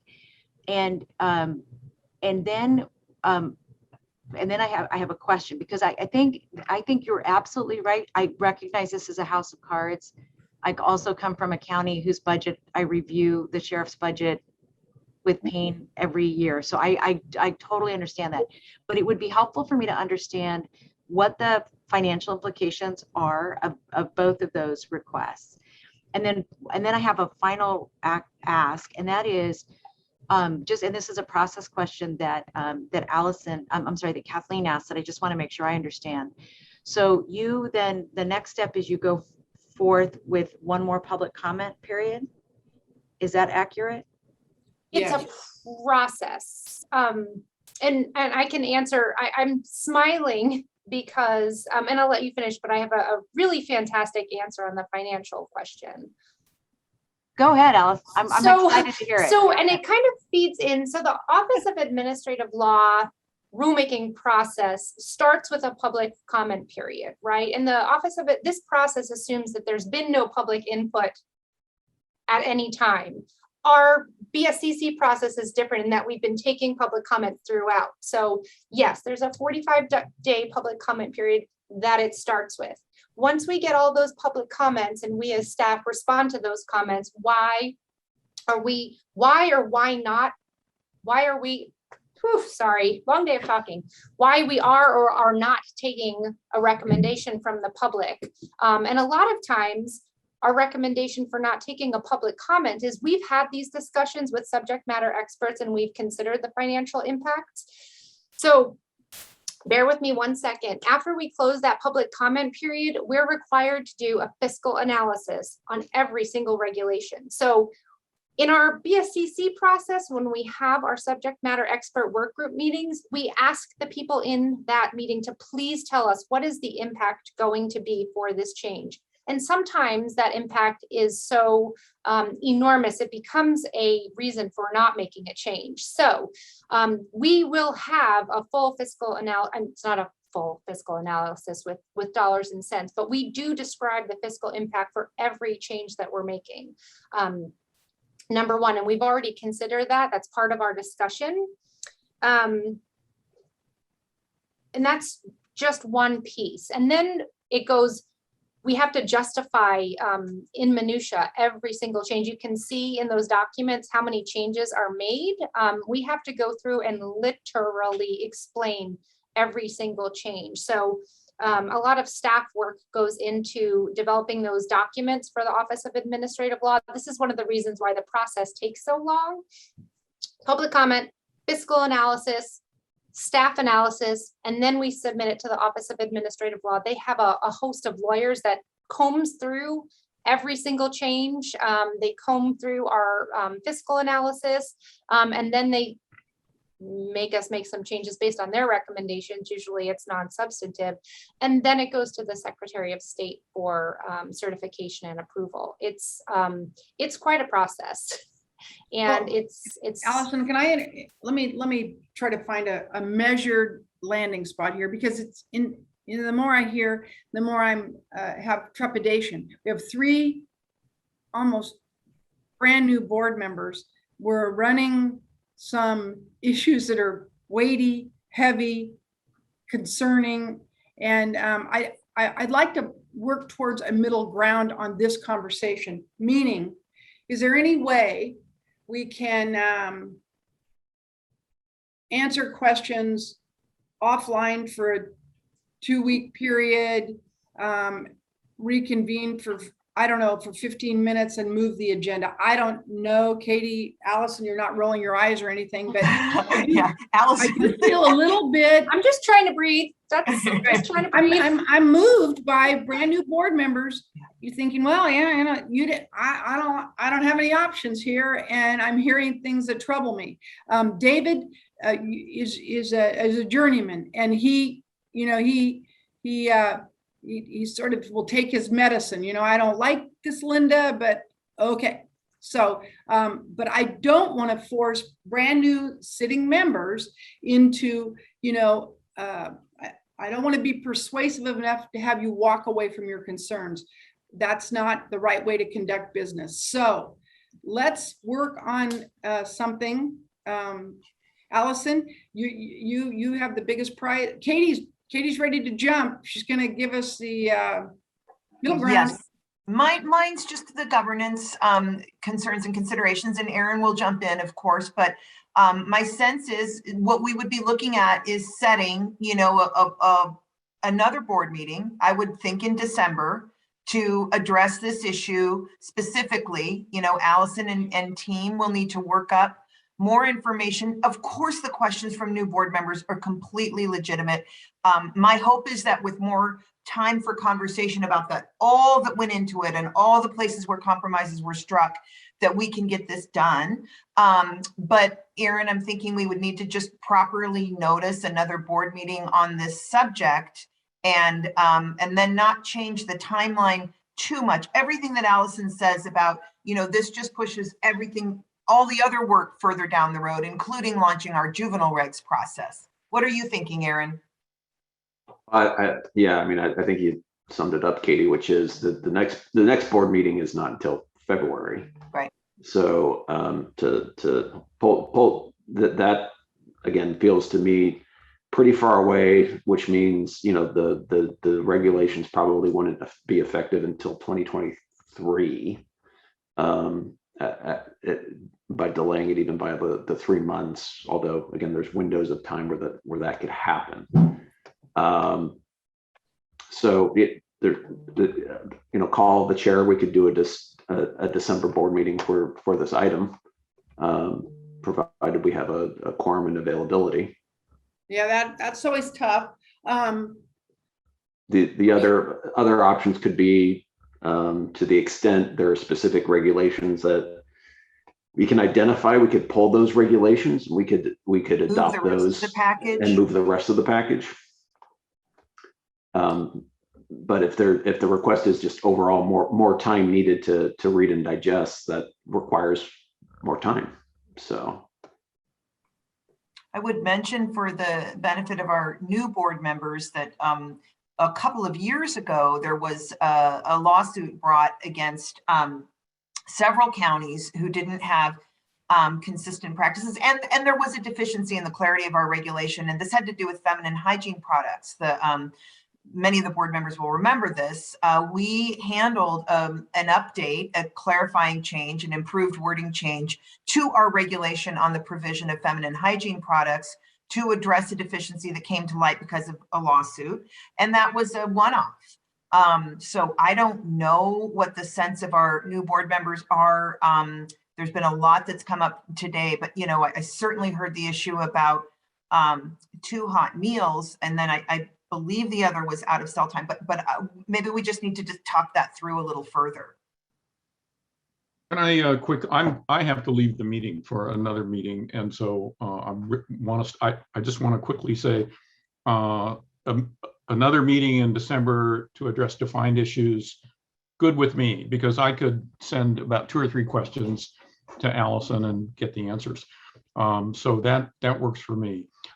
In terms of pulling specific regulations out right now, I won't have time to do that, but I do have concerns about the underwear, about the hours out of cell issues, for example, and others mentioned others if we're going to go to that process, but I'm going to have to leave in 3 minutes. So I just wanted to put that out there. Thank you.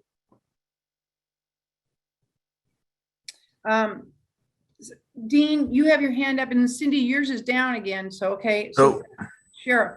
Yeah. So I've like Dave and a lot of other members, I've been on a lot of ESCs, and I did work on some of the working groups back when I was a sergeant lieutenant in our jail. And, the hard part about us, I tend to defer to those working groups and their recommendations.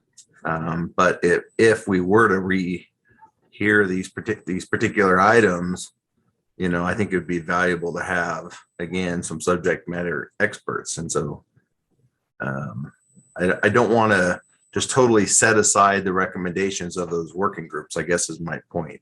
And I don't know that we have the knowledge, our group and background to make a better recommendation than they did, but that's just my opinion.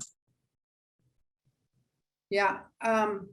And so I guess it comes down to, are we looking for information or full agreement? That's really where I think we're at. And I don't know if I'd like to hear from the board members on if it is really just, lack of information, you need more, let's go for the December moment and do that.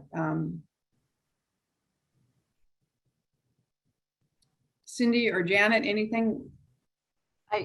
Yes, I'm happy to weigh in. I saw that Kathleen had her hand up. I didn't want to jump in front of her. You always get to go before Kathleen, no matter what happens in life. Oh, Allison, I thought you meant Katie. Sorry. Kathleen, go ahead. Sorry.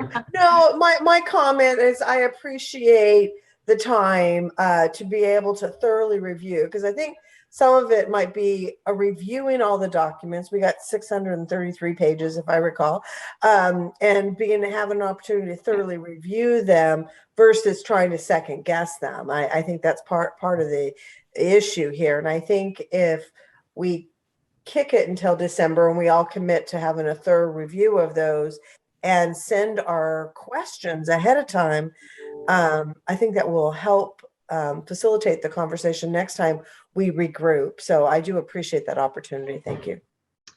That was so well said. I concur exactly with Kathleen. All I will right. always go after you. All right. And Chief Mills who has just joined us from sunny Palm Springs. How are you, Andy? And is there something you'd like to add, or did you just want a big hello? I'll take the big hello, Linda, but I'd just like to add one thing. We have to have some level of trust in the process that our staff has put together. And so no problem disagreeing with postponing this until December to vote on it. I'm in favor of that. But if we have a problem with the process, then let's talk about the process at some point. But for right now, we have a process in place, and I want to make sure that we're showing support for our staff in how they've put together this thing. Also recognizing that staff is at water level, and we don't want to keep heaping things upon them if we can avoid it. If we have legitimate questions to answer, of course. But let's trust the process as much as we can. And that's the only thing I have to add. I've been listening for a while to this wonderful debate. Thank you, Andy. Thank you. Good to see you.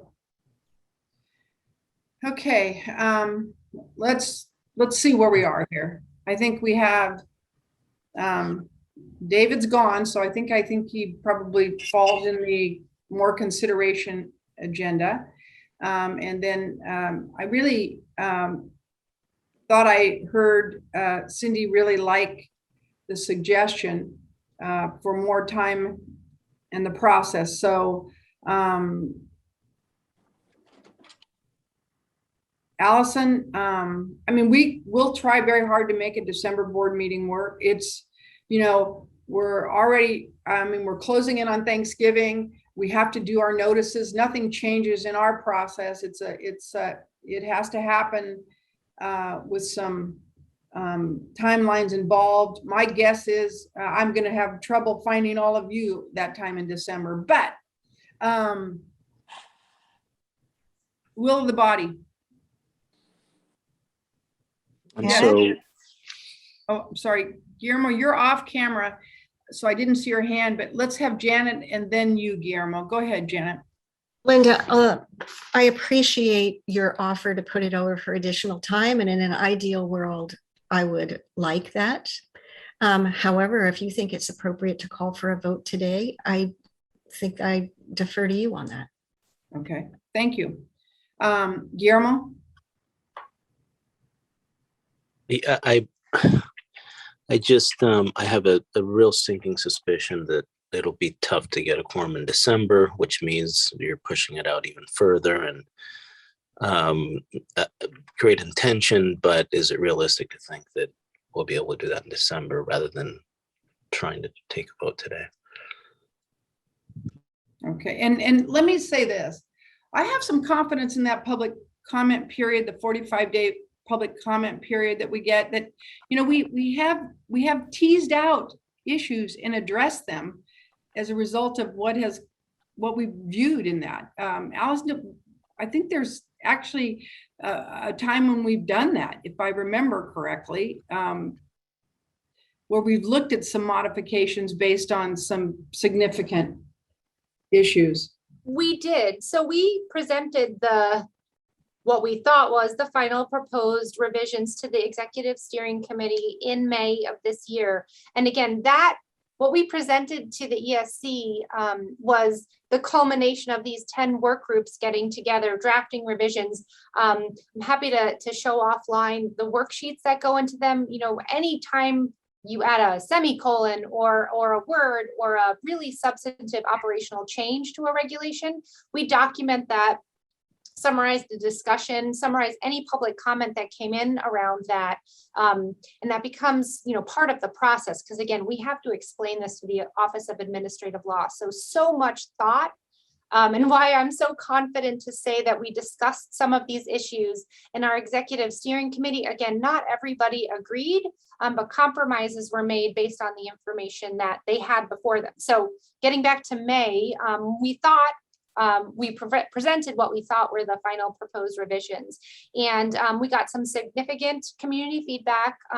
We were asked to please open up another public comment period, which we did. So we heard really extensive public comment in May. We got some more over the summer months. And then when we held subsequent ESC meetings in August and September, we also heard the additional public comment that came in. I hope that answers the question. We also made changes to those initial proposed revisions. So what you see here looks different from what was presented to the ESC in May. Typically the ESC, you know, gets the document and they make some tweaks here and there.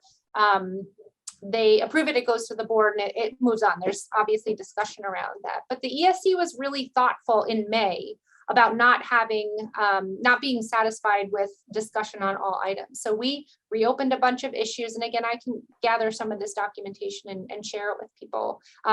It's in order on the website, but it might help to have it explained.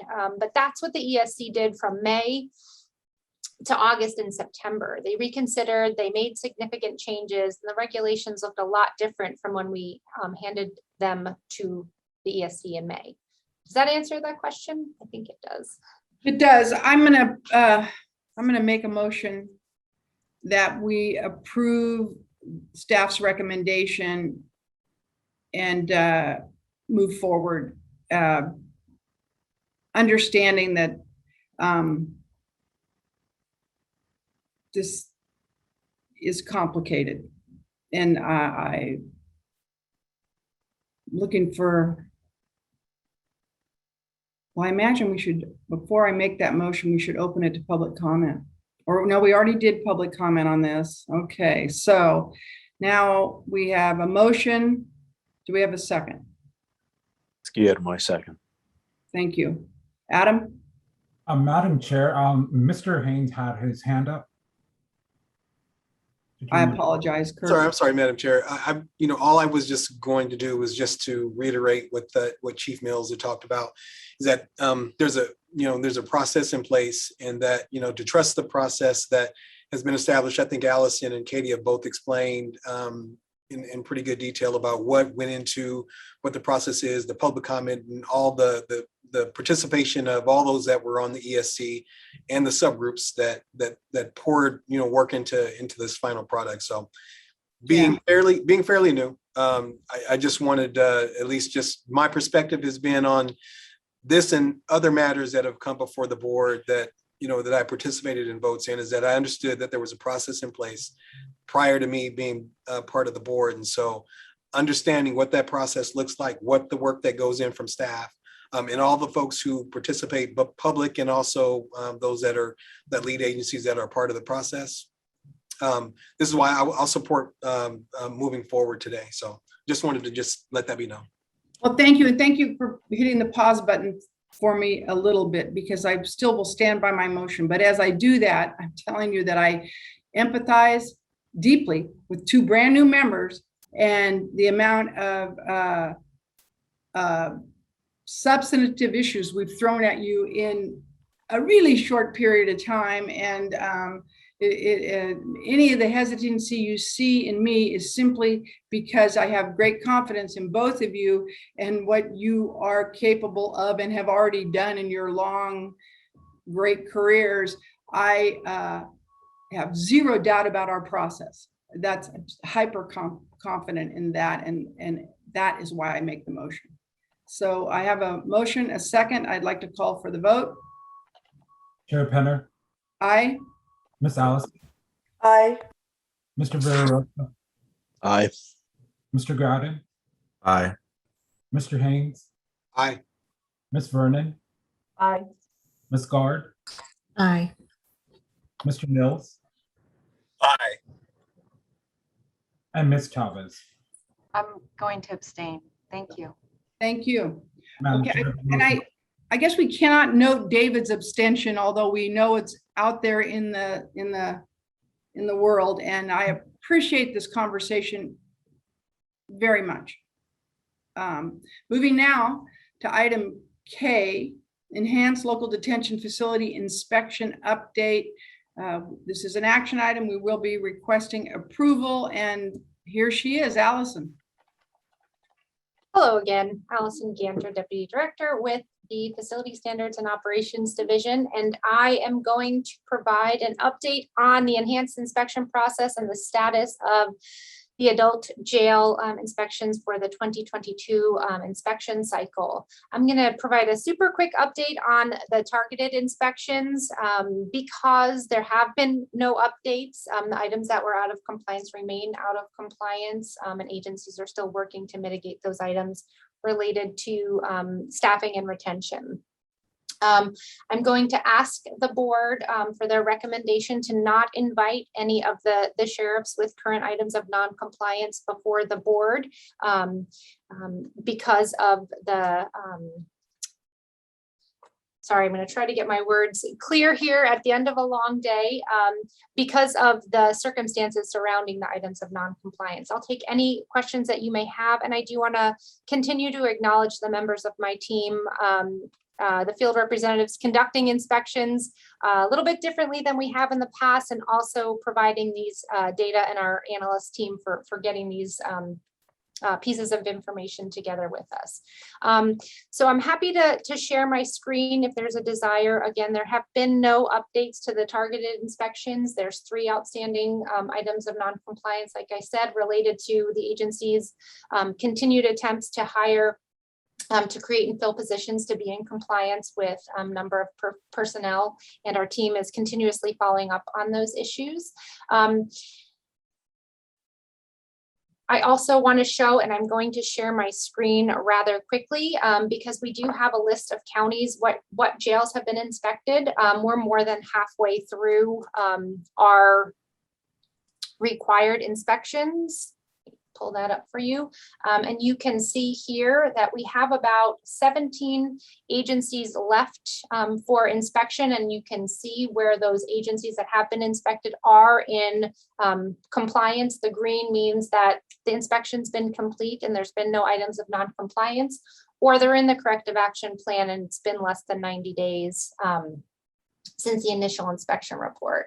The yellow, the gold, more than 90 days since the initial inspection report, agency is continuing to make substantial progress toward compliance and is still in corrective action plan. And this item of non-compliance doesn't represent a substantial threat to physical or mental health.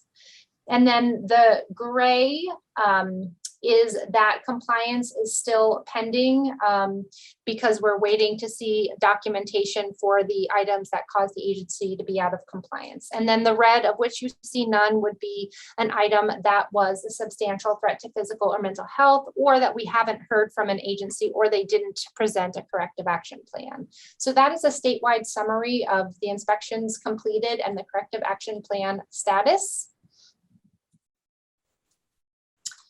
And then I will go over, and again, I'm happy to share my screen. It's embedded in the report, the continued update of the items of non-compliance that have been found during this inspection cycle.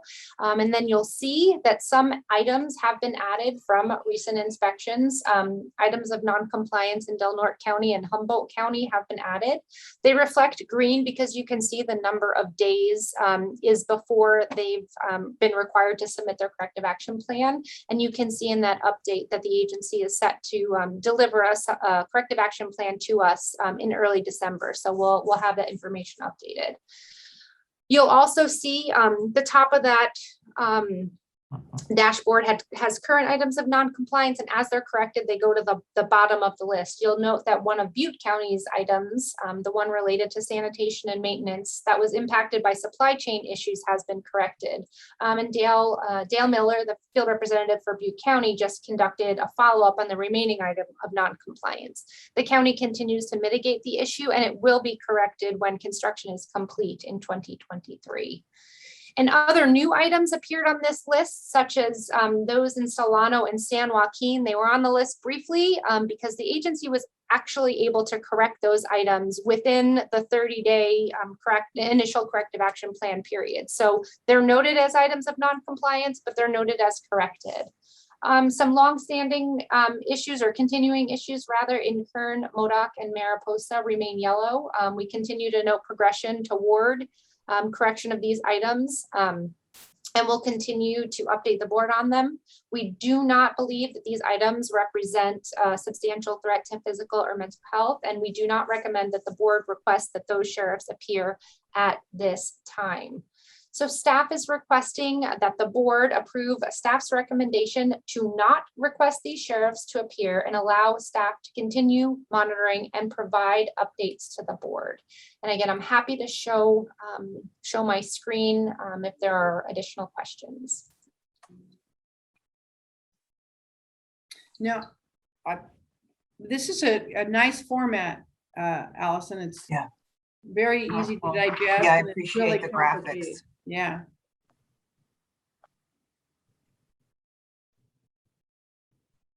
And here you can see again, as items of compliance come on, if they remain, the number of days since the agency was noted is on there, early days, and those update automatically through the magic of smart sheets.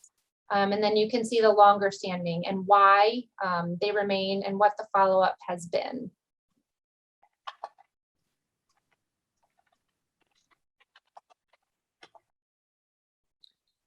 And as you all know, I mean, just for the edification of new members, it will be a standing agenda item. So we will become very familiar with this.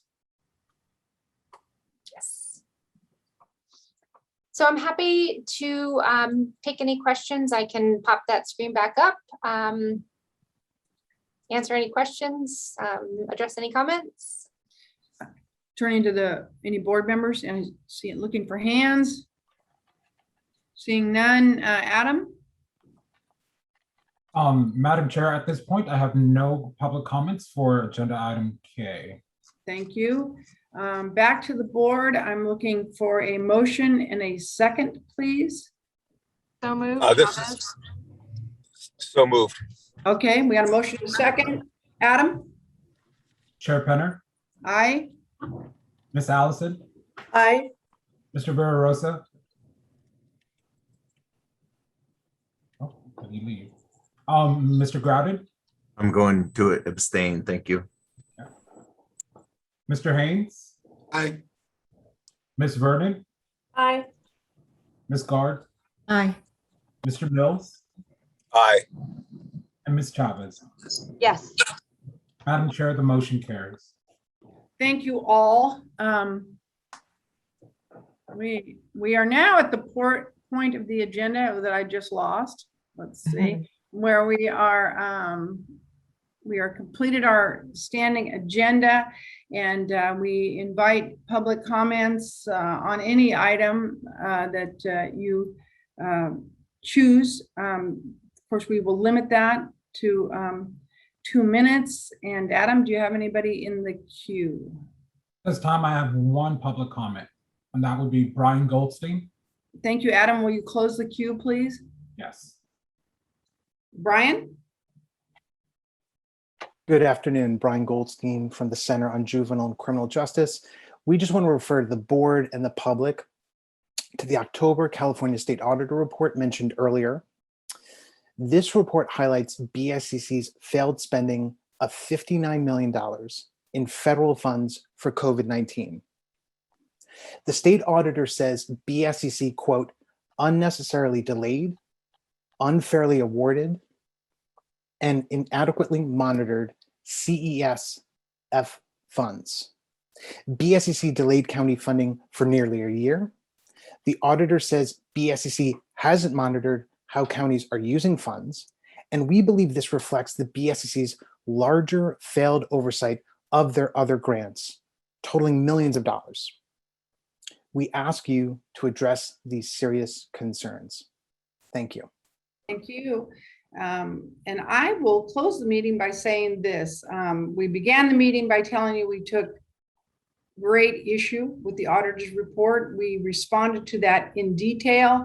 It is on our website. And for any board members who are concerned about public comment on this issue, I'd really direct you to take a hard look at that, because of course, the statements are alarming, and we simply do not see it that way from this agency's purview. With that said, any further questions, comments by anybody on the board? Okay, thank you all. Big agenda, long day. I'm going to take a guess that Cindy Chavez hasn't sat in a meeting this long. There's probably 62 people at the door outside of her office right now. Thank you for coming. Happy first meeting to you. And we'll see all of you in February. Thanks so much. Thank you, Linda. Thank you, Chair Penner.